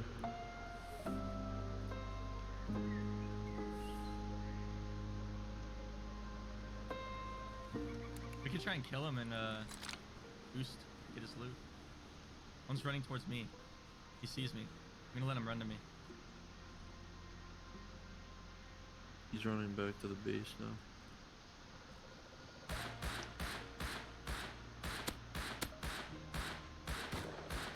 Twice on close.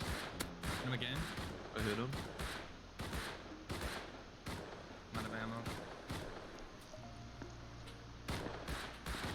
Oh, sharp. Twice on SAR. Roof.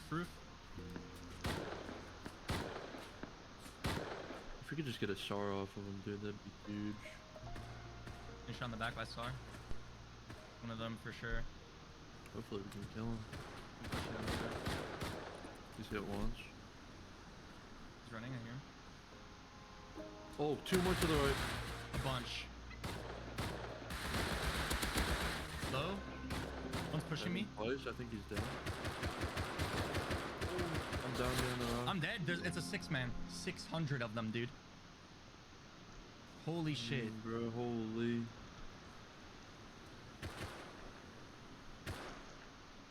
Dude, oh my god.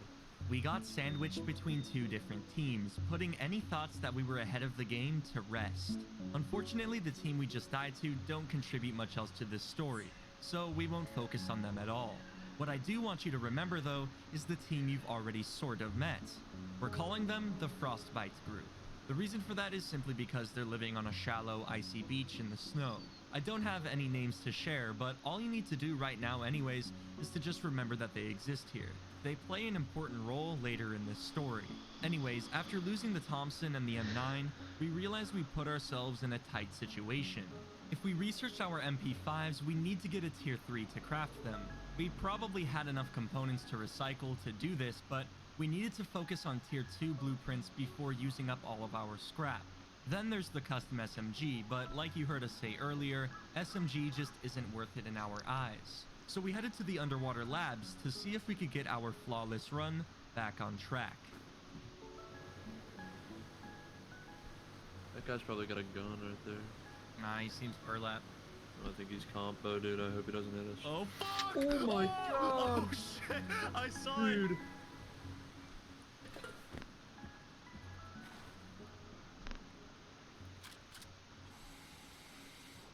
I'm looking in here for you. I don't see anyone. You can go. There is a scientist, I think. Oh. Are you dead? Yeah. Did my gun fall through? No, I see it. Dude, it's insane to me how easy it is to camp this shit. Is there only one way in like that? No, there's like 3, but he's already running to the other side. I full looted your body, but I didn't get the MP5. There was people hard camping the underwater labs. We already lost our MP5, so I wasn't even going to bother taking it on solo. Instead, I headed back to pick up this figure because just as I left, cargo spawned in. Oh, cargo. It's just coming in. No way. Yeah. We should go for that, bro. Dude, oh my god, this cargo's gonna pop off, bro. This is gonna be game changing. We just gotta hold it down, bro. I'm up. I'm gonna clear back.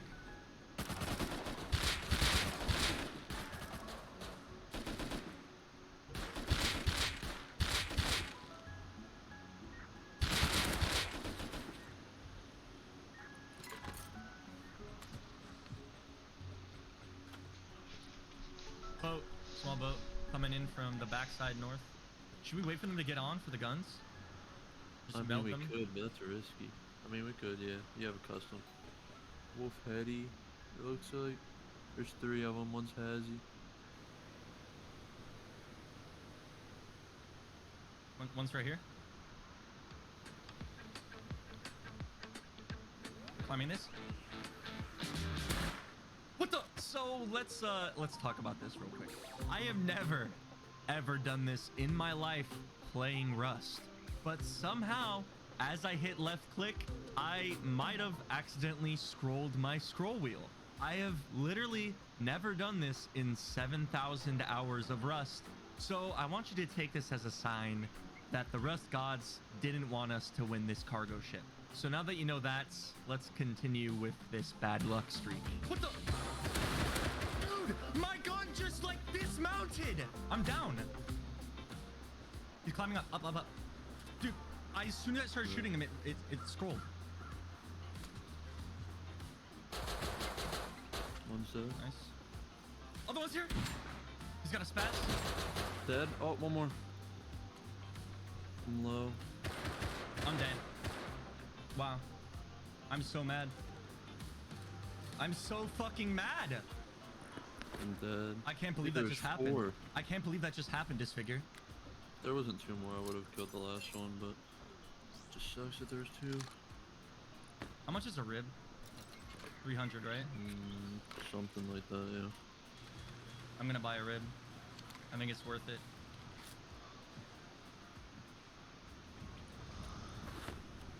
Go right. Go right. Go right. Go right. Go right.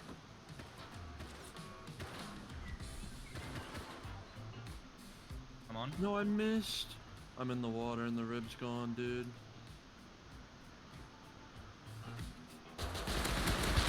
One dead.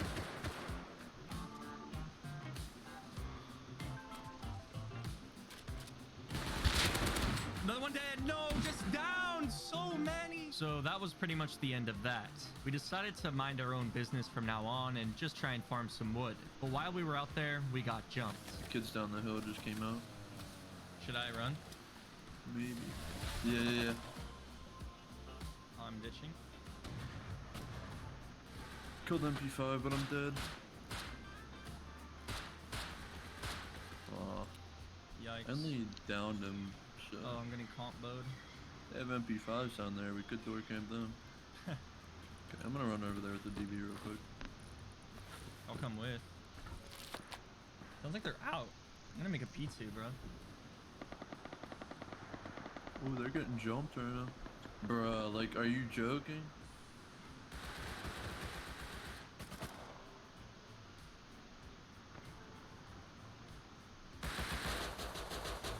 I'm sorry, dude, this has it behind. Killed Hazzy behind. One inside. Dead. I think. One more. He's hit twice and dead. Nice, holy. Are you down? I'm dead. I have a bag kinda close.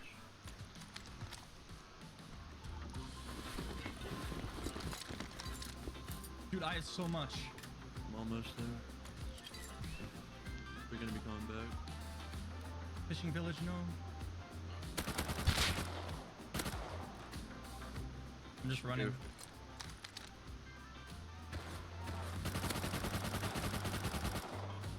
No way. Bow Kid! I'm dead!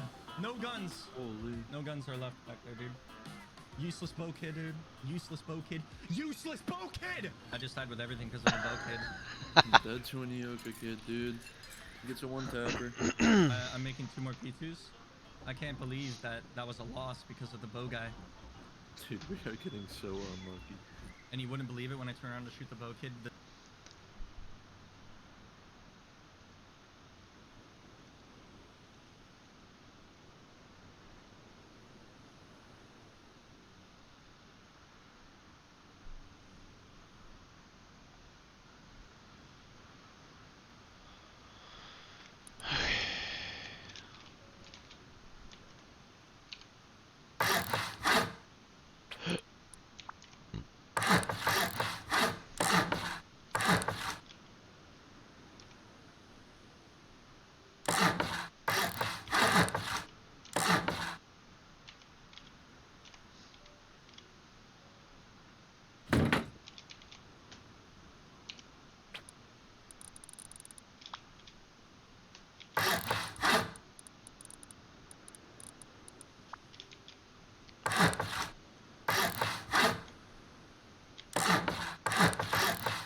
So you're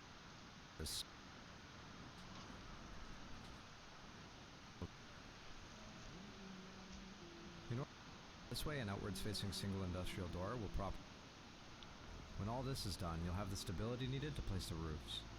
Make sure your triangle roofs are placed in the same locations as the triangle floor tiles. Circle around the chute.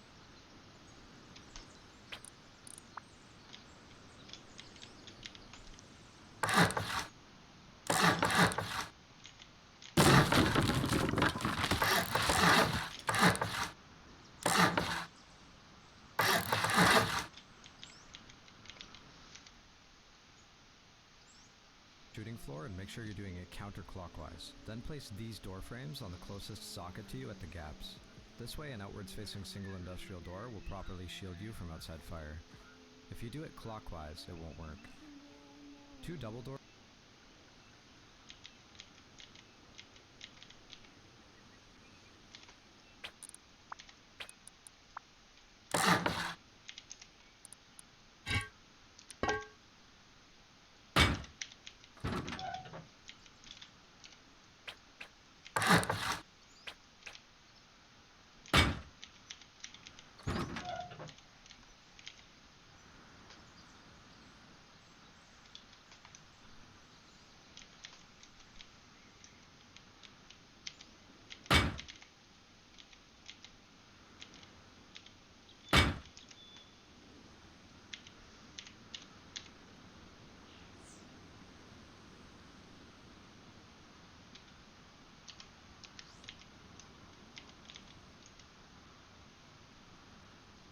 doors go in the wall frames on either. Our peek downs end up. Keep in mind you can use your single door with an armored door once you have valuable loot in the tower, so it can't be accessed at a discount. Surround. Build it out now with 2 door frames heading out to the right and a window on the left. Place down 2 single doors, both facing outwards, and a glass window.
Replace the inner single door with an armored door once you have valuable loot in the tower, so any of the 3 triangles are into the base.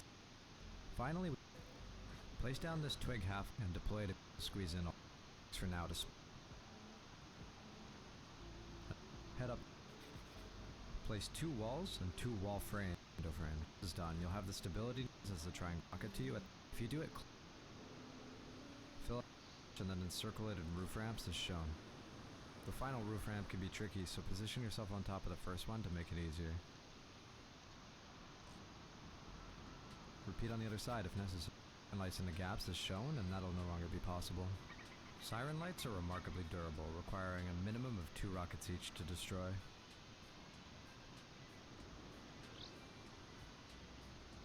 And that's basically it. Depending on your budget, you could even build multiple of these towers to protect your base from different angles of attack in the case of an online raid. Now I know some of you may have never taken heli before, especially if you only play solo, so I'll run you through a solo takedown right now to finish off the video. So you hear the heli flying by and you spawn in your bag. Kit up and make sure to grab extra meds and ammo. You're gonna need them. If you have a sniper rifle, use it to tag the heli. It's quite a bit easier. I recommend using a strong weapon like an AK or an LR300 to actually fight the heli, because if you don't take the heli down quickly enough, it'll start to do some serious damage to your base. When firing, aim for the center rotor of the aircraft. This is important because the heli will go down 10 times faster if you're damaging this weak point. The heli does an extremely large amount of damage to you if all of its bullets connect, but being well positioned behind the doors or embrasures will mitigate the vast majority of the damage. Don't try to fight it on the roof. Don't expose yourself to its line of fire when you're reloading because you'll take unnecessary damage. When you hear this sound, a rocket barrage is coming. Make sure you run to the opposite side of the tower or you're gonna fucking die. Enough of these rockets will actually destroy your tower entirely, so try not to take too long. A technique that you'll have to get used to doing is strafing one direction and tracking the heli in the opposite direction. This is easier if you're moving slower, so try doing it crouched to reduce your movement speed.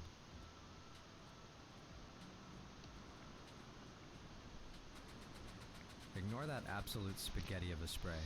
When the heli moves in an erratic pattern, the bullet travel can become unpredictable. That's my excuse anyway.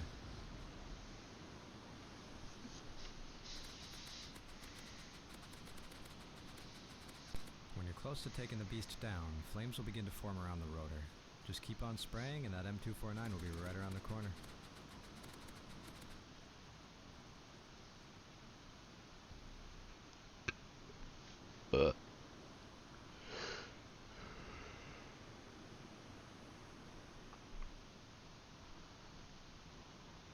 G'day boys, this is a no BS guide on building a car garage that's super easy, cheap, and full of goodies. This base is inspired by another design made by Too True. Great design, but I found it was a little too pricey, costing 11k stone.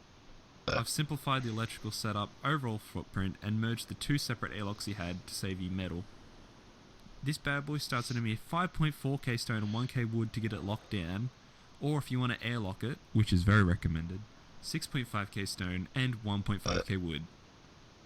Now, this is not a main base and should be probably external to your main, as it's not a 34 rocket car garage bunker base, and it's really not the purpose. It's just a super cheap and easy way to have fun with the new cars. So let me show you around the place, eh? First of all, we got the door. Hell yeah.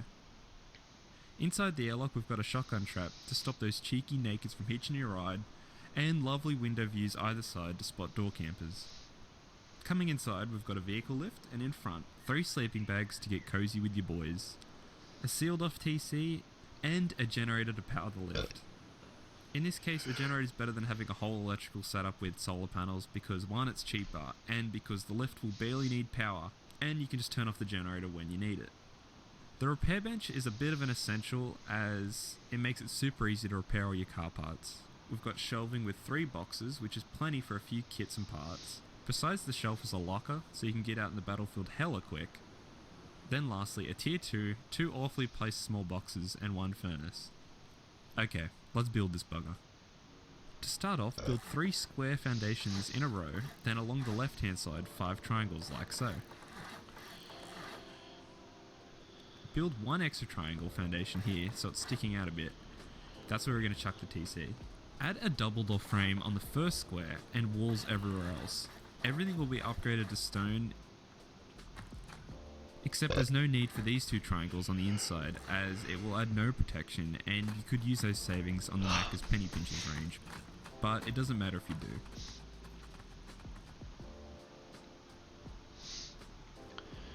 Then seal it off with a garage door down.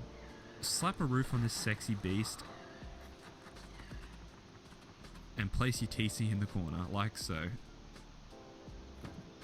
And add a window frame.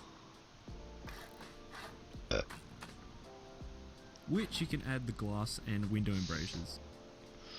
To place the car lifts, stand on the triangles and push it far into the back corner, making sure it isn't crooked. Once it's as far as you can go into that back left corner as possible, place it.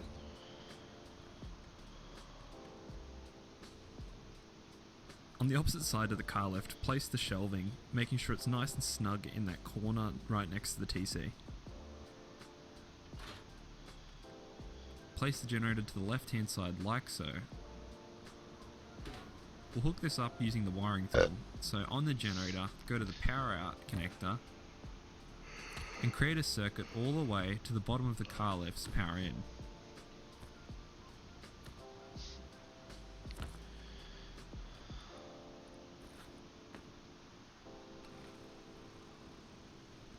Hey, then you got power, baby. If you're that eager, you could start getting a car in now, but otherwise, place your repair bench and 3 boxes, pushing them into that back wall as much as possible so that you can walk around better.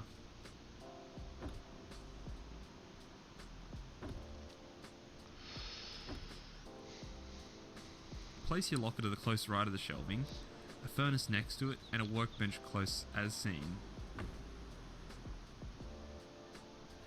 Lastly, slap down your 2 small boxes, one under the workbench, and the last one can just go on the floor. It's kind of unnecessary and buggy with the lift, but I don't think the rater will judge you.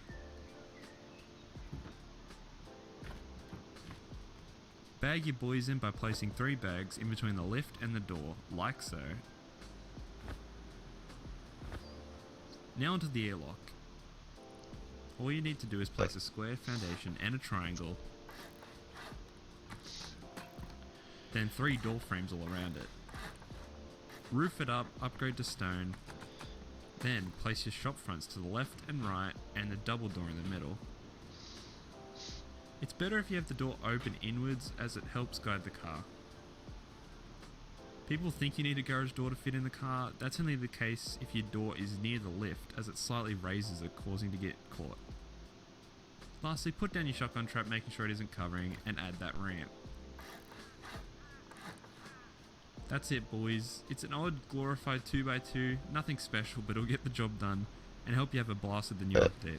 Check out this video. I made it the other day and was some wacky wild fun. Have fun, boys. Cheers.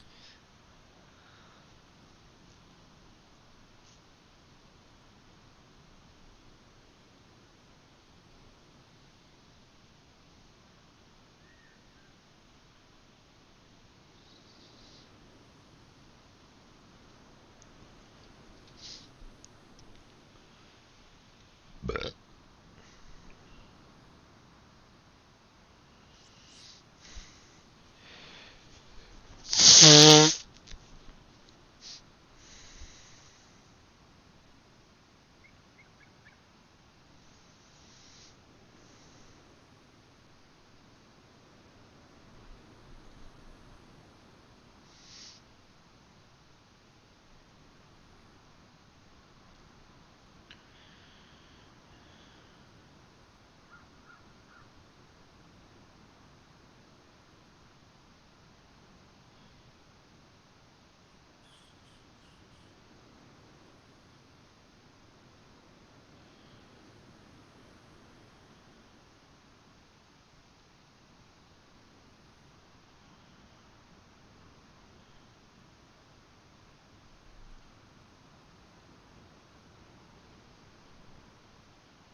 in a row, then along the left hand side 5 triangles like so.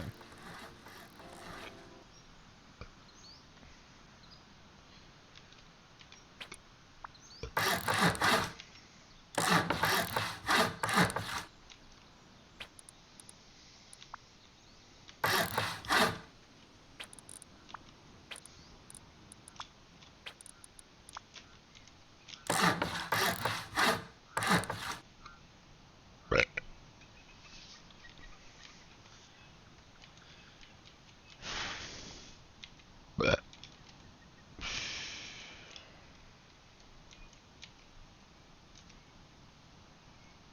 your base is to stone and the shelving It's better if you have the door open inward to the 2 separate airlocks. Now this is not a main base and should be a trap to stop those cheeky. So let me show you around the place, eh? First of all, we got the door, hell yeah. Inside the airlock we've got a shotgun trap to stop those cheeky nakeds from hitching your ride, and lovely window views.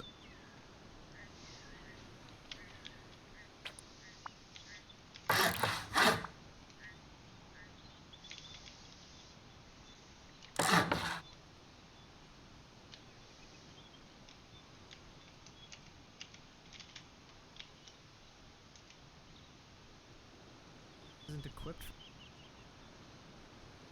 It's either side to spot door campers. Coming inside, we've got a vehicle lift, and in front, 3 sleeping bags to get cozy with your boys, a sealed off TC, and a generator to power the lift. In this case, a generator is better than having a whole electrical setup with solar panels because 1, it's cheaper, and because the lift will barely need power, and you can just turn off the generator when you need it. The repair bench is a bit of an essential as it makes it super easy to repair all your car parts. We've got shelving with 3 boxes, which is plenty for a few kits and parts. Besides the shelf is a locker, so you can get out in the battlefield hella quick. Then lastly, a tier 2, 2 awfully placed small boxes, and 1 furnace. Okay, let's build this bugger. To start off, build 3 square foundations in a row, then along the left hand side 5 triangles like so. Build 1 extra triangle foundation here, so it's sticking out a bit. That's where we're going to chuck the TC. Add a double door frame on the first square, and walls everywhere else. Everything will be upgraded to stone, except there's no need for these 2 triangles on the inside, as it will add no protection, and you could use those savings on the Macca's penny pinches range. But it doesn't matter if you do.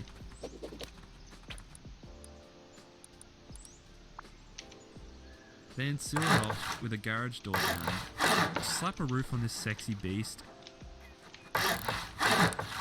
and place your TC in the corner, like so. And add a window frame, which you can add the glass and window embrasures. To place the car lifts, stand on the triangles and push it far into the back corner, making sure it isn't crooked. Once it's as far as you can go into that back left corner as possible, place it.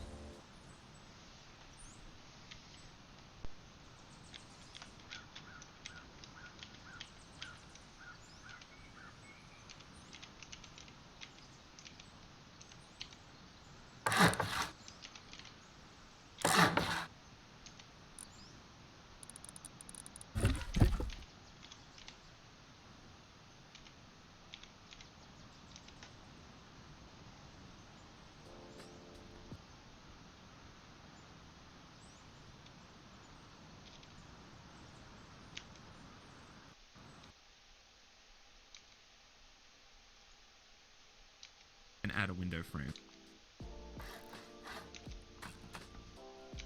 which you can add the glass and window embrasures. To place the car lifts, stand on the triangles and push it far into the back corner, making sure it isn't crooked. Once it's as far as you can go into that back left corner as possible, place it.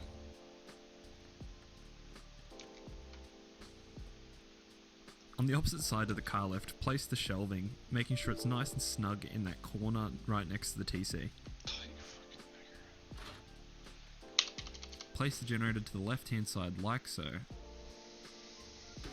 We'll hook this up using the wiring tool. So on the generator, go to the power out connector, and create a circuit all the way to the bottom of the car lift's power in.